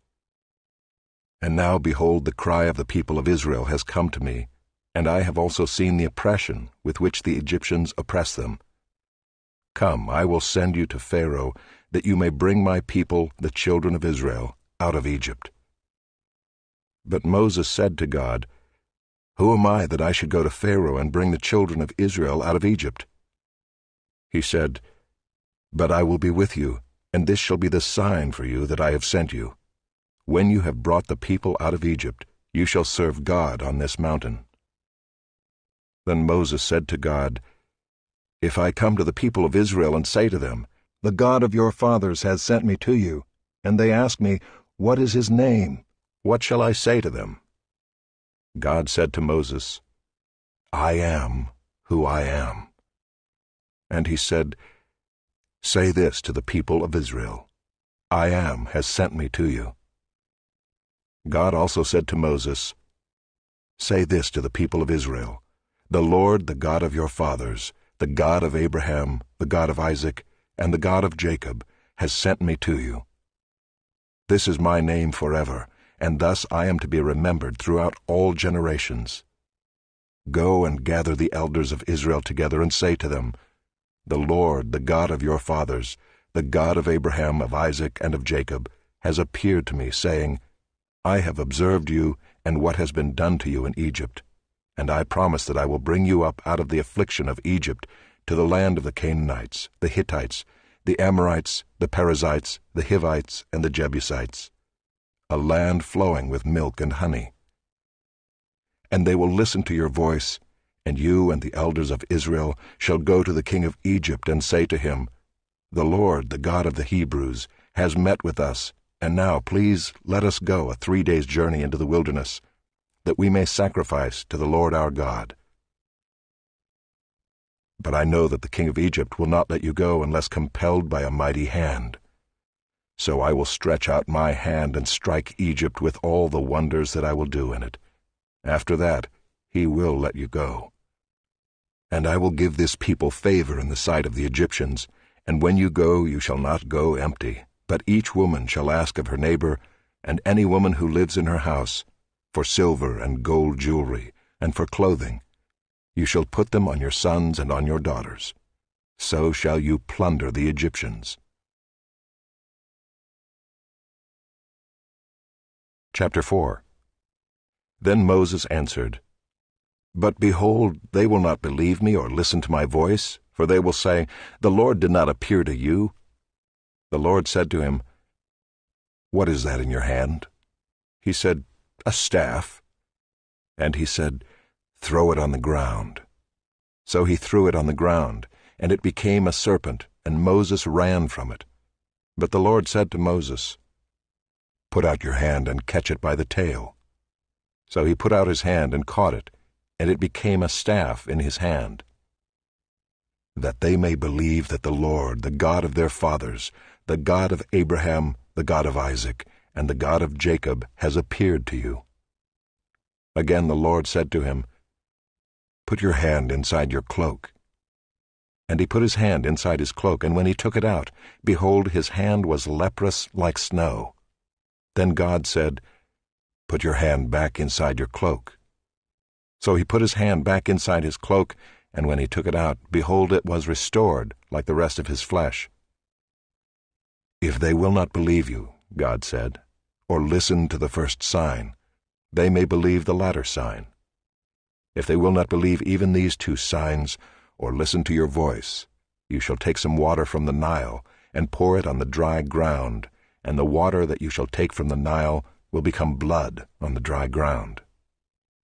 But Moses said to the Lord, O my Lord, I am not eloquent, either in the past or since you have spoken to your servant, but I am slow of speech and of tongue. Then the Lord said to him, Who has made man's mouth? Who makes him mute, or deaf, or seeing, or blind? Is it not I, the Lord? Now therefore go, and I will be with your mouth and teach you what you shall speak." But he said, "Oh, my Lord, please send someone else." Then the anger of the Lord was kindled against Moses, and he said, "Is there not Aaron your brother, the Levite? I know that he can speak well. Behold, he is coming out to meet you, and when he sees you, he will be glad in his heart. You shall speak to him and put the words in his mouth, and I will be with your mouth and with his mouth, and I will teach you both what to do. He shall speak for you to the people, and he shall be your mouth, and you shall be as God to him, and take in your hand this staff, with which you shall do the signs." Moses went back to Jethro his father-in-law and said to him, "Please let me go back to my brothers in Egypt to see whether they are still alive." And Jethro said to Moses, "Go in peace." And the Lord said to Moses in Midian, "Go back to Egypt, for all the men who were seeking your life are dead." So Moses took his wife and his sons, and had them ride on a donkey, and went back to the land of Egypt. And Moses took the staff of God in his hand. And the Lord said to Moses, "When you go back to Egypt, see that you do before Pharaoh all the miracles that I have put in your power. But I will harden his heart, so that he will not let the people go. Then you shall say to Pharaoh, Thus says the Lord, Israel is my firstborn son, and I say to you, Let my son go, that he may serve me. If you refuse to let him go, behold, I will kill your firstborn son." At a lodging place on the way, the Lord met him and sought to put him to death. Then Zipporah took a flint and cut off her son's foreskin and touched Moses' feet with it and said, "Surely you are a bridegroom of blood to me." So he let him alone. It was then that she said, "A bridegroom of blood," because of the circumcision. The Lord said to Aaron, "Go into the wilderness to meet Moses." So he went and met him at the mountain of God and kissed him. And Moses told Aaron all the words of the Lord with which he had sent him to speak, and all the signs that he had commanded him to do. Then Moses and Aaron went and gathered together all the elders of the people of Israel. Aaron spoke all the words that the Lord had spoken to Moses, and did the signs in the sight of the people. And the people believed, and when they heard that the Lord had visited the people of Israel, and that he had seen their affliction, they bowed their heads and worshipped.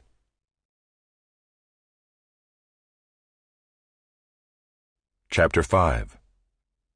Afterward Moses and Aaron went and said to Pharaoh, "Thus says the Lord, the God of Israel, Let my people go, that they may hold a feast to me in the wilderness." But Pharaoh said, "Who is the Lord, that I should obey his voice and let Israel go? I do not know the Lord, and moreover I will not let Israel go." Then they said, "The God of the Hebrews has met with us. Please let us go a 3 days' journey into the wilderness, that we may sacrifice to the Lord our God, lest he fall upon us with pestilence or with the sword." But the king of Egypt said to them, "Moses and Aaron, why do you take the people away from their work? Get back to your burdens." And Pharaoh said, "Behold, the people of the land are now many, and you make them rest from their burdens." The same day Pharaoh commanded the taskmasters of the people and their foremen, "You shall no longer give the people straw to make bricks, as in the past. Let them go and gather straw for themselves. But the number of bricks that they made in the past you shall impose on them. You shall by no means reduce it, for they are idle. Therefore they cry, Let us go and offer sacrifice to our God. Let heavier work be laid on the men, that they may labor at it and pay no regard to lying words." So the taskmasters and the foremen of the people went out and said to the people, "Thus says Pharaoh, I will not give you straw. Go and get your straw yourselves wherever you can find it. But your work will not be reduced in the least."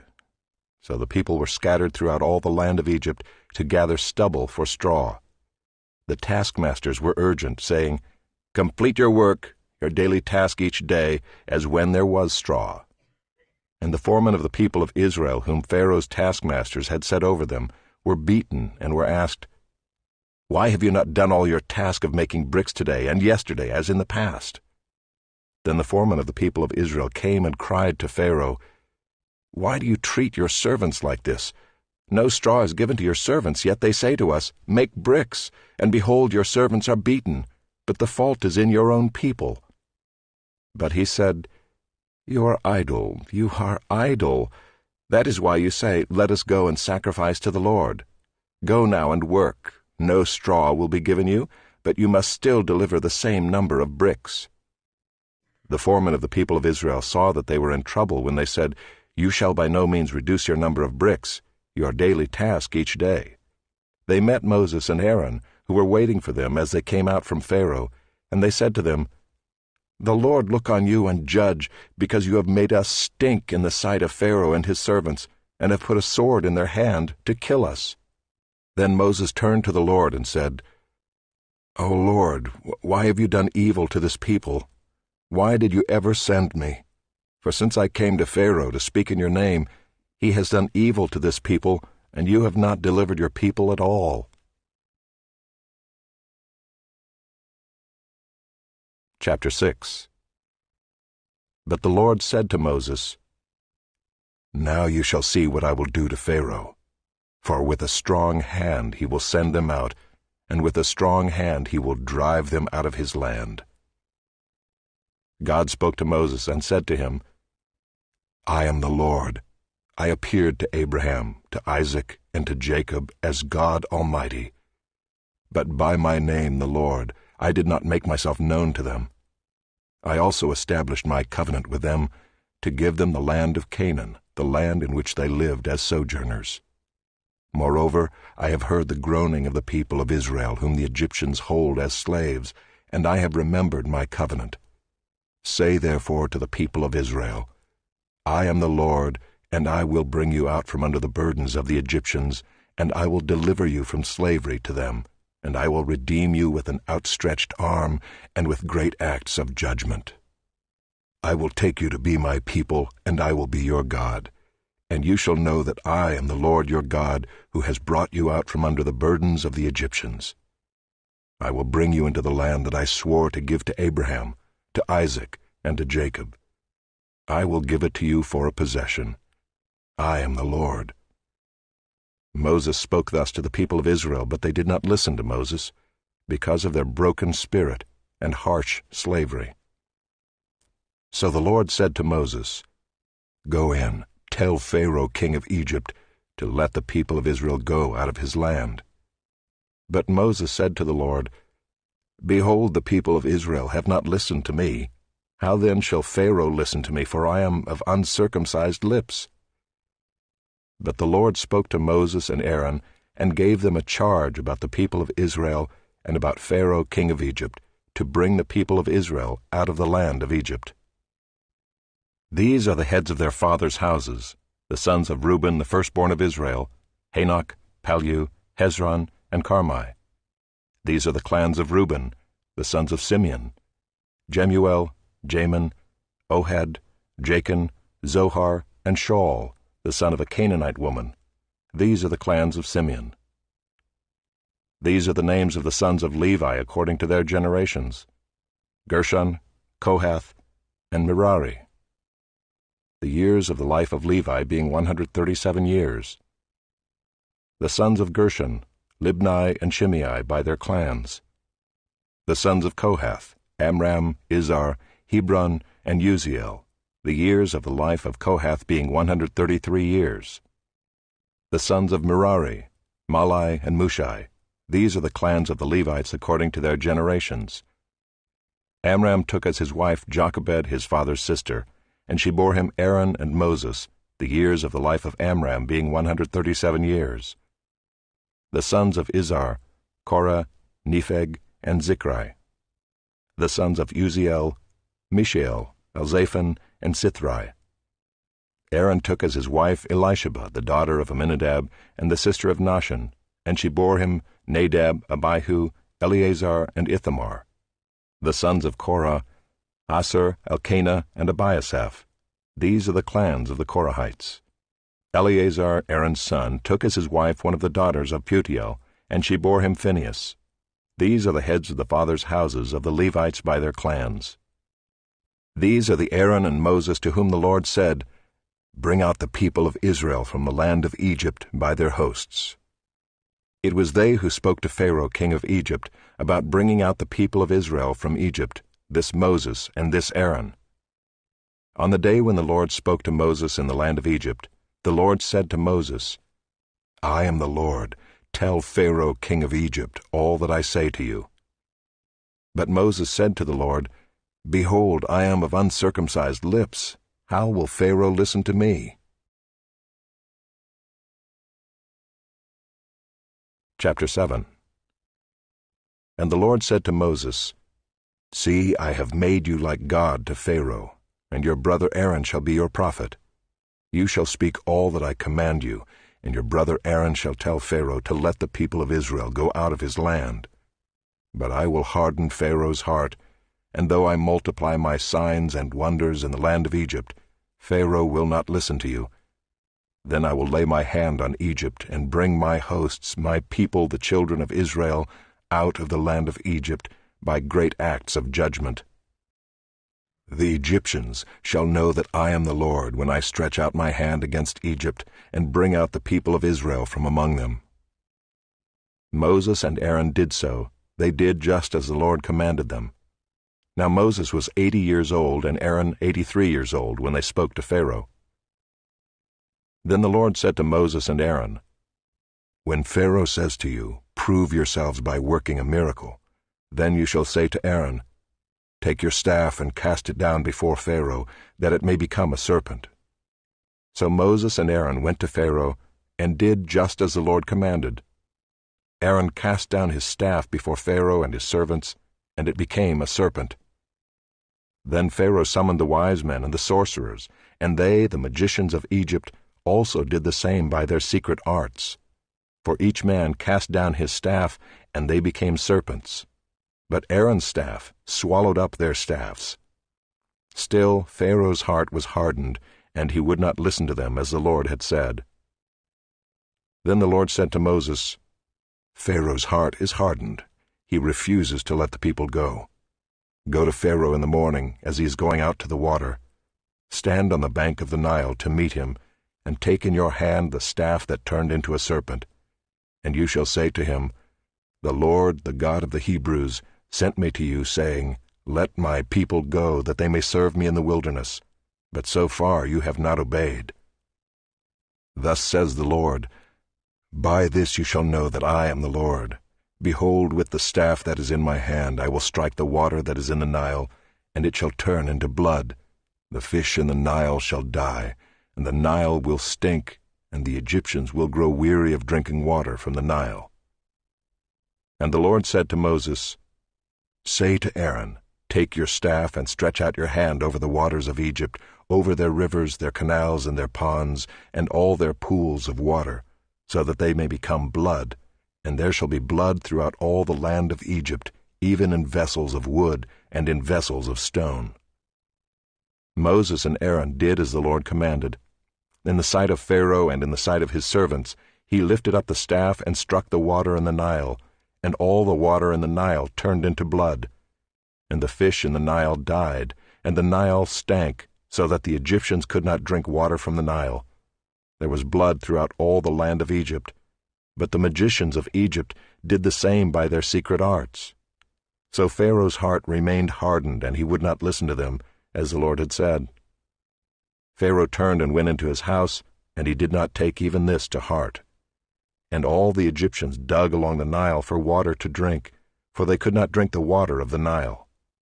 7 full days passed after the Lord had struck the Nile. Chapter 8. Then the Lord said to Moses, "Go into Pharaoh and say to him, Thus says the Lord, Let my people go, that they may serve me. But if you refuse to let them go, behold, I will plague all your country with frogs. The Nile shall swarm with frogs that shall come up into your house, and into your bedroom, and on your bed, and into the houses of your servants and your people, and into your ovens and your kneading bowls. The frogs shall come up on you and on your people, and on all your servants." And the Lord said to Moses, "Say to Aaron, Stretch out your hand with your staff over the rivers, over the canals and over the pools, and make frogs come up on the land of Egypt." So Aaron stretched out his hand over the waters of Egypt, and the frogs came up and covered the land of Egypt. But the magicians did the same by their secret arts, and made frogs come up on the land of Egypt. Then Pharaoh called Moses and Aaron and said, "Plead with the Lord to take away the frogs from me and from my people, and I will let the people go to sacrifice to the Lord." Moses said to Pharaoh, "Be pleased to command me when I am to plead for you and for your servants and for your people, that the frogs be cut off from you and your houses, and be left only in the Nile." And he said, "Tomorrow." Moses said, "Be it as you say, so that you may know that there is no one like the Lord our God. The frogs shall go away from you and your houses and your servants and your people. They shall be left only in the Nile." So Moses and Aaron went out from Pharaoh, and Moses cried to the Lord about the frogs, as he had agreed with Pharaoh. And the Lord did according to the word of Moses. The frogs died out in the houses, the courtyards, and the fields. And they gathered them together in heaps, and the land stank. And when Pharaoh saw that there was a respite, he hardened his heart and would not listen to them as the Lord had said.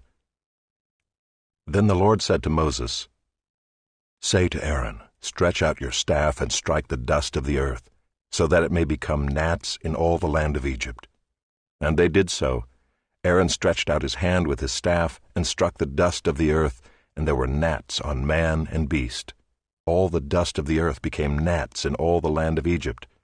The magicians tried by their secret arts to produce gnats, but they could not. So there were gnats on man and beast. Then the magician said to Pharaoh, "This is the finger of God." But Pharaoh's heart was hardened, and he would not listen to them as the Lord had said. Then the Lord said to Moses, "Rise up early in the morning and present yourself to Pharaoh, as he goes out to the water, and say to him, 'Thus says the Lord, let my people go, that they may serve me. Or else if you will not let my people go, behold, I will send swarms of flies on you and your servants and your people, and into your houses. And the houses of the Egyptians shall be filled with swarms of flies, and also the ground on which they stand. But on that day I will set apart the land of Goshen, where my people dwell, so that no swarms of flies shall be there, that you may know that I am the Lord in the midst of the earth. Thus I will put a division between my people and your people. Tomorrow this sign shall happen." And the Lord did so. There came great swarms of flies into the house of Pharaoh and into his servants' houses. Throughout all the land of Egypt the land was ruined by the swarms of flies. Then Pharaoh called Moses and Aaron and said, "Go, sacrifice to your God within the land." But Moses said, "It would not be right to do so, for the offerings we shall sacrifice to the Lord our God are an abomination to the Egyptians. If we sacrifice offerings abominable to the Egyptians before their eyes, will they not stone us? We must go 3 days' journey into the wilderness, and sacrifice to the Lord our God as he tells us." So Pharaoh said, "I will let you go to sacrifice to the Lord your God in the wilderness, only you must not go very far away. Plead for me." Then Moses said, "Behold, I am going out from you, and I will plead with the Lord, that the swarms of flies may depart from Pharaoh, from his servants, and from his people, tomorrow. Only let not Pharaoh cheat again by not letting the people go to sacrifice to the Lord." So Moses went out from Pharaoh and prayed to the Lord. And the Lord did as Moses asked, and removed the swarms of flies from Pharaoh, from his servants, and from his people. Not one remained. But Pharaoh hardened his heart this time also, and did not let the people go. Chapter 9. Then the Lord said to Moses, "Go into Pharaoh and say to him, 'Thus says the Lord, the God of the Hebrews, let my people go, that they may serve me. For if you refuse to let them go, and still hold them, behold, the hand of the Lord will fall with a very severe plague upon your livestock that are in the field, the horses, the donkeys, the camels, the herds, and the flocks. But the Lord will make a distinction between the livestock of Israel and the livestock of Egypt, and will not let them go. so that nothing of all that belongs to the people of Israel shall die. And the Lord set a time, saying, Tomorrow the Lord will do this thing in the land. And the next day the Lord did this thing. All the livestock of the Egyptians died, but not one of the livestock of the people of Israel died. And Pharaoh sent, and behold, not one of the livestock of Israel was dead. But the heart of Pharaoh was hardened, and he did not let the people go. And the Lord said to Moses and Aaron, Take handfuls of soot from the kill, and let Moses throw them in the air in the sight of Pharaoh.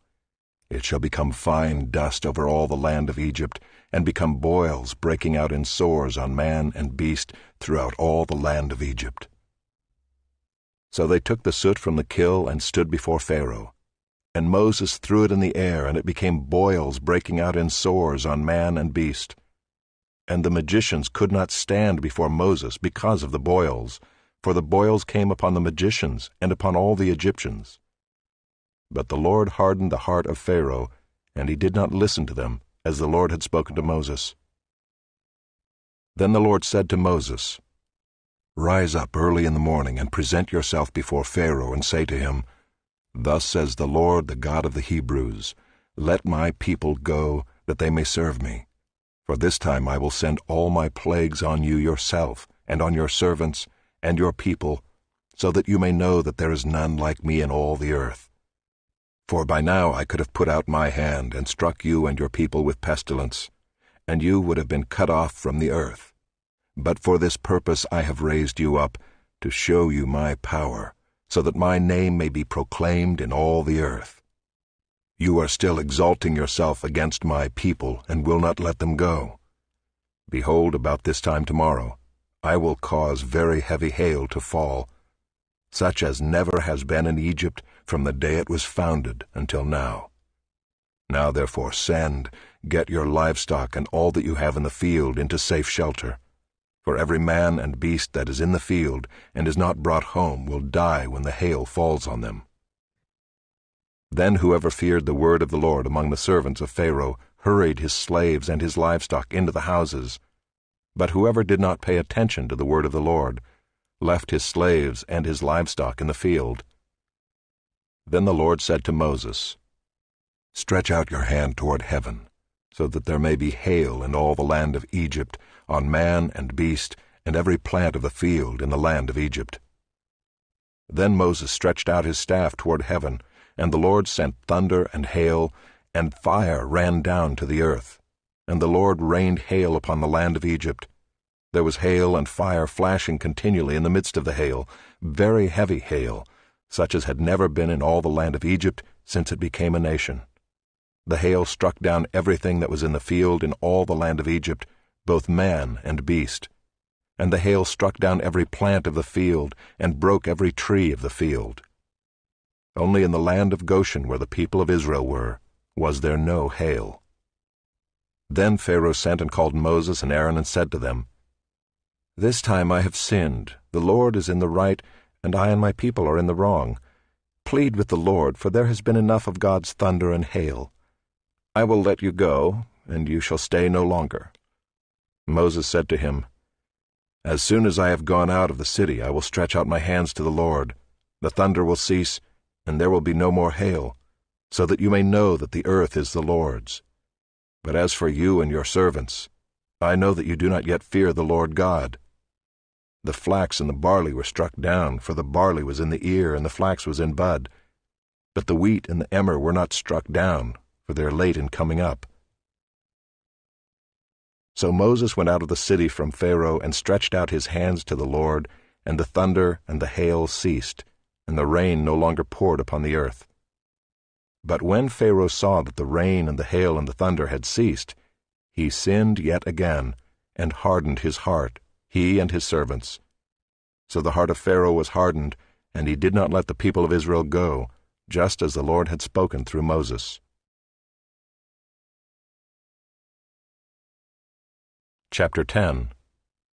Then the Lord said to Moses, Go into Pharaoh, for I have hardened his heart and the heart of his servants, that I may show these signs of mine among them, and that you may tell in the hearing of your son and of your grandson how I have dealt harshly with the Egyptians, and what signs I have done among them, that you may know that I am the Lord."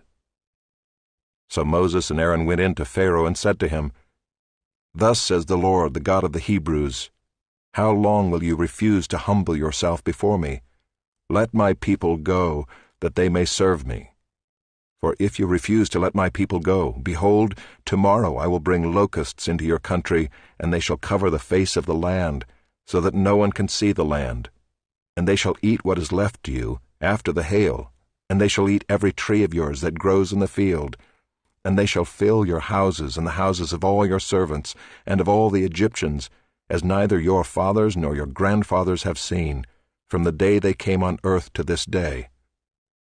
Then he turned and went out from Pharaoh. Then Pharaoh's servants said to him, "How long shall this man be a snare to us? Let the men go, that they may serve the Lord their God. Do you not yet understand that Egypt is ruined?"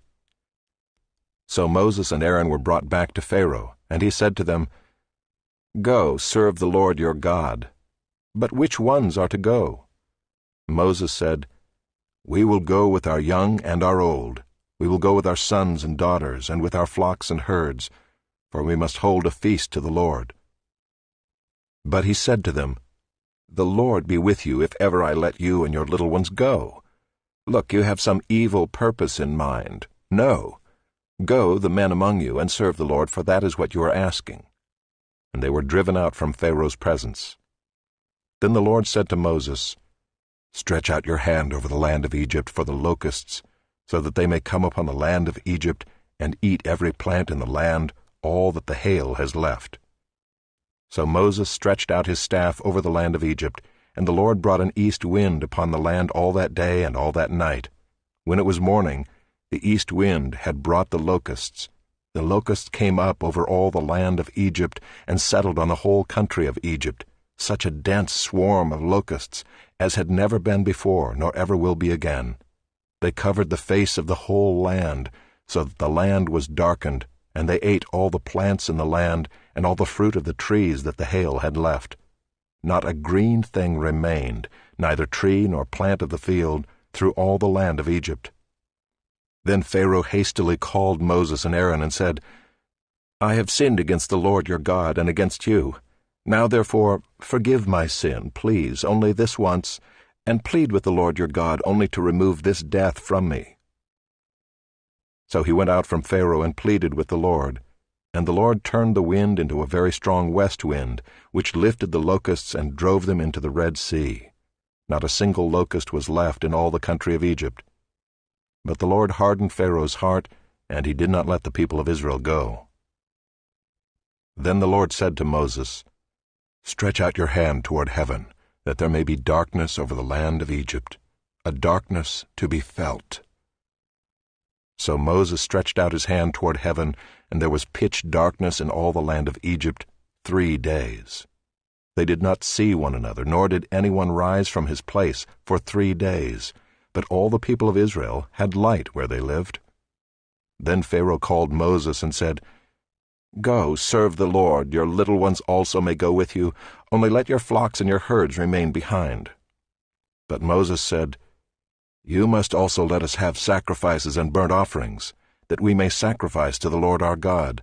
Our livestock also must go with us. Not a hoof shall be left behind, for we must take of them to serve the Lord our God, and we do not know with what we must serve the Lord until we arrive there." But the Lord hardened Pharaoh's heart, and he would not let them go. Then Pharaoh said to him, "Get away from me, take care never to see my face again, for on the day you see my face you shall die."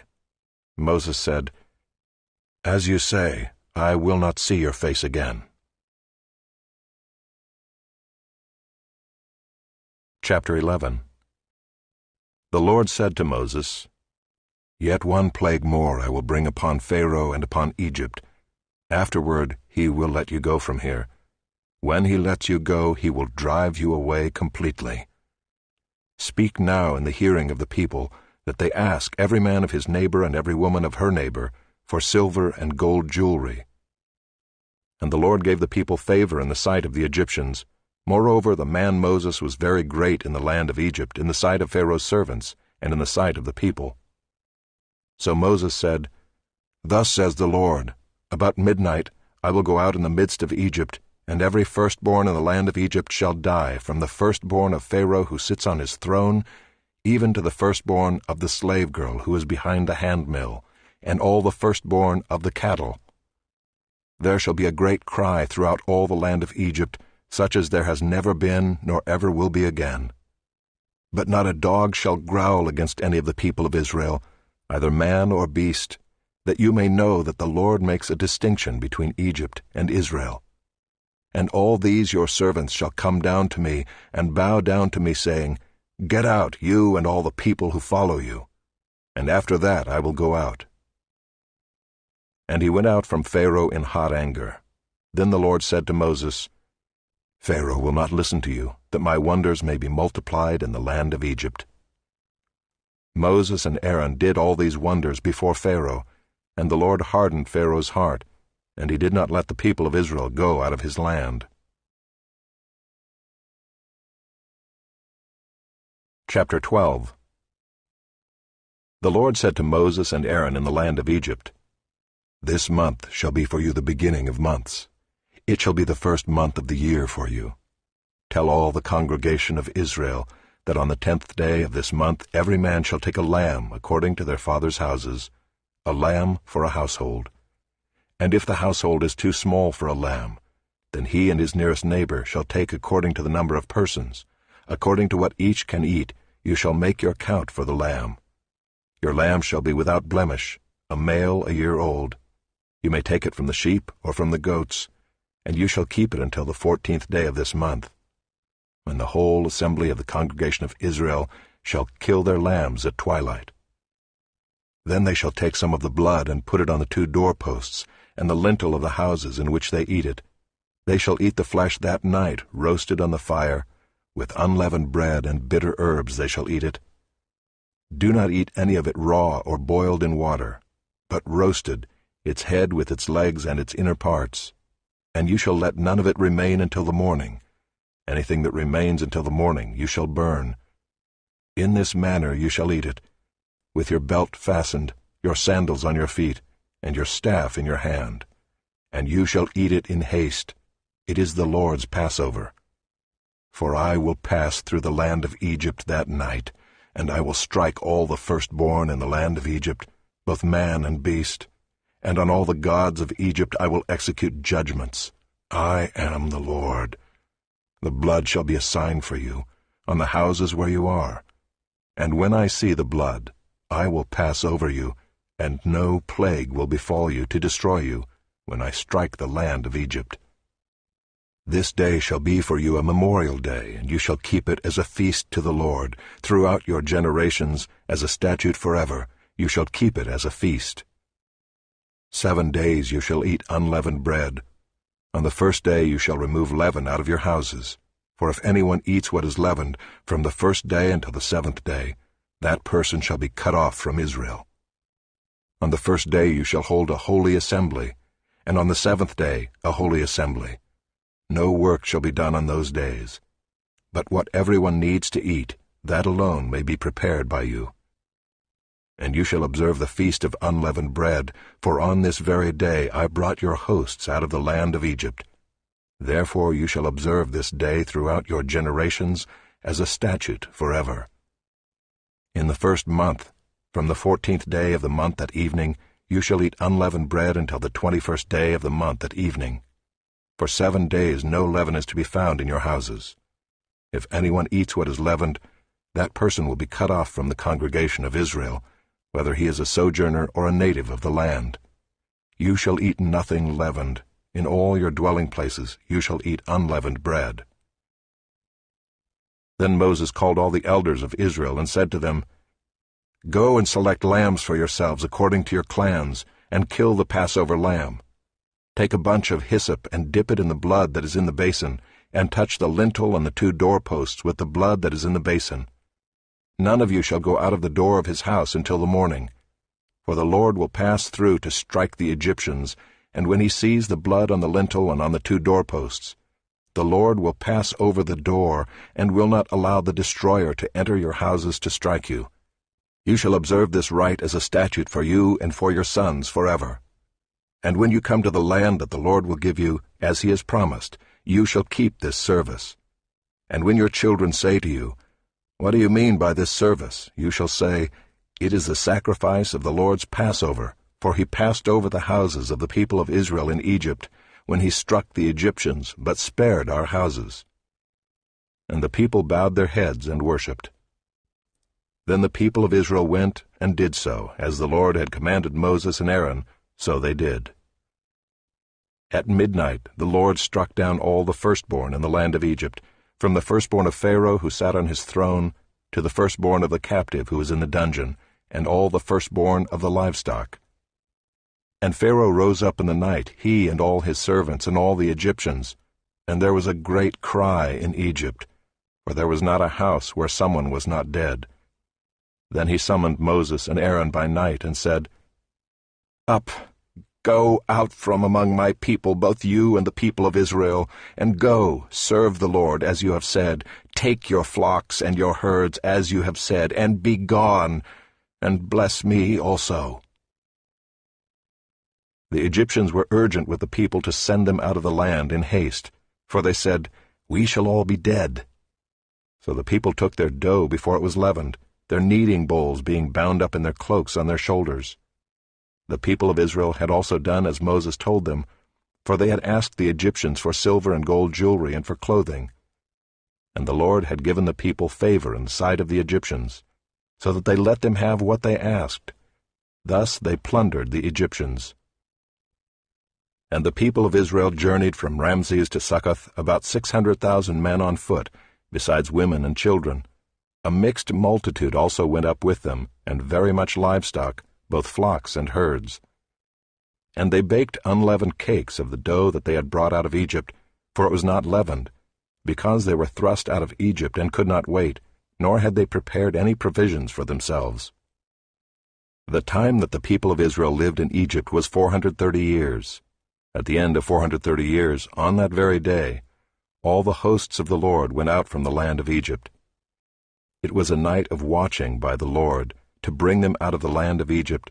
So this same night is a night of watching kept to the Lord by all the people of Israel throughout their generations. And the Lord said to Moses and Aaron, "This is the statute of the Passover. No foreigner shall eat of it, but every slave that is bought for money may eat of it after you have circumcised him. No foreigner or hired worker may eat of it. It shall be eaten in one house. You shall not take any of the flesh outside the house, and you shall not break any of its bones. All the congregation of Israel shall keep it. If a stranger shall sojourn with you, and would keep the Passover to the Lord, let all his males be circumcised. Then he may come near and keep it. He shall be as a native of the land. But no uncircumcised person shall eat of it. There shall be one law for the native and for the stranger who sojourns among you." All the people of Israel did just as the Lord commanded Moses and Aaron, and on that very day the Lord brought the people of Israel out of the land of Egypt by their hosts. Chapter 13. The Lord said to Moses, "Consecrate to me all the firstborn. Whatever is the first to open the womb among the people of Israel, both of man and of beast, is mine." Then Moses said to the people, "Remember this day in which you came out from Egypt, out of the house of slavery, for by a strong hand the Lord brought you out from this place. No leavened bread shall be eaten. Today, in the month of Abib, you are going out. And when the Lord brings you into the land of the Canaanites, the Hittites, the Amorites, the Hivites, and the Jebusites, which he swore to your fathers to give you, a land flowing with milk and honey, you shall keep this service in this month. 7 days you shall eat unleavened bread, and on the 7th day there shall be a feast to the Lord. Unleavened bread shall be eaten for 7 days. No leavened bread shall be seen with you, and no leaven shall be seen with you in all your territory. You shall tell your son on that day, 'It is because of what the Lord did for me when I came out of Egypt.' And it shall be to you as a sign on your hand, and as a memorial between your eyes, that the law of the Lord may be in your mouth. For with a strong hand the Lord has brought you out of Egypt. You shall therefore keep this statute at its appointed time from year to year. When the Lord brings you into the land of the Canaanites, as he swore to you and your fathers, and shall give it to you, you shall set apart to the Lord all that first opens the womb. All the firstborn of your animals that are males shall be the Lord's. Every firstborn of a donkey you shall redeem with a lamb, or if you will not redeem it, you shall break its neck. Every firstborn of man among your sons you shall redeem. And when in time to come your son asks you, "What does this mean?" you shall say to him, "By a strong hand the Lord brought us out of Egypt from the house of slavery. For when Pharaoh stubbornly refused to let us go, the Lord killed all the firstborn in the land of Egypt, both the firstborn of man and the firstborn of animals. Therefore I sacrifice to the Lord all the males that first open the womb, but all the firstborn of my sons I redeem. It shall be as a mark on your hand or frontlets between your eyes, for by a strong hand the Lord brought us out of Egypt." When Pharaoh let the people go, God did not lead them by way of the land of the Philistines, although that was near. For God said, "Lest the people change their minds when they see war and return to Egypt." But God led the people around by the way of the wilderness toward the Red Sea, and the people of Israel went up out of the land of Egypt equipped for battle. Moses took the bones of Joseph with him, for Joseph had made the sons of Israel solemnly swear, saying, "God will surely visit you, and you shall carry up my bones with you from here." And they moved on from Succoth and encamped at Etham on the edge of the wilderness. And the Lord went before them by day in a pillar of cloud to lead them along the way, and by night in a pillar of fire to give them light, that they might travel by day and by night. The pillar of cloud by day and the pillar of fire by night did not depart from before the people. Chapter 14. Then the Lord said to Moses, "Tell the people of Israel to turn back and encamp in front of Pi-hahiroth, between Migdol and the sea, in front of Baal-zephon. You shall encamp facing it by the sea. For Pharaoh will say of the people of Israel, 'They are wandering in the land, the wilderness has shut them in.' And I will harden Pharaoh's heart, and he will pursue them, and I will get glory over Pharaoh and all his host, and the Egyptians shall know that I am the Lord." And they did so. When the king of Egypt was told that the people had fled, the mind of Pharaoh and his servants was changed toward the people, and they said, "What is this we have done, that we have let Israel go from serving us?" So he made ready his chariot and took his army with him, and took 600 chosen chariots and all the other chariots of Egypt, with officers over all of them. And the Lord hardened the heart of Pharaoh king of Egypt, and he pursued the people of Israel, while the people of Israel were going out defiantly. The Egyptians pursued them, all Pharaoh's horses and chariots and his horsemen and his army, and overtook them encamped at the sea, by Pi-hahiroth in front of Baal-zephon. When Pharaoh drew near, the people of Israel lifted up their eyes, and behold, the Egyptians were marching after them, and they feared greatly. And the people of Israel cried out to the Lord. They said to Moses, "Is it because there are no graves in Egypt that you have taken us away to die in the wilderness? What have you done to us in bringing us out of Egypt? Is not this what we said to you in Egypt? Leave us alone that we may serve the Egyptians? For it would have been better for us to serve the Egyptians than to die in the wilderness." And Moses said to the people, "Fear not, stand firm, and see the salvation of the Lord, which he will work for you today. For the Egyptians whom you see today, you shall never see again. The Lord will fight for you, and you have only to be silent." The Lord said to Moses, "Why do you cry to me? Tell the people of Israel to go forward. Lift up your staff and stretch out your hand over the sea, and divide it, that the people of Israel may go through the sea on dry ground. And I will harden the hearts of the Egyptians, so that they shall go in after them, and I will get glory over Pharaoh and all his host, his chariots and his horsemen. And the Egyptians shall know that I am the Lord, when I have gotten glory over Pharaoh, his chariots, and his horsemen." Then the angel of God who was going before the host of Israel moved and went behind them, and the pillar of cloud moved from before them and stood behind them, coming between the host of Egypt and the host of Israel. And there was the cloud and the darkness, and it lit up the night, without one coming near the other all night. Then Moses stretched out his hand over the sea, and the Lord drove the sea back by a strong east wind all night, and made the sea dry land, and the waters were divided. And the people of Israel went into the midst of the sea on dry ground, the waters being a wall to them on their right hand and on their left. The Egyptians pursued and went in after them into the midst of the sea, all Pharaoh's horses, his chariots, and his horsemen. And in the morning watch the Lord in the pillar of fire and of cloud looked down on the Egyptian forces and threw the Egyptian forces into a panic, clogging their chariot wheels so that they drove heavily. And the Egyptians said, "Let us flee from before Israel, for the Lord fights for them against the Egyptians." Then the Lord said to Moses, "Stretch out your hand over the sea, that the water may come back upon the Egyptians, upon their chariots, and upon their horsemen." So Moses stretched out his hand over the sea, and the sea returned to its normal course when the morning appeared. And as the Egyptians fled into it, the Lord threw the Egyptians into the midst of the sea.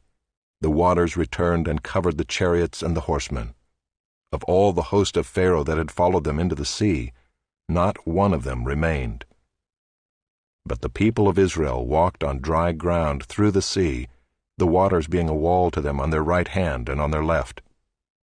Thus the Lord saved Israel that day from the hand of the Egyptians, and Israel saw the Egyptians dead on the seashore.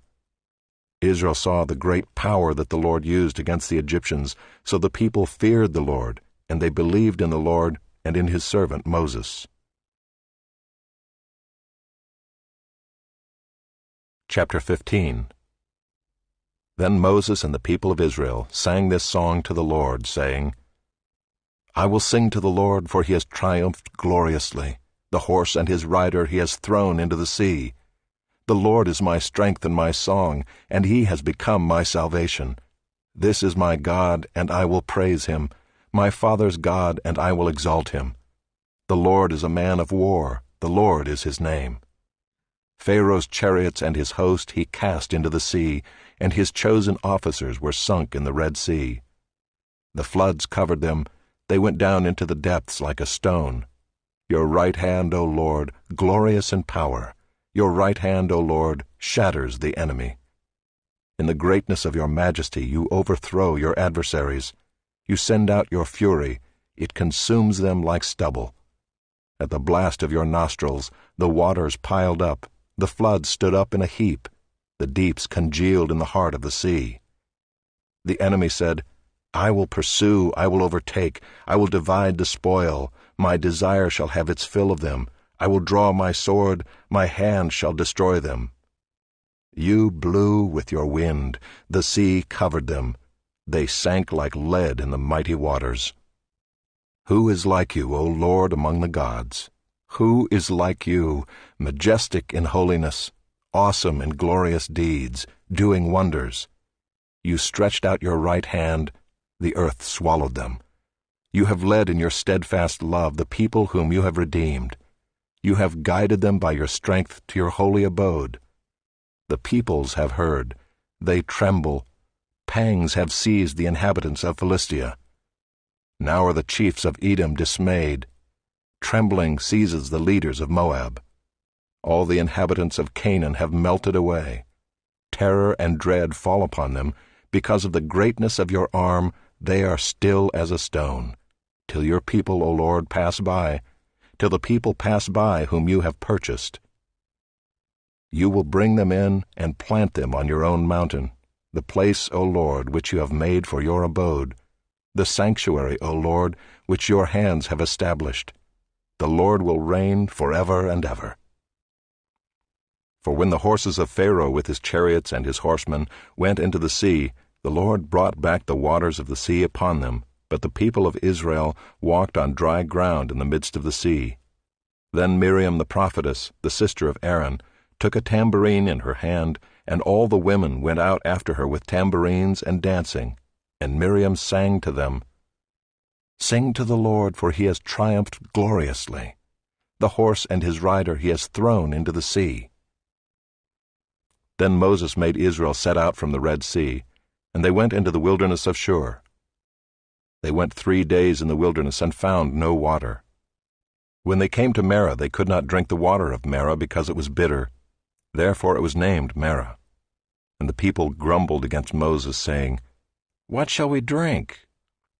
And he cried to the Lord, and the Lord showed him a log, and he threw it into the water, and the water became sweet.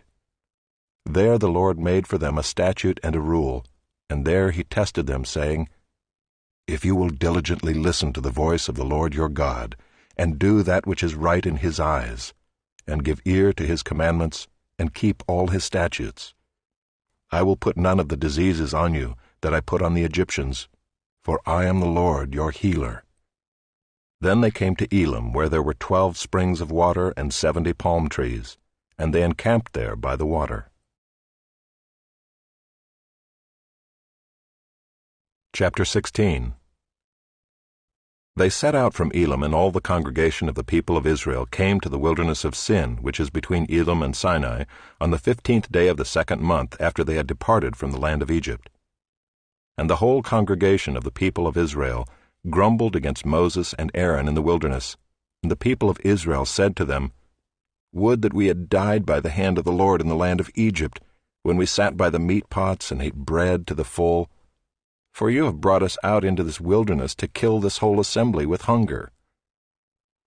Then the Lord said to Moses, "Behold, I am about to rain bread from heaven for you, and the people shall go out and gather a day's portion every day, that I may test them, whether they will walk in my law or not.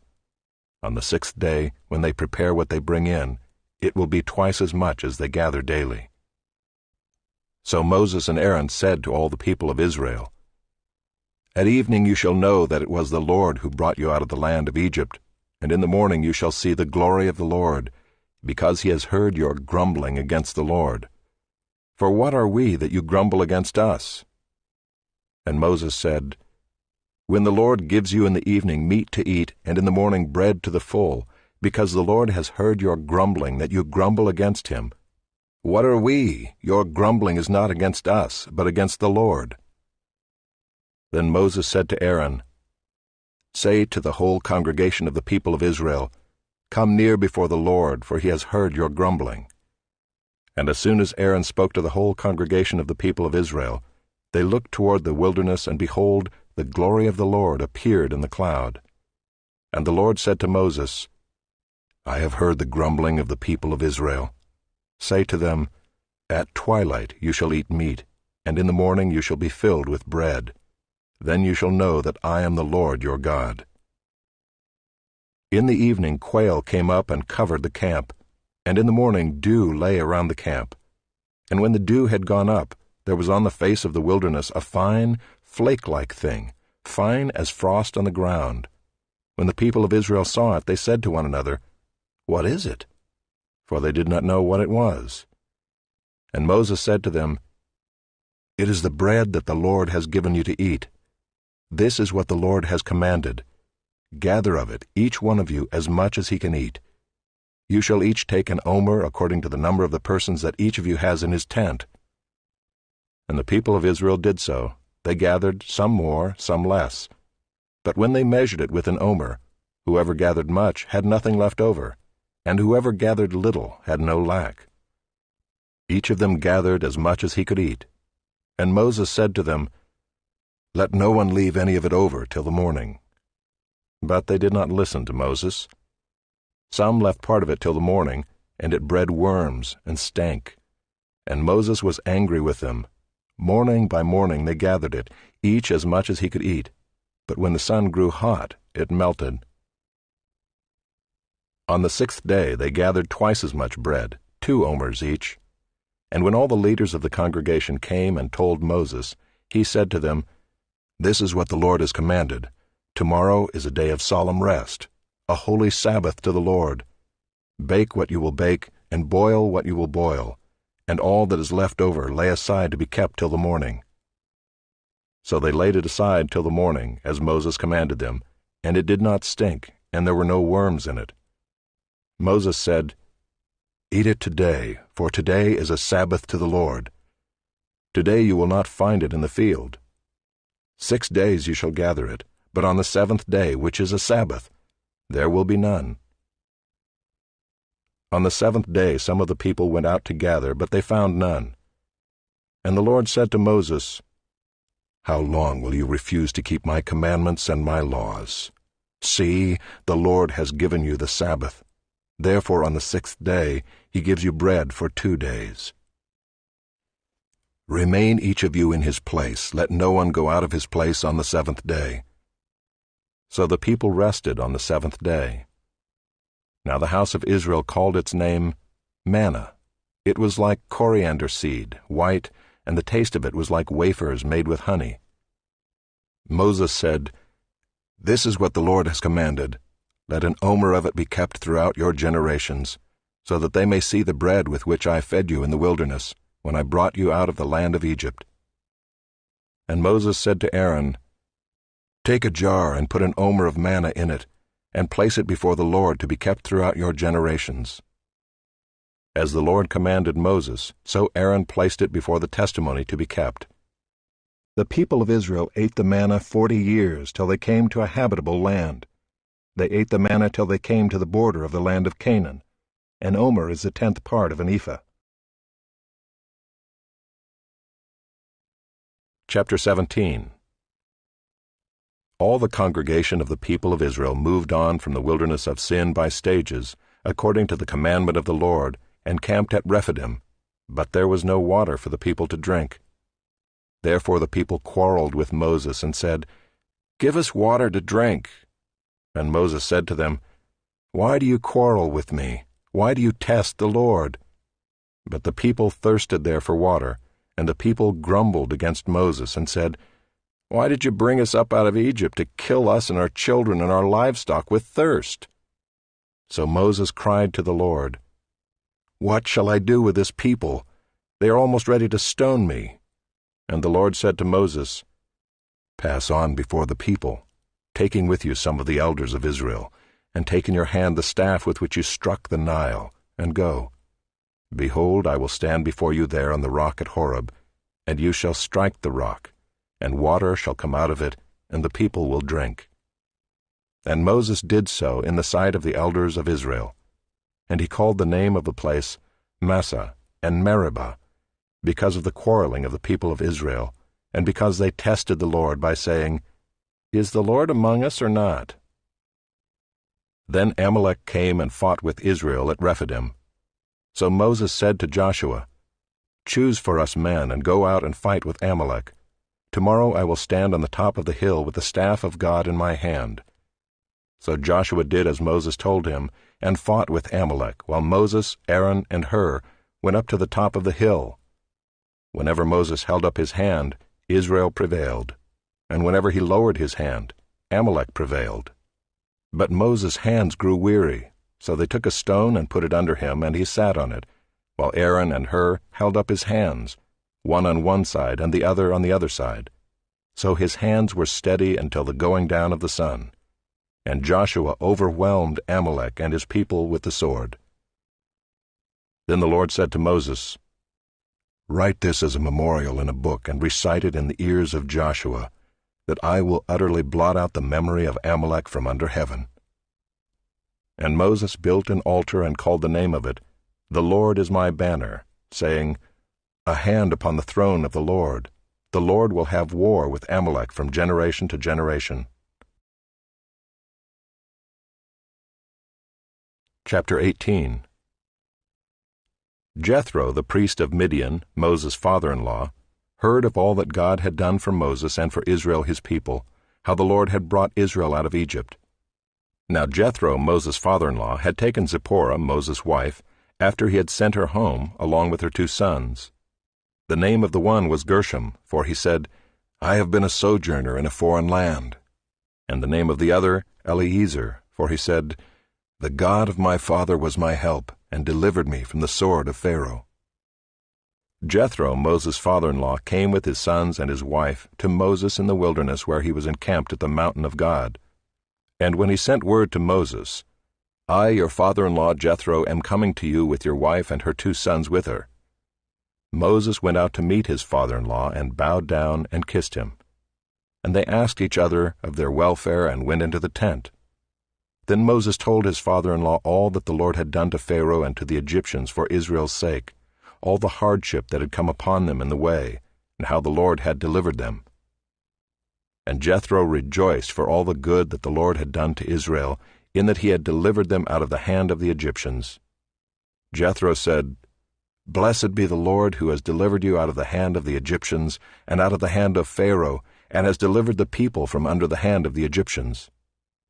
Now I know that the Lord is greater than all gods, because in this affair they dealt arrogantly with the people." And Jethro, Moses' father-in-law, brought a burnt offering and sacrifices to God. And Aaron came with all the elders of Israel to eat bread with Moses' father-in-law before God. The next day Moses sat to judge the people, and the people stood around Moses from morning till evening. When Moses' father-in-law saw all that he was doing for the people, he said, "What is this that you are doing for the people? Why do you sit alone, and all the people stand around you from morning till evening?" And Moses said to his father-in-law, "Because the people come to me to inquire of God. When they have a dispute, they come to me, and I decide between one person and another, and I make them know the statutes of God and his laws." Moses' father-in-law said to him, "What you are doing is not good. You and the people with you will certainly wear yourselves out, for the thing is too heavy for you. You are not able to do it alone. Now obey my voice. I will give you advice, and God be with you. You shall represent the people before God and bring their cases to God, and you shall warn them about the statutes and the laws, and make them know the way in which they must walk and what they must do. Moreover, look for able men from all the people, men who fear God, who are trustworthy and hate a bribe, and place such men over the people as chiefs of thousands, of hundreds, of 50s, and of 10s, and let them judge the people at all times. Every great matter they shall bring to you, but any small matter they shall decide themselves. So it will be easier for you, and they will bear the burden with you. If you do this, God will direct you, you will be able to endure, and all this people also will go to their place in peace." So Moses listened to the voice of his father-in-law, and did all that he had said. Moses chose able men out of all Israel, and made them heads over the people, chiefs of thousands, of hundreds, of 50s, and of 10s. And they judged the people at all times. Any hard case they brought to Moses, but any small matter they decided themselves. Then Moses let his father-in-law depart, and he went away to his own country. Chapter 19. On the 3rd new moon after the people of Israel had gone out of the land of Egypt, on that day they came into the wilderness of Sinai. They set out from Rephidim and came into the wilderness of Sinai, and they encamped in the wilderness. There Israel encamped before the mountain, while Moses went up to God. The Lord called to him out of the mountain, saying, "Thus you shall say to the house of Jacob, and tell the people of Israel, You yourselves have seen what I did to the Egyptians, and how I bore you on eagle's wings and brought you to myself. Now therefore, if you will indeed obey my voice and keep my covenant, you shall be my treasured possession among all peoples, for all the earth is mine, and you shall be to me a kingdom of priests and a holy nation. These are the words that you shall speak to the people of Israel." So Moses came and called the elders of the people and set before them all these words that the Lord had commanded him. All the people answered together and said, "All that the Lord has spoken we will do." And Moses reported the words of the people to the Lord.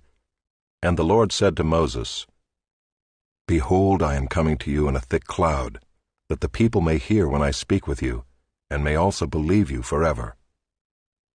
When Moses told the words of the people to the Lord said to Moses, "Go to the people and consecrate them today and tomorrow, and let them wash their garments and be ready for the 3rd day. For on the 3rd day the Lord will come down on Mount Sinai in the sight of all the people, and you shall set limits for the people all around, saying, Take care not to go up into the mountain or touch the edge of it. Whoever touches the mountain shall be put to death. No hand shall touch him, but he shall be stoned or shot, whether beast or man, he shall not live. When the trumpet sounds a long blast, they shall come up to the mountain. So Moses went down from the mountain to the people and consecrated the people, and they washed their garments. And he said to the people, Be ready for the third day. Do not go near a woman. On the morning of the third day there were thunders and lightnings and a thick cloud in the mountain, and a very loud trumpet blast, so that all the people in the camp trembled. Then Moses brought the people out of the camp to meet God, and they took their stand at the foot of the mountain. Now Mount Sinai was wrapped in smoke, because the Lord had descended on it in fire. The smoke of it went up like the smoke of a kill, and the whole mountain trembled greatly. And as the sound of the trumpet grew louder and louder, Moses spoke, and God answered him in thunder. The Lord came down on Mount Sinai to the top of the mountain, and the Lord called Moses to the top of the mountain, and Moses went up. And the Lord said to Moses, Go down and warn the people, lest they break through to the Lord to look, and many of them perish. Also let the priests who come near to the Lord consecrate themselves, lest the Lord break out against them.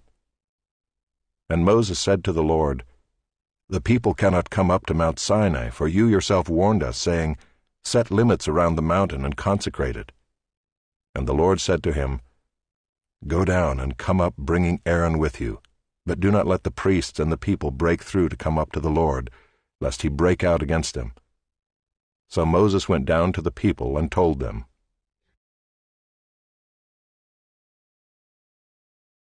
Chapter 20.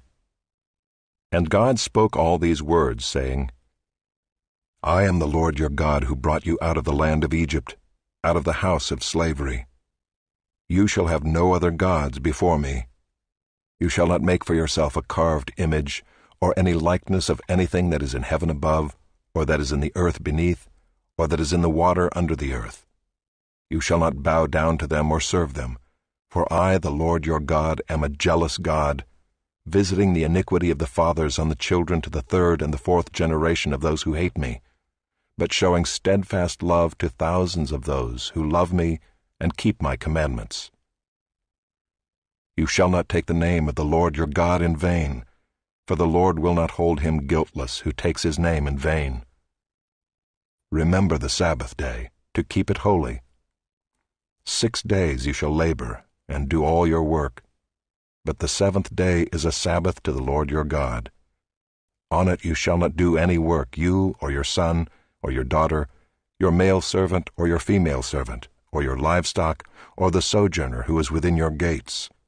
For in 6 days the Lord made heaven and earth, the sea and all that is in them, and rested on the seventh day. Therefore the Lord blessed the Sabbath day and made it holy.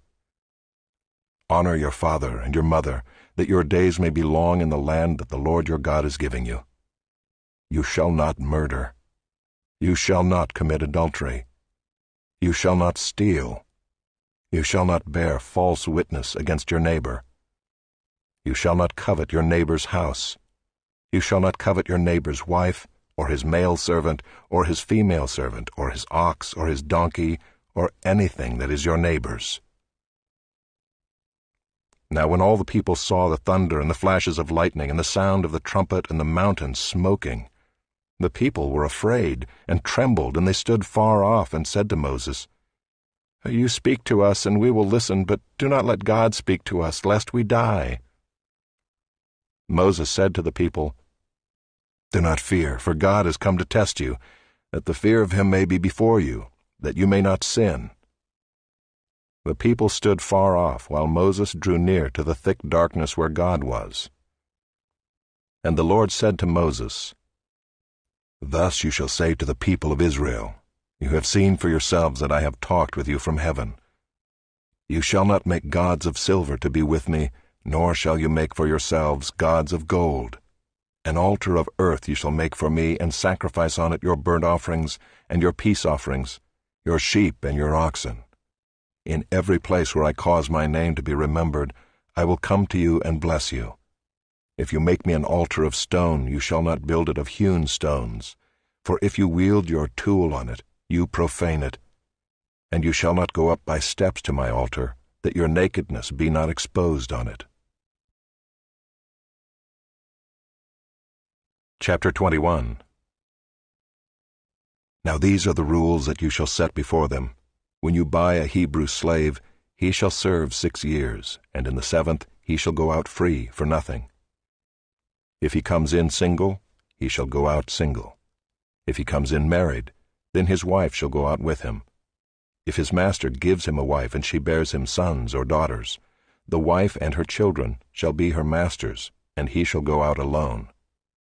But if the slave plainly says, I love my master, my wife, and my children, I will not go out free, then his master shall bring him to God, and he shall bring him to the door or the doorpost, and his master shall bore his ear through with an awl, and he shall be his slave forever. When a man sells his daughter as a slave, she shall not go out as the male slaves do. If she does not please her master, who has designated her for himself, then he shall let her be redeemed. He shall have no right to sell her to a foreign people, since he has broken faith with her. If he designates her for his son, he shall deal with her as with a daughter. If he takes another wife to himself, he shall not diminish her food, her clothing, or her marital rights. And if he does not do these 3 things for her, she shall go out for nothing without payment of money. Whoever strikes a man so that he dies shall be put to death. But if he did not lie in wait for him, but God let him fall into his hand, then I will appoint for you a place to which he may flee. But if a man willfully attacks another to kill him by cunning, you shall take him from my altar, that he may die. Whoever strikes his father or his mother shall be put to death. Whoever steals a man and sells him, and anyone found in possession of him shall be put to death.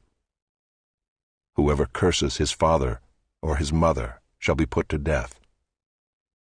When men quarrel and one strikes the other with a stone or with his fist, and the man does not die but takes to his bed, then if the man rises again and walks outdoors with his staff, he who struck him shall be clear. Only he shall pay for the loss of his time, and shall have him thoroughly healed. When a man strikes his slave, male or female, with a rod, and the slave dies under his hand, he shall be avenged. But if the slave survives a day or 2, he is not to be avenged, for the slave is his money. When men strive together and hit a pregnant woman, so that her children come out, but there is no harm, the one who hit her shall surely be fined, as the woman's husband shall impose on him, and he shall pay as the judges determine. But if there is harm, then you shall pay life for life, eye for eye, tooth for tooth, hand for hand, foot for foot, burn for burn, wound for wound, stripe for stripe. When a man strikes the eye of his slave, male or female, and destroys it, he shall let the slave go free because of his eye. If he knocks out the tooth of his slave, male or female, he shall let the slave go free because of his tooth. When an ox gores a man or a woman to death, the ox shall be stoned, and its flesh shall not be eaten, but the owner of the ox shall not be liable. But if the ox has been accustomed to gore in the past, and its owner has been warned but has not kept it in, and it kills a man or a woman, the ox shall be stoned, and its owner also shall be put to death. If a ransom is imposed on him, then he shall give for the redemption of his life whatever is imposed on him. If it gores a man's son or daughter, he shall be dealt with according to the same rule. If the ox gores a slave, male or female, the owner shall give to their master 30 shekels of silver, and the ox shall be stoned. When a man opens a pit, or when a man digs a pit and does not cover it, and an ox or a donkey falls into it, the owner of the pit shall make restoration. He shall give money to its owner, and the dead beast shall be his. When one man's ox butts another so that it dies, then they shall sell the live ox and share its price, and the dead beast also they shall share. Or if it is known that the ox has been accustomed to gore in the past, and its owner has not kept it in, he shall repay ox for ox, and the dead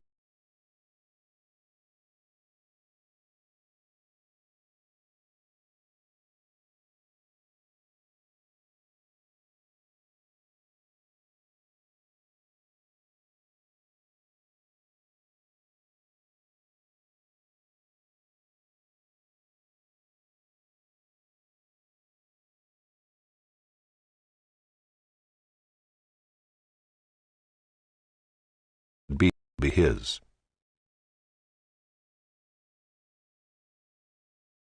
Chapter 21. Now these are the rules that you shall set before them. When you buy a Hebrew slave, he shall serve 6 years, and in the 7th he shall go out free for nothing. If he comes in single, he shall go out single.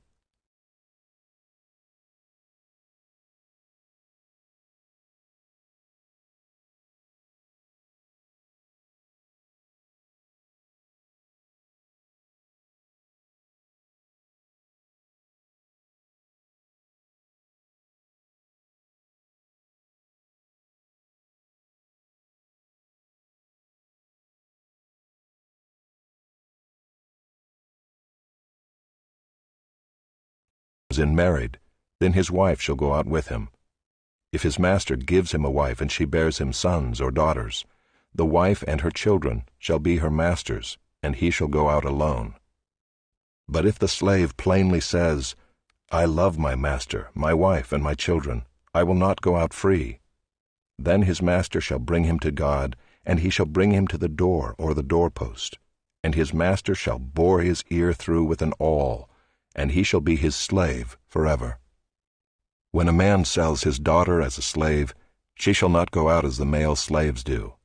If she does not please her master, who has designated her for himself, then he shall let her be redeemed. He shall have no right to sell her to a foreign people, since he has broken faith with her. If he designates her for his son, he shall deal with her as with a daughter. If he takes another wife to himself, he shall not diminish her food, her clothing, or her marital rights. And if he does not do these 3 things for her, she shall go out for nothing without payment of money. Whoever strikes a man so that he dies shall be put to death. But if he did not lie in wait for him, but God let him fall into his hand, then I will appoint for you a place to which he may flee. But if a man willfully attacks another to kill him by cunning, you shall take him from my altar, that he may die. Whoever strikes his father or his mother shall be put to death. Whoever steals a man and sells him, and anyone found in possession of him shall be put to death. Whoever curses his father or his mother shall be put to death. When men quarrel and one strikes the other with a stone or with his fist, and the man does not die but takes to his bed, then if the man rises again and walks outdoors with his staff, he who struck him shall be clear. Only he shall pay for the loss of his time, and shall have him thoroughly healed. When a man strikes his slave, male or female, with a rod, and the slave dies under his hand, he shall be avenged. But if the slave survives a day or 2, he is not to be avenged, for the slave is his money.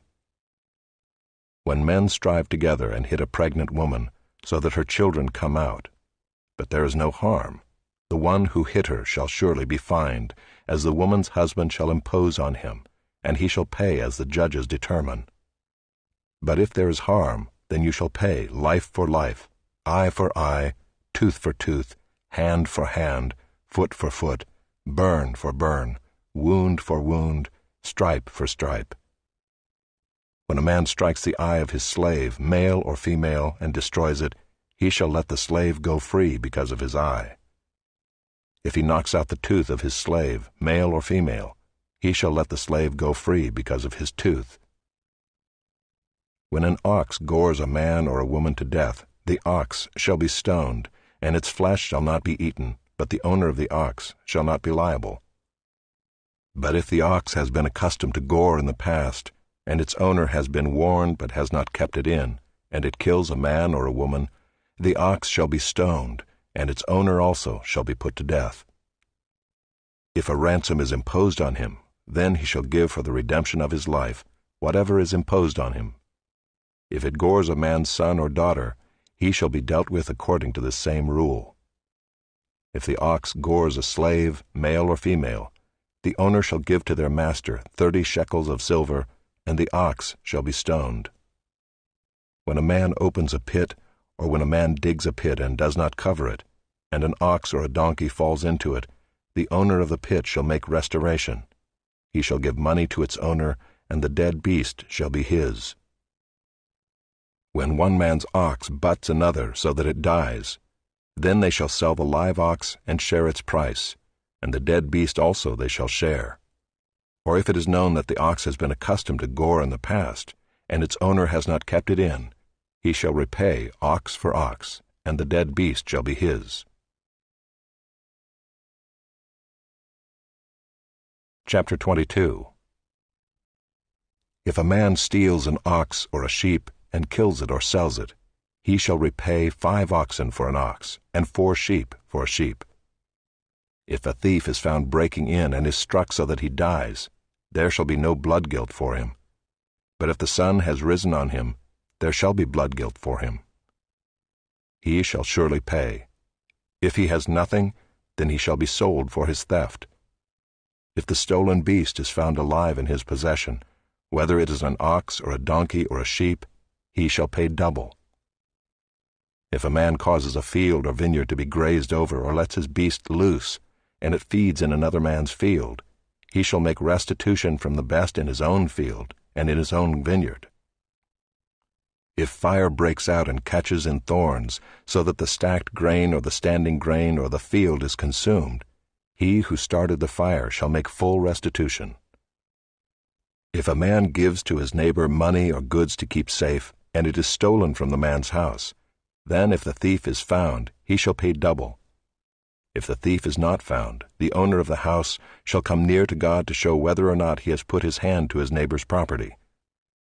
For every breach of trust, whether it is for an ox, for a donkey, for a sheep, for a cloak, or for any kind of lost thing, of which one says, "This is it," the case of both parties shall come before God. The one whom God condemns shall pay double to his neighbor. If a man gives to his neighbor a donkey or an ox or a sheep or any beast to keep safe, and it dies or is injured or is driven away without anyone seeing it, an oath by the Lord shall be between them both to see whether or not he has put his hand to his neighbor's property. The owner shall accept the oath, and he shall not make restitution. But if it is stolen from him, he shall make restitution to its owner. If it is torn by beasts, let him bring it as evidence. He shall not make restitution for what has been torn. If a man borrows anything of his neighbor, and it is injured or dies, the owner not being with it, he shall make full restitution. If the owner was with it, he shall not make restitution. If it was hired, it came for its hiring fee. If a man seduces a virgin who is not betrothed and lies with her, he shall give the bride price for her and make her his wife. If her father utterly refuses to give her to him, he shall pay money equal to the bride price for virgins. You shall not permit a sorceress to live. Whoever lies with an animal shall be put to death. Whoever sacrifices to any god other than the Lord alone shall be devoted to destruction. You shall not wrong a sojourner or oppress him, for you were sojourners in the land of Egypt. You shall not mistreat any widow or fatherless child. If you do mistreat them and they cry out to me, I will surely hear their cry, and my wrath will burn, and I will kill you with the sword, and your wives shall become widows and your children fatherless. If you lend money to any of my people with you who is poor, you shall not be like a moneylender to him, and you shall not exact interest from him. If ever you take your neighbor's cloak in pledge, you shall return it to him before the sun goes down, for that is his only covering, and it is his cloak for his body. In what else shall he sleep? And if he cries to me, I will hear, for I am compassionate. You shall not revile God, nor curse a ruler of your people. You shall not delay to offer from the fullness of your harvest and from the outflow of your presses. The firstborn of your sons you shall give to me. You shall do the same with your oxen and with your sheep. 7 days it shall be with its mother. On the 8th day you shall give it to me. You shall be consecrated to me. Therefore you shall not eat any flesh that is torn by beasts in the field. You shall throw it to the dogs. Chapter 23. You shall not spread a false report. You shall not join hands with a wicked man to be a malicious witness. You shall not fall in with the many to do evil, nor shall you bear witness in a lawsuit, siding with the many, so as to pervert justice, nor shall you be partial to a poor man in his lawsuit. If you meet your enemy's ox or his donkey going astray, you shall bring it back to him. If you see the donkey of one who hates you lying down under its burden, you shall refrain from leaving him with it. You shall rescue it with him. You shall not pervert the justice due to your poor in his lawsuit. Keep far from a false charge, and do not kill the innocent and righteous, for I will not acquit the wicked. And you shall take no bribe, for a bribe blinds the clear-sighted and subverts the cause of those who are in the right. You shall not oppress a sojourner. You know the heart of a sojourner, for you were sojourners in the land of Egypt. For 6 years you shall sow your land and gather in its yield, but the 7th year you shall let it rest and lie fallow, that the poor of your people may eat, and what they leave the beasts of the field may eat. You shall do likewise with your vineyard and with your olive orchard. 6 days you shall do your work, but on the 7th day you shall rest, that your ox and your donkey may have rest, and the son of your servant woman and the alien may be refreshed. Pay attention to all that I have said to you, and make no mention of the names of other gods, nor let it be heard on your lips. 3 times in the year you shall keep a feast to me. You shall keep the feast of unleavened bread. As I commanded you, you shall eat unleavened bread for 7 days at the appointed time in the month of Abib. For in it you came out of Egypt. None shall appear before me empty-handed. You shall keep the feast of harvest, of the firstfruits of your labor, of what you sow in the field. You shall keep the feast of ingathering at the end of the year, when you gather in from the field the fruit of your labor. 3 times in the year shall all your males appear before the Lord God. You shall not offer the blood of my sacrifice with anything leavened, or let the fat of my feast remain until the morning. The best of the firstfruits of your ground you shall bring into the house of the Lord your God. You shall not boil a young goat in its mother's milk. Behold, I send an angel before you to guard you on the way, and to bring you to the place that I have prepared. Pay careful attention to him and obey his voice. Do not rebel against him, for he will not pardon your transgression, for my name is in him. But if you carefully obey his voice and do all that I say, then I will be an enemy to your enemies, and an adversary to your adversaries. When my angel goes before you and brings you to the Amorites and the Hittites and the Perizzites and the Canaanites, the Hivites and the Jebusites, and I blot them out, you shall not bow down to their gods, nor serve them, nor do as they do, but you shall utterly overthrow them and break their pillars in pieces. You shall serve the Lord your God, and he will bless your bread and your water, and I will take sickness away from among you. None shall miscarry or be barren in your land. I will fulfill the number of your days. I will send my terror before you, and will throw into confusion all the people against whom you shall come. And I will make all your enemies turn their backs to you. And I will send hornets before you, which shall drive out the Hivites, the Canaanites, and the Hittites from before you. I will not drive them out from before you in 1 year, lest the land become desolate and the wild beasts multiply against you. Little by little I will drive them out from before you, until you have increased and possessed the land.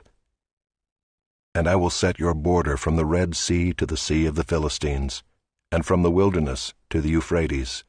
For I will give the inhabitants of the land into your hand, and you shall drive them out before you. You shall make no covenant with them and their gods. They shall not dwell in your land, lest they make you sin against me. For if you serve their gods, it will surely be a snare to you.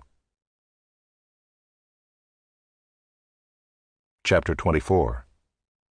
Then he said to Moses, Come up to the Lord, you and Aaron, Nadab and Abihu, and 70 of the elders of Israel, and worship from afar. Moses alone shall come near to the Lord, but the others shall not come near, and the people shall not come up with him.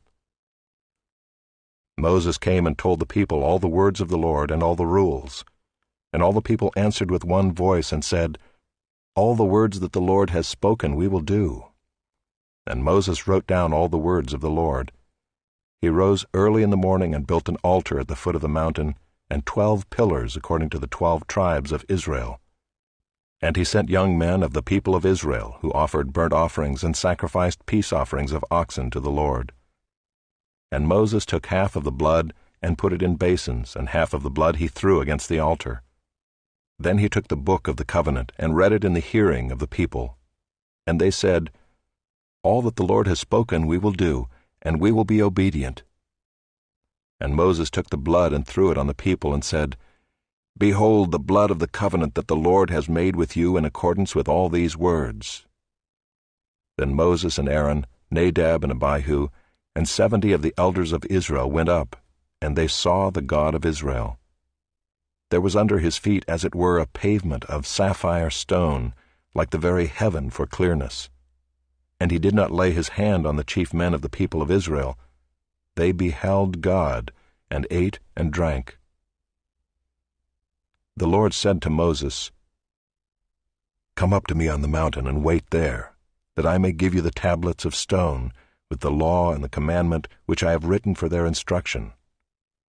So Moses rose with his assistant Joshua, and Moses went up into the mountain of God. And he said to the elders, "Wait here for us until we return to you. And behold, Aaron and Hur are with you. Whoever has a dispute, let him go to them." So Moses went up on the mountain, and the cloud covered the mountain. The glory of the Lord dwelt on Mount Sinai, and the cloud covered it 6 days. And on the 7th day he called to Moses out of the midst of the cloud. Now the appearance of the glory of the Lord was like a devouring fire on the top of the mountain in the sight of the people of Israel. Moses entered the cloud and went up on the mountain. And Moses was on the mountain 40 days and 40 nights.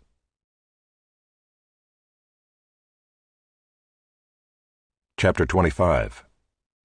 The Lord said to Moses, "Speak to the people of Israel, that they take for me a contribution. From every man whose heart moves him, you shall receive the contribution from me. And this is the contribution that you shall receive from them: gold, silver, and bronze, blue and purple and scarlet yarns, and fine twined linen, goat's hair, tanned ram skins, goat skins, acacia wood, oil for the lamps, spices for the anointing oil and for the fragrant incense, onyx stones, and stones for setting, for the ephod and for the breastpiece. And let them make me a sanctuary, that I may dwell in their midst, exactly as I show you concerning the pattern of the tabernacle, and of all its furniture, so you shall make it. They shall make an ark of acacia wood. 2 cubits and a half shall be its length, 1 cubit and a half its breadth, and 1 cubit and a half its height. You shall overlay it with pure gold, inside and outside shall you overlay it, and you shall make on it a molding of gold around it. You shall cast 4 rings of gold for it, and put them on its 4 feet, 2 rings on the one side of it, and 2 rings on the other side of it. You shall make poles of acacia wood, and overlay them with gold. And you shall put the poles into the rings on the sides of the ark, to carry the ark by them. The poles shall remain in the rings of the ark, they shall not be taken from it. And you shall put into the ark the testimony that I shall give you. You shall make a mercy seat of pure gold. 2 cubits and a half shall be its length, and 1 cubit and a half its breadth. And you shall make 2 cherubim of gold, of hammered work shall you make them, on the 2 ends of the mercy seat. Make 1 cherub on the one end, and 1 cherub on the other end. Of one piece with the mercy seat shall you make the cherubim on its 2 ends. The cherubim shall spread out their wings above, overshadowing the mercy seat with their wings, their faces one to another. Toward the mercy seat shall the faces of the cherubim be. And you shall put the mercy seat on the top of the ark, and in the ark you shall put the testimony that I shall give you. There I will meet with you, and from above the mercy seat, from between the 2 cherubim that are on the ark of the testimony, I will speak with you about all that I will give you in commandment for the people of Israel. You shall make a table of acacia wood.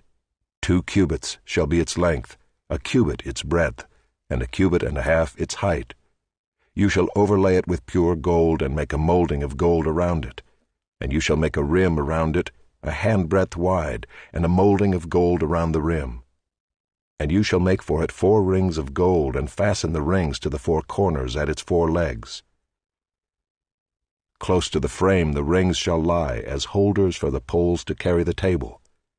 You shall make the poles of acacia wood, and overlay them with gold, and the table shall be carried with these. And you shall make its plates and dishes for incense, and its flagons and bowls with which to pour drink offerings. You shall make them of pure gold. And you shall set the bread of the presence on the table before me regularly. You shall make a lampstand of pure gold. The lampstand shall be made of hammered work. Its base, its stem, its cups, its calices, and its flowers shall be of one piece with it. And there shall be 6 branches going out of its sides, 3 branches of the lampstand out of one side of it, and 3 branches of the lampstand out of the other side of it. 3 cups made like almond blossoms, each with calyx and flower, on one branch, and 3 cups made like almond blossoms, each with calyx and flower, on the other branch. So for the 6 branches going out of the lampstand. And on the lampstand itself there shall be 4 cups made like almond blossoms, with their calices and flowers, and a calyx of one piece with it under each pair of the 6 branches going out from the lampstand. Their calices and their branches shall be of one piece with it, the whole of it a single piece of hammered work of pure gold. You shall make 7 lamps for it, and the lamps shall be set up so as to give light on the space in front of it. Its tongs and their trays shall be of pure gold. It shall be made with all these utensils out of a talent of pure gold. And see that you make them after the pattern for them, which is being shown you on the mountain. Chapter 26. Moreover, you shall make the tabernacle with 10 curtains of fine twined linen, and blue and purple and scarlet yarns. You shall make them with cherubim skillfully worked into them. The length of each curtain shall be 28 cubits, and the breadth of each curtain 4 cubits. All the curtains shall be the same size. 5 curtains shall be coupled to one another, and the other 5 curtains shall be coupled to one another. And you shall make loops of blue on the edge of the outermost curtain in the first set. Likewise you shall make loops on the edge of the outermost curtain in the second set. 50 loops you shall make on the one curtain, and 50 loops you shall make on the edge of the curtain that is in the second set. The loops shall be opposite one another. And you shall make 50 clasps of gold, and couple the curtains one to the other with the clasps, so that the tabernacle may be a single whole. You shall also make curtains of goat's hair for a tent over the tabernacle. 11 curtains shall you make.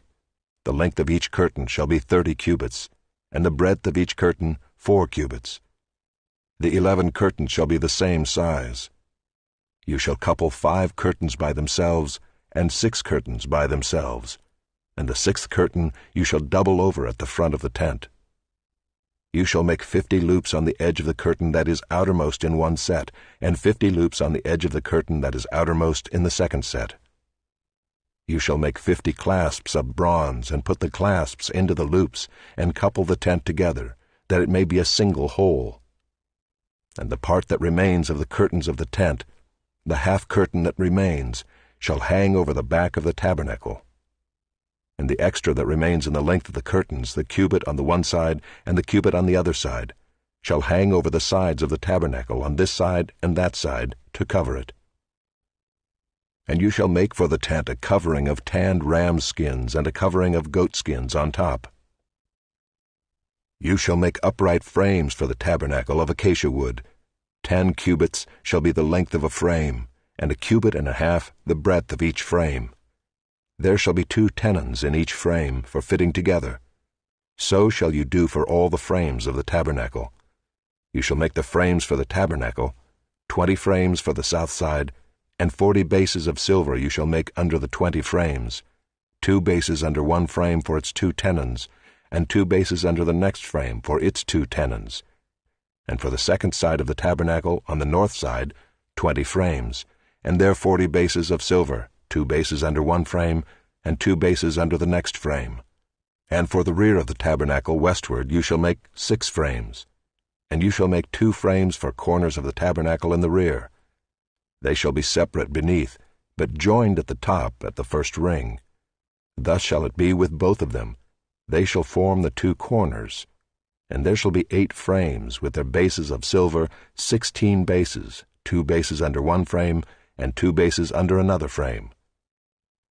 You shall make bars of acacia wood, 5 for the frames of the one side of the tabernacle, and 5 bars for the frames of the other side of the tabernacle, and 5 bars for the frames of the side of the tabernacle at the rear westward. The middle bar halfway up the frames shall run from end to end. You shall overlay the frames with gold, and shall make their rings of gold for holders for the bars, and you shall overlay the bars with gold. Then you shall erect the tabernacle according to the plan for it that you were shown on the mountain. And you shall make a veil of blue and purple and scarlet yarns, and fine twined linen. It shall be made with cherubim skillfully worked into it. And you shall hang it on 4 pillars of acacia overlaid with gold, with hooks of gold on 4 bases of silver.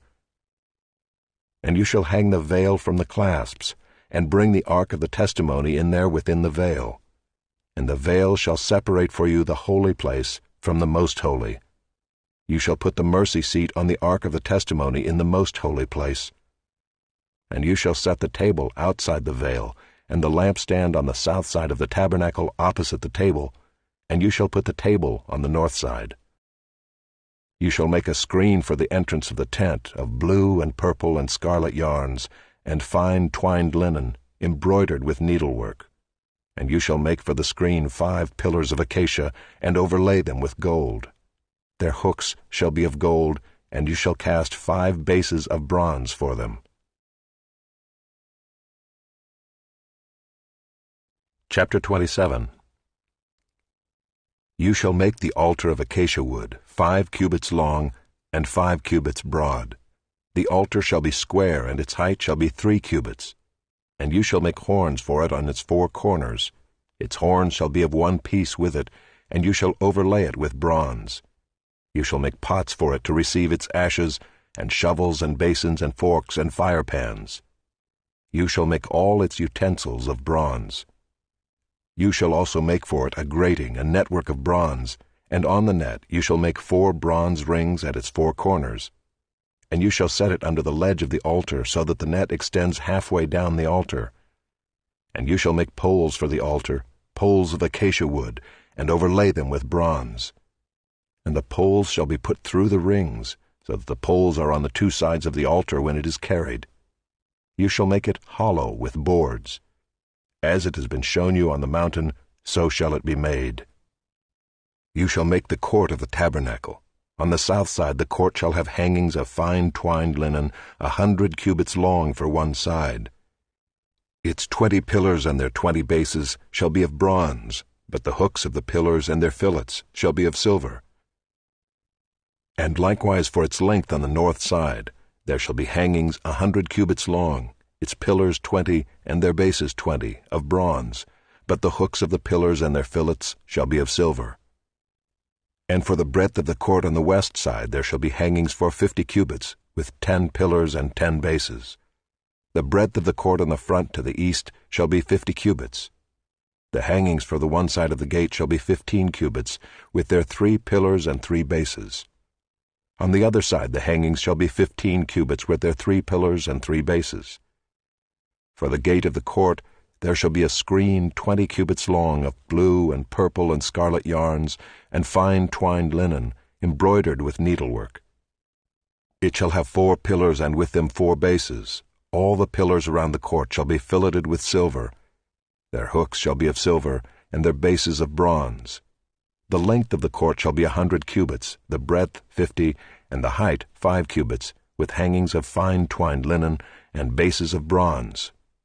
All the utensils of the tabernacle for every use, and all its pegs and all the pegs of the court, shall be of bronze. You shall command the people of Israel that they bring to you pure beaten olive oil for the light, that a lamp may regularly be set up to burn. In the tent of meeting outside the veil that is before the testimony, Aaron and his sons shall tend it from evening to morning before the Lord. It shall be a statute forever to be observed throughout their generations by the people of Israel. Chapter 28. Then bring near to you Aaron your brother and his sons with him from among the people of Israel, to serve me as priests, Aaron and Aaron's sons, Nadab and Abihu, Eleazar and Ithamar. And you shall make holy garments for Aaron your brother, for glory and for beauty. You shall speak to all the skillful, whom I have filled with a spirit of skill, that they make Aaron's garments to consecrate him for my priesthood. These are the garments that they shall make: a breastpiece, an ephod, a robe, a coat of checker work, a turban, and a sash. They shall make holy garments for Aaron your brother and his sons to serve me as priests. They shall receive gold, blue, and purple, and scarlet yarns, and fine twined linen.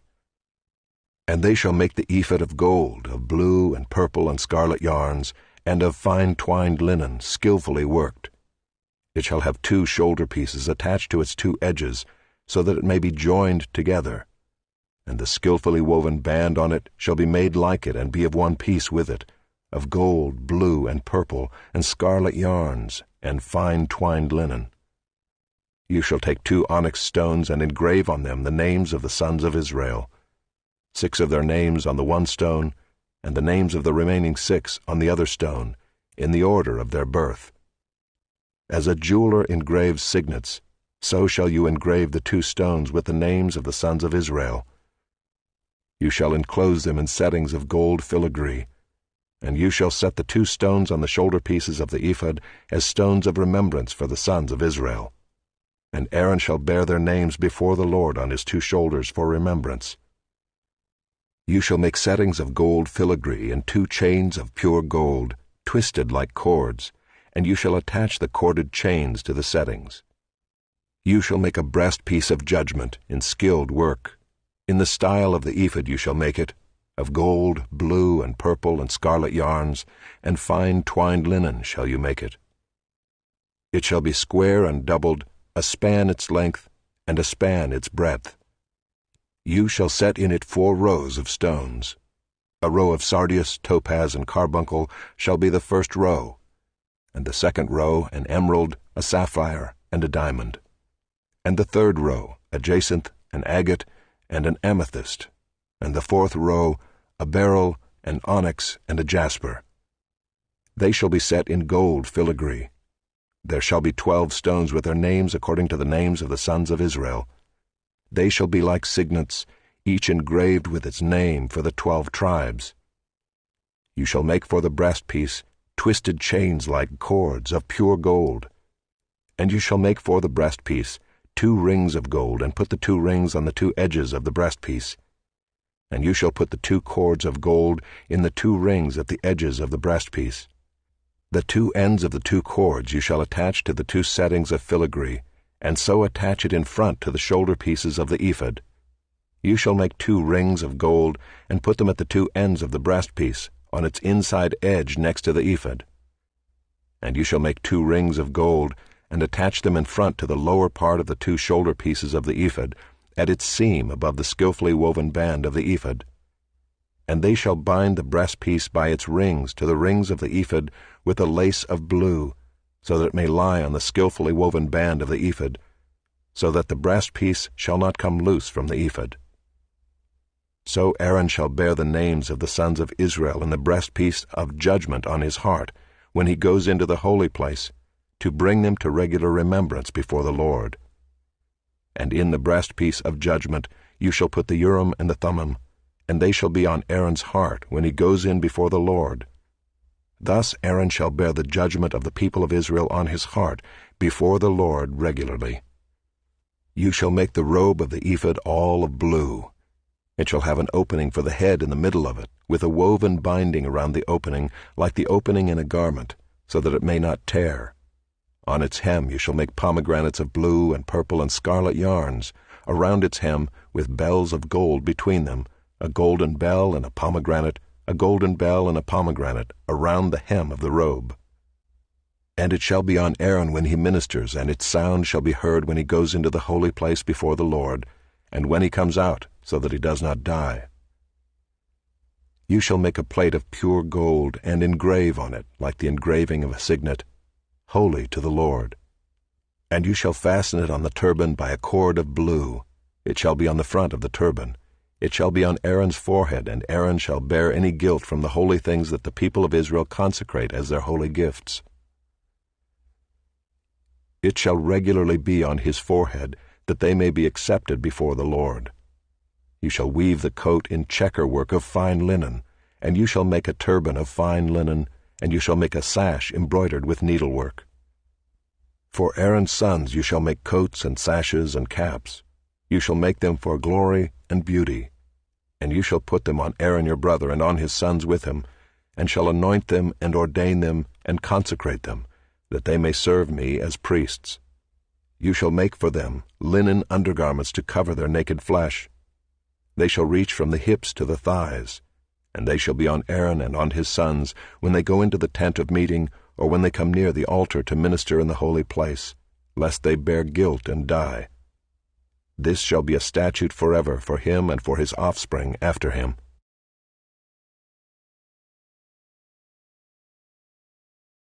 Chapter 29. Now this is what you shall do to them, to consecrate them, that they may serve me as priests. Take 1 bull of the herd and 2 rams without blemish, and unleavened bread, unleavened cakes mixed with oil, and unleavened wafers smeared with oil. You shall make them of fine wheat flour. You shall put them in 1 basket, and bring them in the basket, and bring the bull and the 2 rams.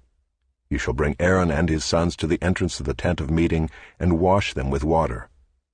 Then you shall take the garments, and put on Aaron the coat and the robe of the ephod, and the ephod and the breastpiece, and gird him with the skillfully woven band of the ephod. And you shall set the turban on his head, and put the holy crown on the turban. You shall take the anointing oil, and pour it on his head, and anoint him. Then you shall bring his sons, and put coats on them, and you shall gird Aaron and his sons with sashes, and bind caps on them. And the priesthood shall be theirs by a statute forever. Thus you shall ordain Aaron and his sons. Then you shall bring the bull before the tent of meeting. Aaron and his sons shall lay their hands on the head of the bull. Then you shall kill the bull before the Lord at the entrance of the tent of meeting, and shall take part of the blood of the bull, and put it on the horns of the altar with your finger, and the rest of the blood you shall pour out at the base of the altar.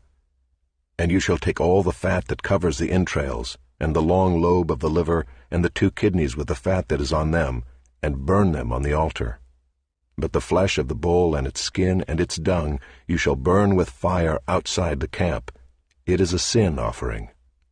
Then you shall take 1 of the rams, and Aaron and his sons shall lay their hands on the head of the ram, and you shall kill the ram, and shall take its blood and throw it against the sides of the altar. Then you shall cut the ram into pieces, and wash its entrails and its legs, and put them with its pieces and its head, and burn the whole ram on the altar. It is a burnt offering to the Lord. It is a pleasing aroma, a food offering to the Lord. You shall take the other ram, and Aaron and his sons shall lay their hands on the head of the ram.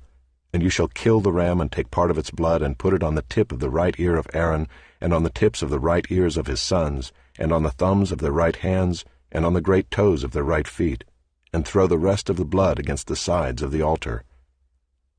Then you shall take part of the blood that is on the altar and of the anointing oil, and sprinkle it on Aaron and his garments, and on his sons' garments with him. He and his garments shall be holy, and his sons' garments with him. You shall also take the fat from the ram, and the fat tail, and the fat that covers the entrails, and the long lobe of the liver, and the 2 kidneys with the fat that is on them, and the right thigh, for it is a ram of ordination, and 1 loaf of bread, and 1 cake of bread made with oil, and 1 wafer out of the basket of unleavened bread that is before the Lord. You shall put all these on the palms of Aaron, and on the palms of his sons, and wave them for a wave offering before the Lord. Then you shall take them from their hands, and burn them on the altar on top of the burnt offering, as a pleasing aroma before the Lord. It is a food offering to the Lord. You shall take the breast of the ram of Aaron's ordination, and wave it for a wave offering before the Lord, and it shall be your portion. And you shall consecrate the breast of the wave offering that is waved, and the thigh of the priest's portion that is contributed from the ram of ordination, from what was Aaron's and his sons'. It shall be for Aaron and his sons as a perpetual due from the people of Israel, for it is a contribution. It shall be a contribution from the people of Israel, from their peace offerings, their contribution to the Lord. The holy garments of Aaron shall be for his sons after him. They shall be anointed in them and ordained in them. The son who succeeds him as priest, who comes into the tent of meeting to minister in the holy place, shall wear them 7 days. You shall take the ram of ordination and boil its flesh in a holy place. And Aaron and his sons shall eat the flesh of the ram and the bread that is in the basket in the entrance of the tent of meeting. They shall eat those things with which atonement was made at their ordination and consecration, but an outsider shall not eat of them, because they are holy. And if any of the flesh for the ordination or of the bread remain until the morning, then you shall burn the remainder with fire. It shall not be eaten, because it is holy. Thus you shall do to Aaron and to his sons according to all that I have commanded you. Through 7 days shall you ordain them, and every day you shall offer a bull as a sin offering for atonement. Also you shall purify the altar when you make atonement for it, and shall anoint it to consecrate it. 7 days you shall make atonement for the altar and consecrate it, and the altar shall be most holy. Whatever touches the altar shall become holy. Now this is what you shall offer on the altar: 2 lambs a year old, day by day regularly. 1 lamb you shall offer in the morning, and the other lamb you shall offer at twilight. And with the first lamb 1/10 measure of fine flour, mingled with 1/4 of a hin of beaten oil, and 1/4 of a hin of wine for a drink offering. The other lamb you shall offer at twilight, and shall offer with it a grain offering and its drink offering, as in the morning, for a pleasing aroma, a food offering to the Lord. It shall be a regular burnt offering throughout your generations at the entrance of the tent of meeting before the Lord, where I will meet with you to speak to you there. There I will meet with the people of Israel, and it shall be sanctified by my glory. I will consecrate the tent of meeting and the altar. Aaron also and his sons I will consecrate to serve me as priests.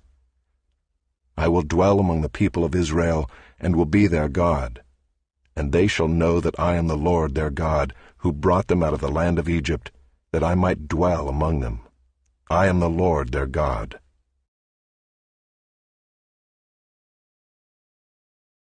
Chapter 30. You shall make an altar on which to burn incense. You shall make it of acacia wood. 1 cubit shall be its length, and 1 cubit its breadth. It shall be square, and 2 cubits shall be its height. Its horns shall be of 1 piece with it. You shall overlay it with pure gold, its top and around its sides and its horns. And you shall make a molding of gold around it. And you shall make 2 golden rings for it. Under its molding on 2 opposite sides of it you shall make them, and they shall be holders for poles with which to carry it. You shall make the poles of acacia wood and overlay them with gold. And you shall put it in front of the veil that is above the ark of the testimony, in front of the mercy seat that is above the testimony, where I will meet with you. And Aaron shall burn fragrant incense on it. Every morning when he dresses the lamps he shall burn it, and when Aaron sets up the lamps at twilight he shall burn it, a regular incense offering before the Lord throughout your generations. You shall not offer unauthorized incense on it, or a burnt offering, or a grain offering, and you shall not pour a drink offering on it. Aaron shall make atonement on its horns once a year. With the blood of the sin offering of atonement he shall make atonement for it once in the year throughout your generations. It is most holy to the Lord. The Lord said to Moses, When you take the census of the people of Israel, then each shall give a ransom for his life to the Lord when you number them, that there be no plague among them when you number them. Each one who is numbered in the census shall give this, 1/2 shekel, according to the shekel of the sanctuary. The shekel is 20 gerahs. 1/2 shekel as an offering to the Lord. Everyone who is numbered in the census, from 20 years old and upward, shall give the Lord's offering. The rich shall not give more, and the poor shall not give less, than the 1/2 shekel, when you give the Lord's offering to make atonement for your lives. You shall take the atonement money from the people of Israel, and shall give it for the service of the tent of meeting, that it may bring the people of Israel to remembrance before the Lord, so as to make atonement for your lives. The Lord said to Moses, You shall also make a basin of bronze with its stand of bronze for washing. You shall put it between the tent of meeting and the altar, and you shall put water in it, with which Aaron and his sons shall wash their hands and their feet. When they go into the tent of meeting, or when they come near the altar to minister, to burn a food offering to the Lord, they shall wash with water, so that they may not die. They shall wash their hands and their feet, so that they may not die. It shall be a statute forever to them, even to him and to his offspring throughout their generations. The Lord said to Moses, Take the finest spices, of liquid myrrh 500 shekels, and of sweet-smelling cinnamon half as much, that is 250, and 250 of aromatic cane, and 500 of cassia, according to the shekel of the sanctuary, and a hin of olive oil. And you shall make of these a sacred anointing oil blended as by the perfumer. It shall be a holy anointing oil. With it you shall anoint the tent of meeting and the ark of the testimony, and the table and all its utensils, and the lampstand and its utensils, and the altar of incense, and the altar of burnt offering with all its utensils, and the basin and its stand. You shall consecrate them, that they may be most holy. Whatever touches them will become holy. You shall anoint Aaron and his sons, and consecrate them, that they may serve me as priests. And you shall say to the people of Israel, This shall be my holy anointing oil throughout your generations. It shall not be poured on the body of an ordinary person, and you shall make no other like it in composition. It is holy, and it shall be holy to you. Whoever compounds any like it, or whoever puts any of it on an outsider, shall be cut off from his people. The Lord said to Moses, Take sweet spices, stacte and onycha and galbanum, sweet spices with pure frankincense, of each there shall be an equal part, and make an incense blended as by the perfumer, seasoned with salt, pure and holy. You shall beat some of it very small, and put part of it before the testimony in the tent of meeting, where I shall meet with you. It shall be most holy for you. And the incense that you shall make according to its composition you shall not make for yourselves. It shall be for you holy to the Lord. Whoever makes any like it to use as perfume shall be cut off from his people. Chapter 31. The Lord said to Moses, See, I have called by name Bezalel the son of Uri, son of Hur, of the tribe of Judah, and I have filled him with the Spirit of God, with ability and intelligence, with knowledge and all craftsmanship, to devise artistic designs, to work in gold, silver, and bronze, in cutting stones for setting, and in carving wood, to work in every craft. And behold, I have appointed with him Aholiab, the son of Ahisamach, of the tribe of Dan. And I have given to all able men ability, that they may make all that I have commanded you, the tent of meeting and the ark of the testimony, and the mercy seat that is on it, and all the furnishings of the tent, the table and its utensils, and the pure lampstand with all its utensils, and the altar of incense, and the altar of burnt offering with all its utensils, and the basin and its stand, and the finely worked garments, the holy garments for Aaron the priest, and the garments of his sons, for their service as priests, and the anointing oil, and the fragrant incense for the holy place. According to all that I have commanded you, they shall do.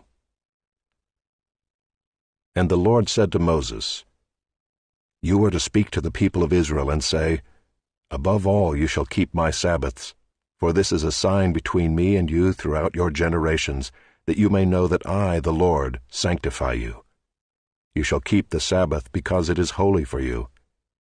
Everyone who profanes it shall be put to death. Whoever does any work on it, that soul shall be cut off from among his people. 6 days shall work be done, but the 7th day is a Sabbath of solemn rest, holy to the Lord. Whoever does any work on the Sabbath day shall be put to death. Therefore the people of Israel shall keep the Sabbath, observing the Sabbath throughout their generations as a covenant forever. It is a sign forever between me and the people of Israel, that in 6 days the Lord made heaven and earth, and on the 7th day he rested and was refreshed. And he gave to Moses, when he had finished speaking with him on Mount Sinai, the 2 tablets of the testimony, tablets of stone written with the finger of God. Chapter 32. When the people saw that Moses delayed to come down from the mountain, the people gathered themselves together to Aaron and said to him, "Up, make us gods who shall go before us. As for this Moses, the man who brought us up out of the land of Egypt, we do not know what has become of him." So Aaron said to them, "Take off the rings of gold that are in the ears of your wives, your sons, and your daughters, and bring them to me." So all the people took off the rings of gold that were in their ears and brought them to Aaron, and he received the gold from their hand and fashioned it with a graving tool and made a golden calf. And they said, "These are your gods, O Israel, who brought you up out of the land of Egypt." When Aaron saw this, he built an altar before it, and Aaron made a proclamation and said, "Tomorrow shall be a feast to the Lord." And they rose up early the next day and offered burnt offerings and brought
And the people sat down to eat and drink, and rose up to play.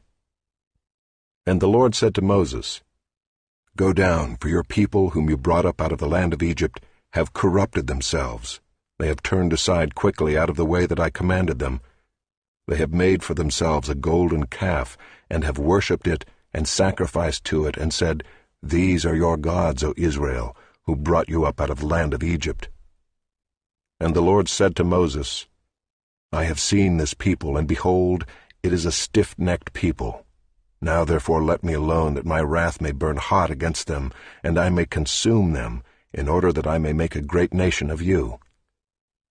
But Moses implored the Lord his God, and said, "O Lord, why does your wrath burn hot against your people, whom you have brought out of the land of Egypt with great power and with a mighty hand?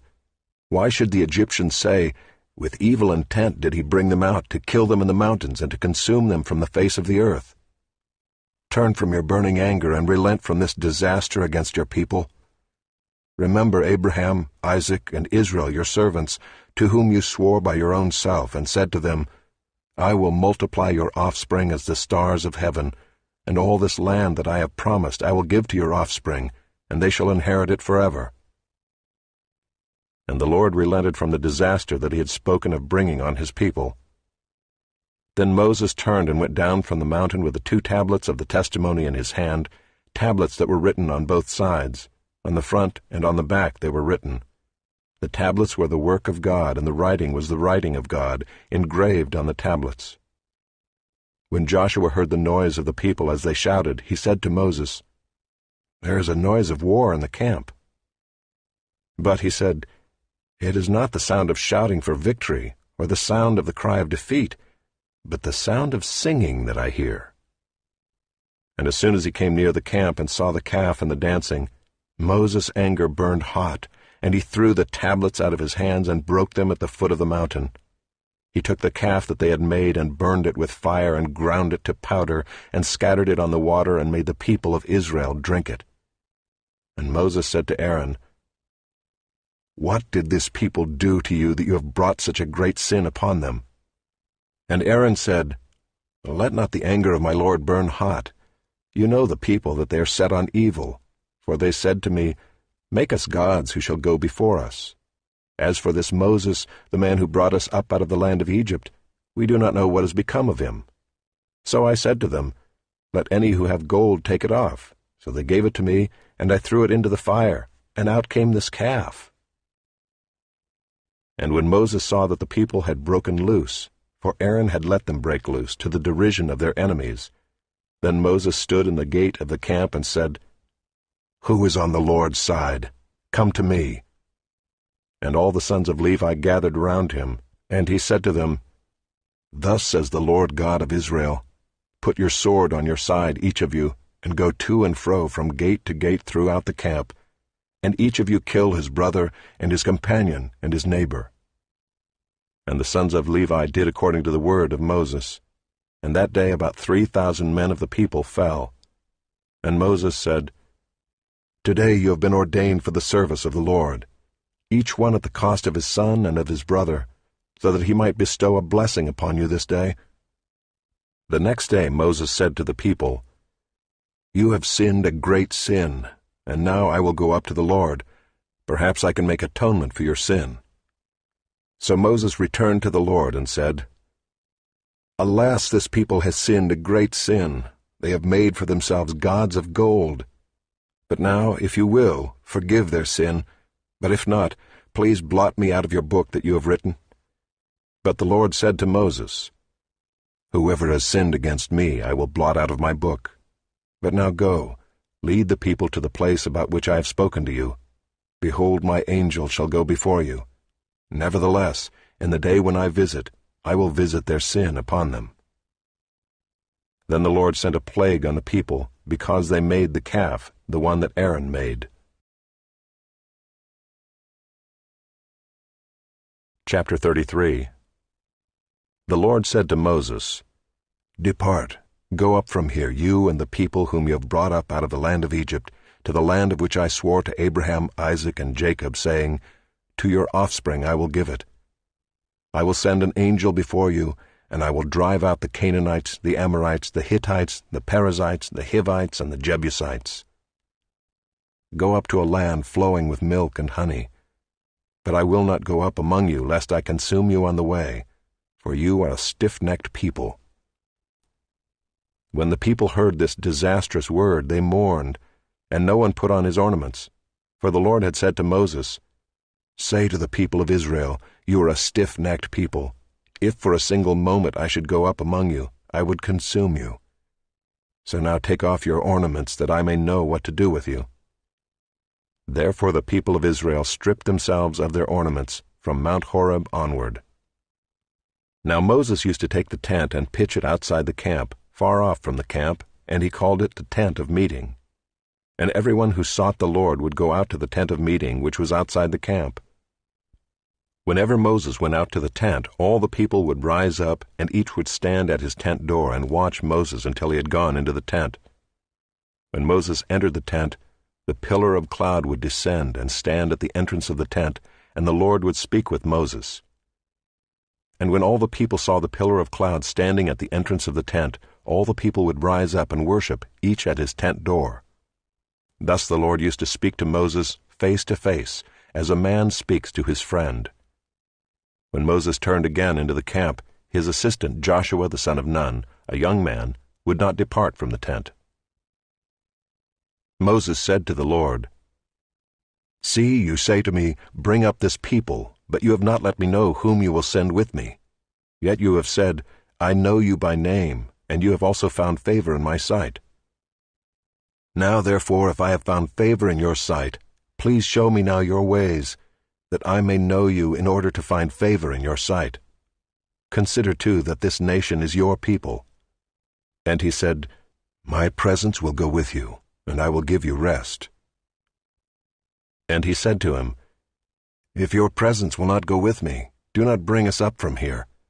For how shall it be known that I have found favor in your sight, I and your people? Is it not in your going with us, so that we are distinct, I and your people, from every other people on the face of the earth? And the Lord said to Moses, This very thing that you have spoken I will do, for you have found favor in my sight, and I know you by name. Moses said, Please show me your glory." And he said, "I will make all my goodness pass before you, and will proclaim before you my name, the Lord. And I will be gracious to whom I will be gracious, and will show mercy on whom I will show mercy." "But," he said, "you cannot see my face, for man shall not see me and live." And the Lord said, "Behold, there is a place by me where you shall stand on the rock, and while my glory passes by, I will put you in a cleft of the rock, and I will cover you with my hand until I have passed by. Then I will take away my hand, and you shall see my back, but my face shall not be seen." Chapter 34.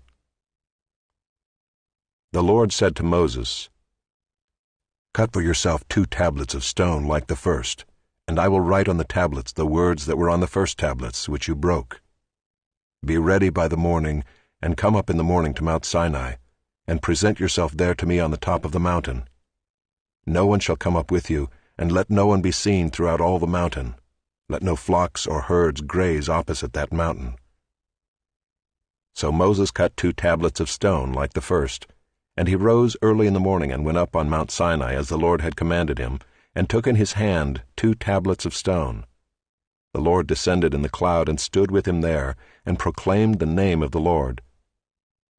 The Lord passed before him and proclaimed, the Lord, a God merciful and gracious, slow to anger and abounding in steadfast love and faithfulness, keeping steadfast love for thousands, forgiving iniquity and transgression and sin, but who will by no means clear the guilty, visiting the iniquity of the fathers on the children and the children's children to the 3rd and the 4th generation.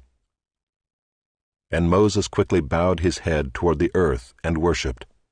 And he said, "If now I have found favor in your sight, O Lord, please let the Lord go in the midst of us, for it is a stiff-necked people, and pardon our iniquity and our sin, and take us for your inheritance." And he said, "Behold, I am making a covenant. Before all your people I will do marvels, such as have not been created in all the earth or in any nation, and all the people among whom you are shall see the work of the Lord, for it is an awesome thing that I will do with you. Observe what I command you this day. Behold, I will drive out before you the Amorites, the Canaanites, the Hittites, the Perizzites, the Hivites, and the Jebusites. Take care lest you make a covenant with the inhabitants of the land to which you go, lest it become a snare in your midst. You shall tear down their altars and break their pillars, and cut down their Asherim. For you shall worship no other God, for the Lord, whose name is jealous, is a jealous God, lest you make a covenant with the inhabitants of the land, and when they whore after their gods and sacrifice to their gods, and you are invited, you eat of his sacrifice, and you take of their daughters for your sons, and their daughters whore after their gods, and make your sons whore after their gods.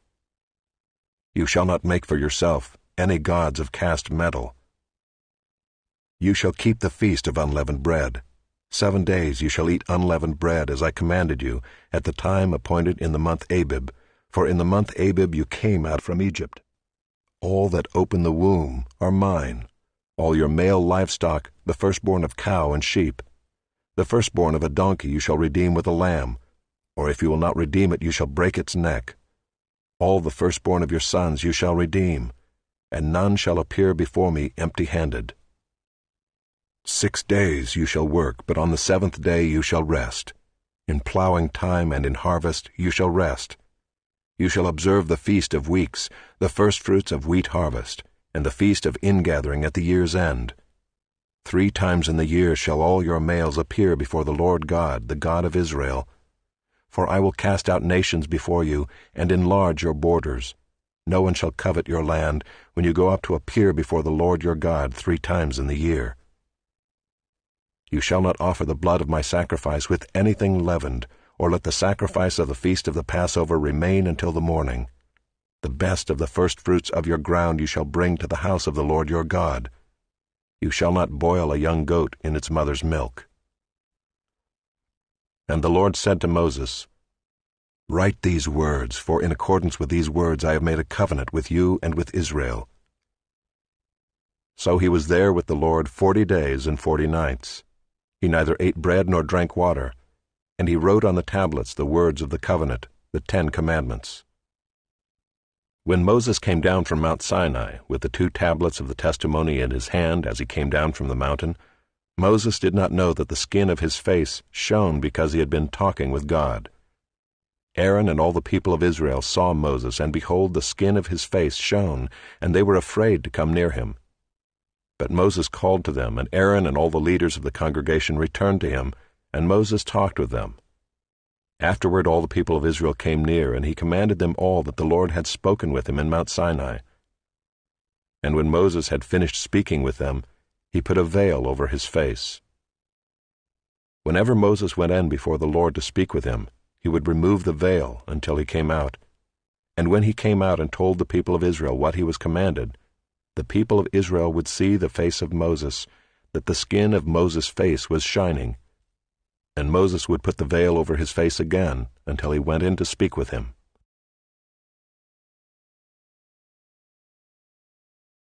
Chapter 35. Moses assembled all the congregation of the people of Israel and said to them, "These are the things that the Lord has commanded you to do. 6 days' work shall be done, but on the 7th day you shall have a Sabbath of solemn rest, holy to the Lord. Whoever does any work on it shall be put to death. You shall kindle no fire in all your dwelling places on the Sabbath day." Moses said to all the congregation of the people of Israel, "This is the thing that the Lord has commanded. Take from among you a contribution to the Lord.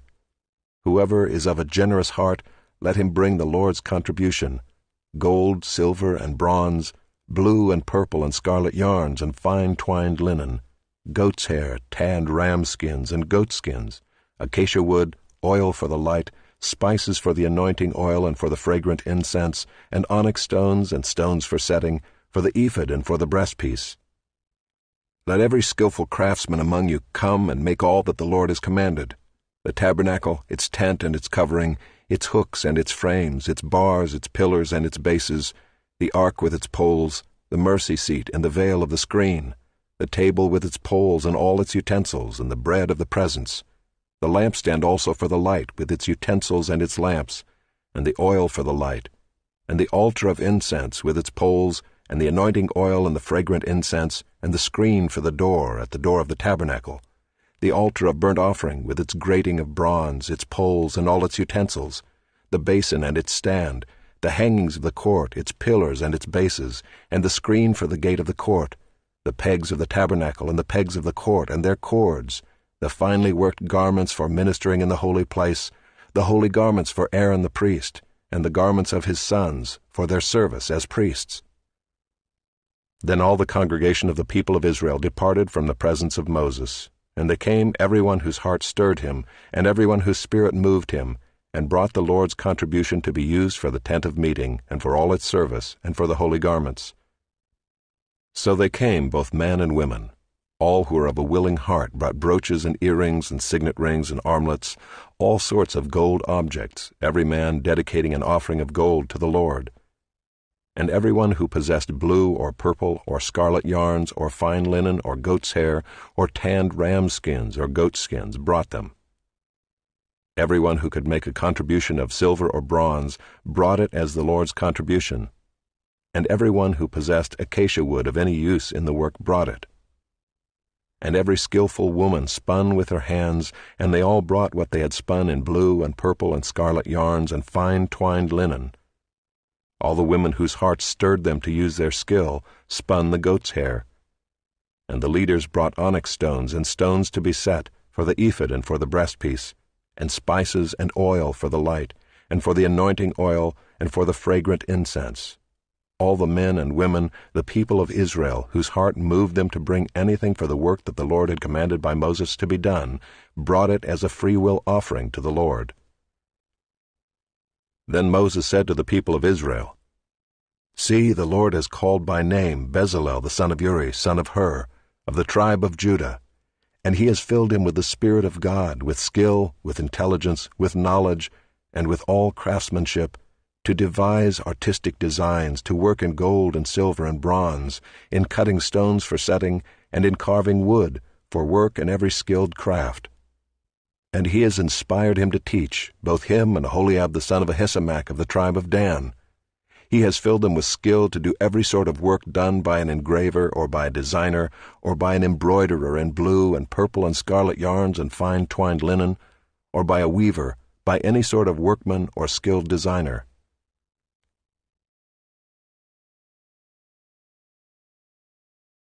Chapter 36. Bezalel and Aholiab and every craftsman in whom the Lord has put skill and intelligence to know how to do any work in the construction of the sanctuary shall work in accordance with all that the Lord has commanded. And Moses called Bezalel and Aholiab and every craftsman in whose mind the Lord had put skill, everyone whose heart stirred him up to come to do the work. And they received from Moses all the contribution that the people of Israel had brought for doing the work on the sanctuary.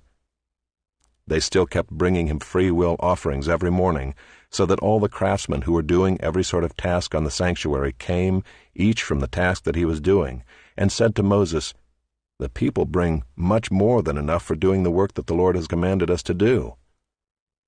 So Moses gave command, and word was proclaimed throughout the camp, "Let no man or woman do anything more for the contribution for the sanctuary." So the people were restrained from bringing, for the material they had was sufficient to do all the work and more. And all the craftsmen among the workmen made the tabernacle with 10 curtains. They were made of fine twined linen and blue and purple and scarlet yarns, with cherubim skillfully worked. The length of each curtain was 28 cubits, and the breadth of each curtain 4 cubits. All the curtains were the same size. He coupled 5 curtains to one another, and the other 5 curtains he coupled to one another. He made loops of blue on the edge of the outermost curtain of the first set. Likewise he made them on the edge of the outermost curtain of the second set. He made 50 loops on the one curtain, and he made 50 loops on the edge of the curtain that was in the second set.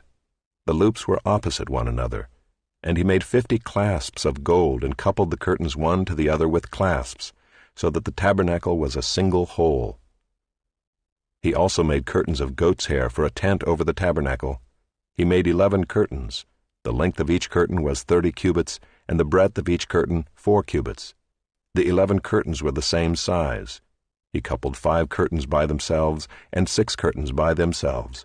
And he made 50 loops on the edge of the outermost curtain of the one set, and 50 loops on the edge of the other connecting curtain. And he made 50 clasps of bronze to couple the tent together, that it might be a single whole. And he made for the tent a covering of tanned ram skins and goat skins. Then he made the upright frames for the tabernacle of acacia wood. 10 cubits was the length of a frame, and 1.5 cubits the breadth of each frame. Each frame had 2 tenons for fitting together. He did this for all the frames of the tabernacle. The frames for the tabernacle he made thus: 20 frames for the south side, and he made 40 bases of silver under the 20 frames, 2 bases under one frame for its 2 tenons, and 2 bases under the next frame for its 2 tenons.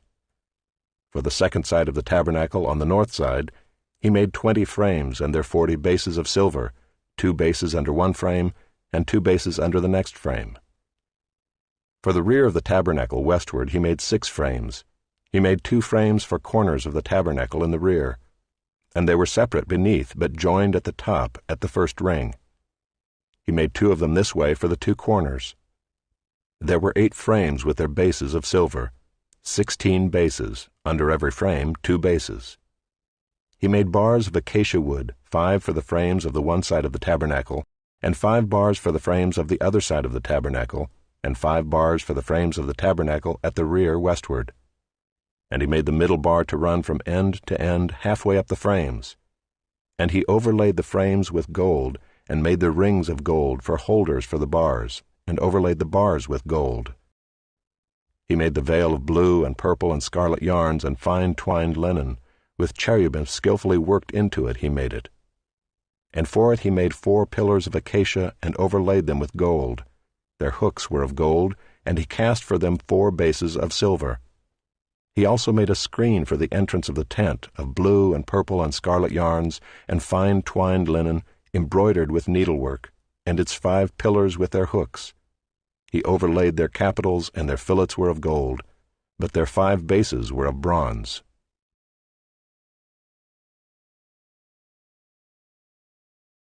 Chapter 37.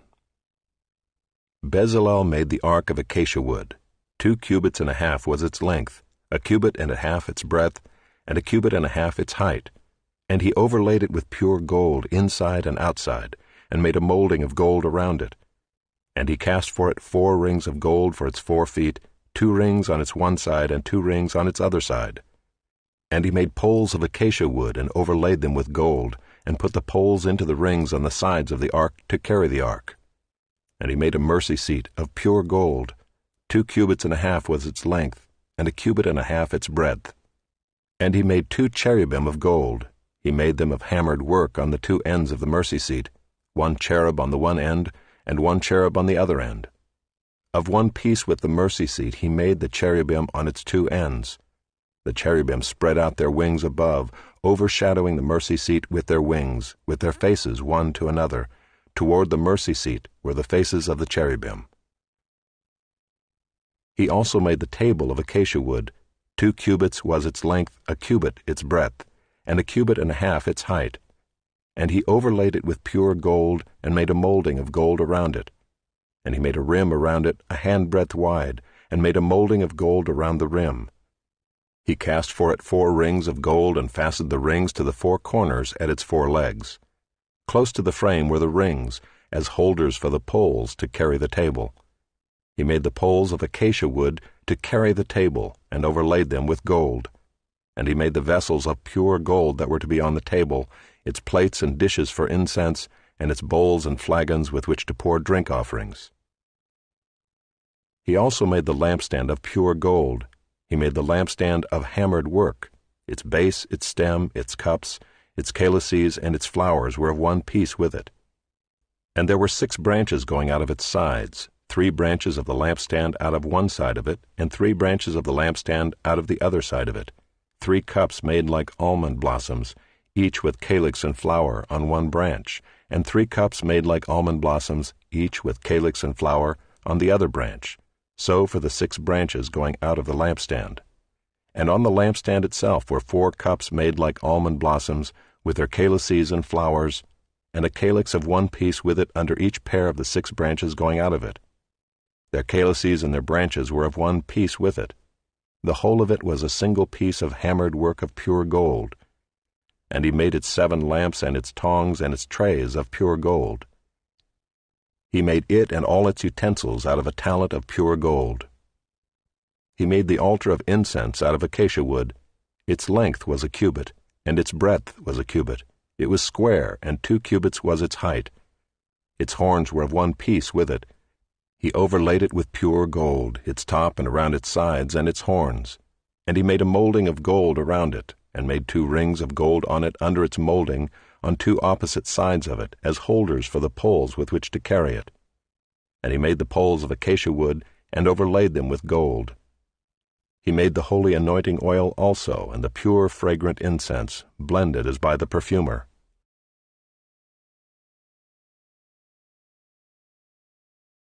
Chapter 38. He made the altar of burnt offering of acacia wood. 5 cubits was its length, and 5 cubits its breadth. It was square, and 3 cubits was its height. He made horns for it on its 4 corners. Its horns were of one piece with it, and he overlaid it with bronze.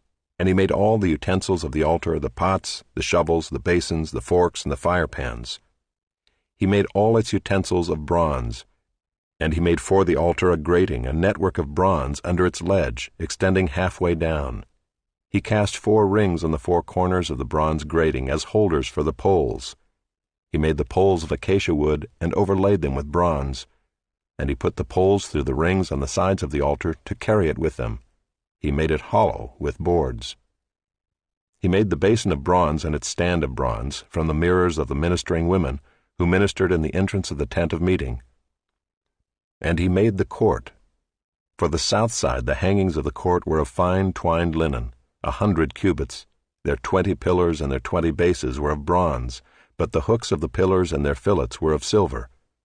And for the north side there were hangings of 100 cubits.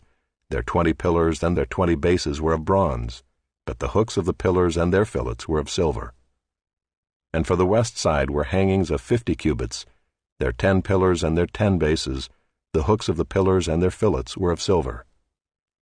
And for the front to the east, 50 cubits. The hangings for one side of the gate were 15 cubits, with their 3 pillars and 3 bases. And so for the other side. On both sides of the gate of the court were hangings of 15 cubits, with their 3 pillars and their 3 bases. All the hangings around the court were of fine twined linen, and the bases for the pillars were of bronze, but the hooks of the pillars and their fillets were of silver. The overlaying of their capitals was also of silver, and all the pillars of the court were filleted with silver. And the screen for the gate of the court was embroidered with needlework in blue and purple and scarlet yarns, and fine twined linen. It was 20 cubits long and 5 cubits high in its breadth, corresponding to the hangings of the court. And their pillars were 4 in number. Their 4 bases were of bronze, their hooks of silver, and the overlaying of their capitals and their fillets of silver. And all the pegs for the tabernacle and for the court all around were of bronze. These are the records of the tabernacle of the testimony, as they were recorded at the commandment of Moses, the responsibility of the Levites under the direction of Ithamar the son of Aaron the priest. Bezalel the son of Uri the son of Hur of the tribe of Judah made all that the Lord commanded Moses, and with him was Aholiab the son of Ahisamach of the tribe of Dan, an engraver and designer and embroiderer in blue and purple and scarlet yarns, and fine twined linen. All the gold that was used for the work and all the construction of the sanctuary, the gold from the offering, was 29 talents and 730 shekels, by the shekel of the sanctuary. The silver from those of the congregation who were recorded was 100 talents, and 1,775 shekels, by the shekel of the sanctuary. A beka a head, that is, half a shekel by the shekel of the sanctuary, for everyone who is listed in the records, from 20 years old and upward, for 603,550 men.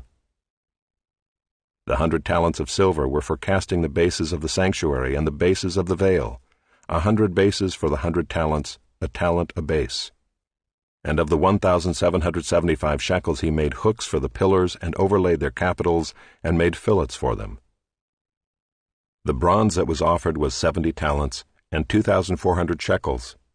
With it he made the bases for the entrance of the tent of meeting, the bronze altar and the bronze grating for it, and all the utensils of the altar, the bases around the court, and the bases of the gate of the court, all the pegs of the tabernacle, and all the pegs around the court. Chapter 39. From the blue and purple and scarlet yarns they made finely woven garments, for ministering in the holy place. They made the holy garments for Aaron, as the Lord had commanded Moses. He made the ephod of gold, blue, and purple and scarlet yarns, and fine twined linen. And they hammered out gold leaf, and he cut it into threads to work into the blue and purple and the scarlet yarns, and into the fine twined linen, in skilled design. They made for the ephod attaching shoulder pieces, joined to it at its 2 edges, and the skillfully woven band on it was of one piece with it, and made like it, of gold, blue, and purple and scarlet yarns, and fine twined linen, as the Lord had commanded Moses. They made the onyx stones, enclosed in settings of gold filigree, and engraved like the engravings of a signet, according to the names of the sons of Israel. And he set them on the shoulder pieces of the ephod to be stones of remembrance for the sons of Israel, as the Lord had commanded Moses. He made the breastpiece in skilled work, in the style of the ephod, of gold, blue, and purple and scarlet yarns, and fine twined linen. It was square. They made the breastpiece doubled, a span its length, and a span its breadth when doubled. And they set in it 4 rows of stones. A row of sardius, topaz, and carbuncle was the first row, and the second row, an emerald, a sapphire, and a diamond, and the third row, a jacinth, an agate, and an amethyst, and the fourth row, a beryl, an onyx, and a jasper. They were enclosed in settings of gold filigree. There were 12 stones with their names according to the names of the sons of Israel. They were like signets, each engraved with its name, for the 12 tribes. And they made on the breastpiece twisted chains like cords of pure gold, And they made 2 settings of gold filigree and 2 gold rings, and put the 2 rings on the 2 edges of the breastpiece. And they put the 2 cords of gold and the 2 rings at the edges of the breastpiece. They attached the 2 ends of the 2 cords to the 2 settings of filigree. Thus they attached it in front to the shoulder pieces of the ephod. Then they made 2 rings of gold and put them at the 2 ends of the breastpiece, on its inside edge next to the ephod. And they made 2 rings of gold and attached them in front to the lower part of the 2 shoulder pieces of the ephod, at its seam above the skillfully woven band of the ephod. And they bound the breastpiece by its rings to the rings of the ephod with a lace of blue, so that it should lie on the skillfully woven band of the ephod, and that the breastpiece should not come loose from the ephod, as the Lord had commanded Moses. He also made the robe of the ephod woven all of blue, and the opening of the robe in it was like the opening in a garment, with a binding around the opening, so that it might not tear. On the hem of the robe they made pomegranates of blue and purple and scarlet yarns, and fine twined linen. They also made bells of pure gold, and put the bells between the pomegranates all around the hem of the robe, between the pomegranates, a bell and a pomegranate, a bell and a pomegranate, around the hem of the robe for ministering, as the Lord had commanded Moses. They also made the coats woven of fine linen for Aaron and his sons, and the turban of fine linen, and the caps of fine linen, and the linen undergarments of fine twined linen, and the sash of fine twined linen, and of blue and purple and scarlet yarns, embroidered with needlework, as the Lord had commanded Moses. They made the plate of the holy crown of pure gold, and wrote on it an inscription like the engraving of a signet, Holy to the Lord. And they tied to it a cord of blue to fasten it on the turban above, as the Lord had commanded Moses.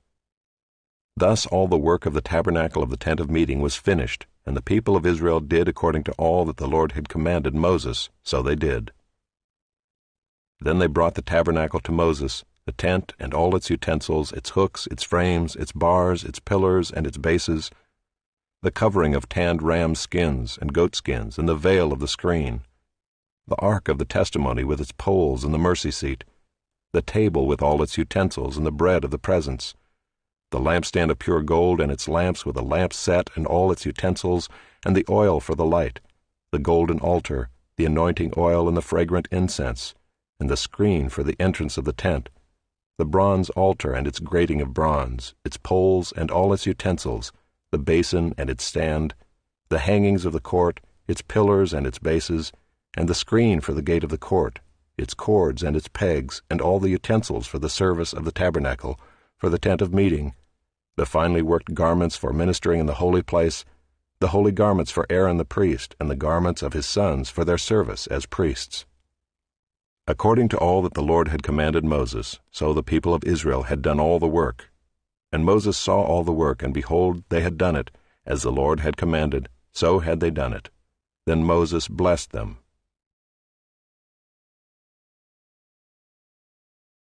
Chapter 40.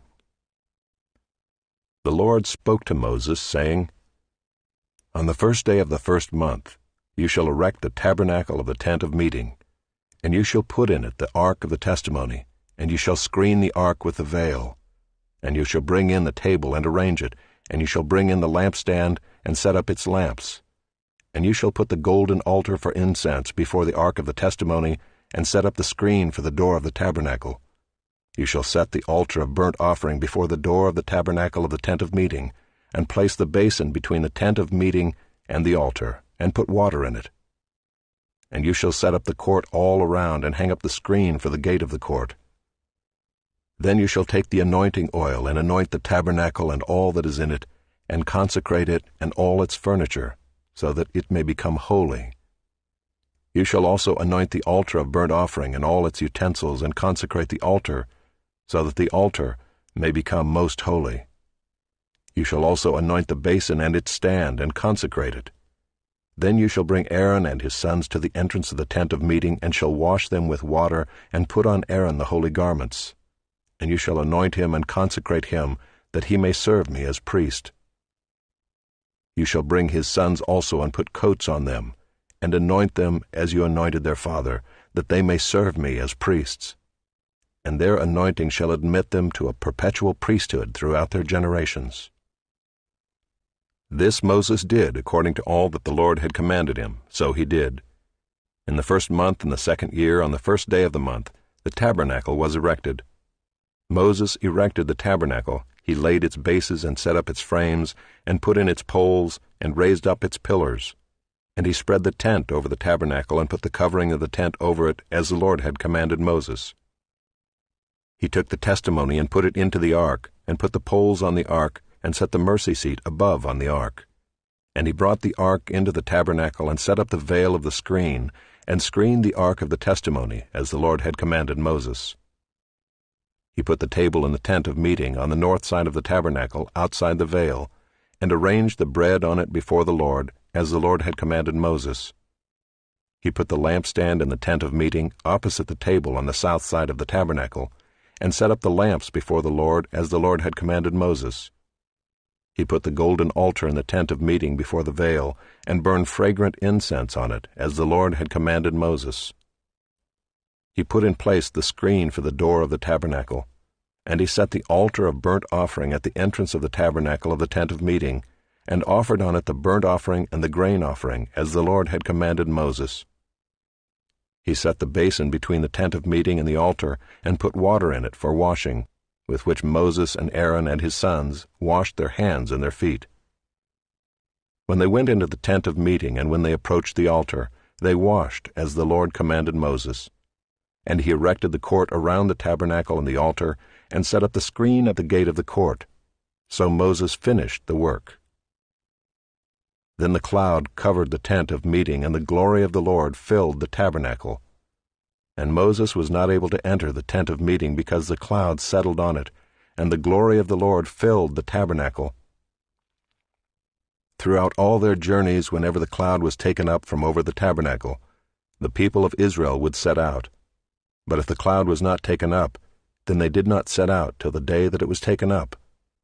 For the cloud of the Lord was on the tabernacle by day, and fire was in it by night, in the sight of all the house of Israel throughout all their journeys.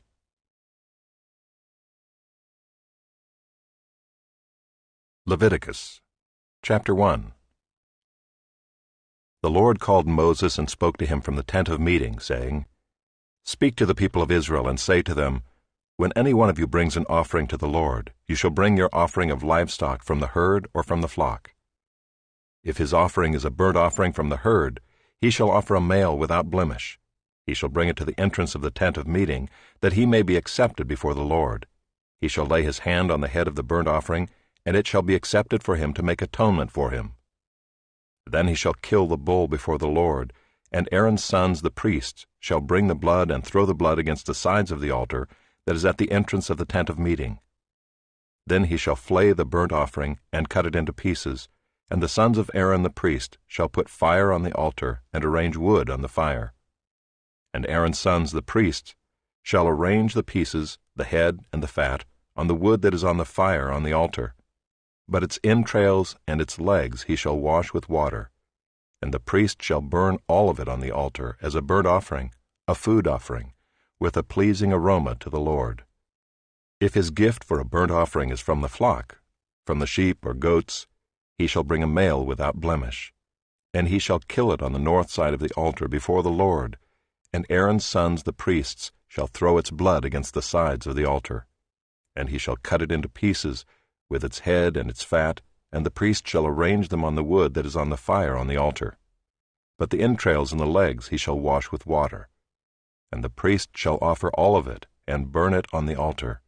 It is a burnt offering, a food offering, with a pleasing aroma to the Lord. If his offering to the Lord is a burnt offering of birds, then he shall bring his offering of turtle doves or pigeons. And the priest shall bring it to the altar and wring off its head, and burn it on the altar. Its blood shall be drained out on the side of the altar. He shall remove its crop with its contents, and cast it beside the altar on the east side, in the place for ashes. He shall tear it open by its wings, but shall not sever it completely. And the priest shall burn it on the altar, on the wood that is on the fire. It is a burnt offering, a food offering, with a pleasing aroma to the Lord.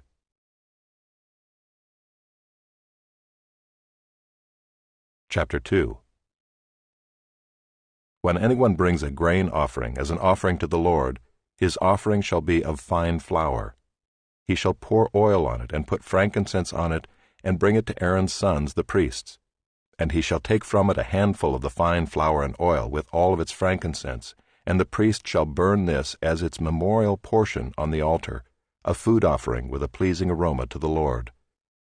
But the rest of the grain offering shall be for Aaron and his sons. It is a most holy part of the Lord's food offerings. When you bring a grain offering baked in the oven as an offering, it shall be unleavened loaves of fine flour mixed with oil, or unleavened wafers smeared with oil. And if your offering is a grain offering baked on a griddle, it shall be of fine flour unleavened mixed with oil. You shall break it in pieces and pour oil on it. It is a grain offering. And if your offering is a grain offering cooked in a pan, it shall be made of fine flour with oil. And you shall bring the grain offering that is made of these things to the Lord, and when it is presented to the priest, he shall bring it to the altar. And the priest shall take from the grain offering its memorial portion, and burn this on the altar, a food offering with a pleasing aroma to the Lord. But the rest of the grain offering shall be for Aaron and his sons. It is a most holy part of the Lord's food offerings. No grain offering that you bring to the Lord shall be made with leaven, for you shall burn no leaven, nor any honey as a food offering to the Lord. As an offering of firstfruits you may bring them to the Lord, but they shall not be offered on the altar for a pleasing aroma. You shall season all your grain offerings with salt. You shall not let the salt of the covenant with your God be missing from your grain offering. With all your offerings you shall offer salt. If you offer a grain offering of firstfruits to the Lord, you shall offer for the grain offering of your firstfruits fresh ears, roasted with fire, crushed new grain. And you shall put oil on it and lay frankincense on it. It is a grain offering. And the priest shall burn as its memorial portion some of the crushed grain, and some of the oil with all of its frankincense. It is a food offering to the Lord.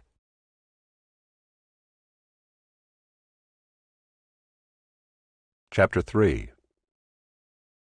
If his offering is a sacrifice of peace offering, if he offers an animal from the herd, male or female, he shall offer it without blemish before the Lord.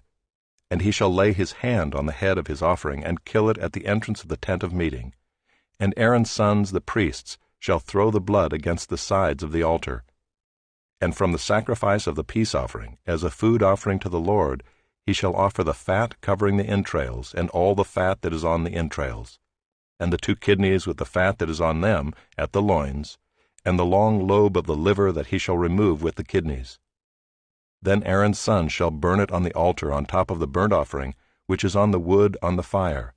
It is a food offering with a pleasing aroma to the Lord. If his offering for a sacrifice of peace offering to the Lord is an animal from the flock, male or female, he shall offer it without blemish. If he offers a lamb for his offering, then he shall offer it before the Lord, lay his hand on the head of his offering, and kill it in front of the tent of meeting.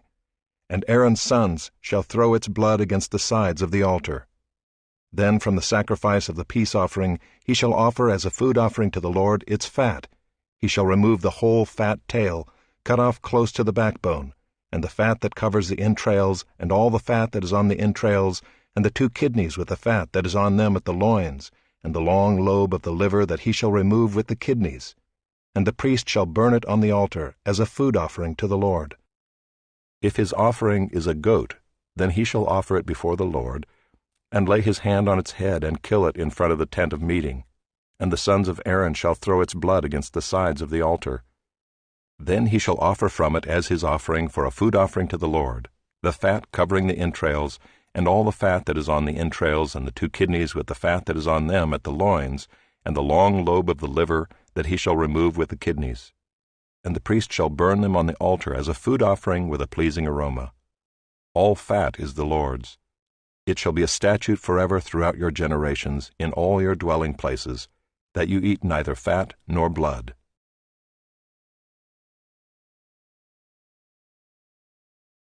Chapter 4. And the Lord spoke to Moses, saying, Speak to the people of Israel, saying, If anyone sins unintentionally in any of the Lord's commandments about things not to be done, and does any one of them,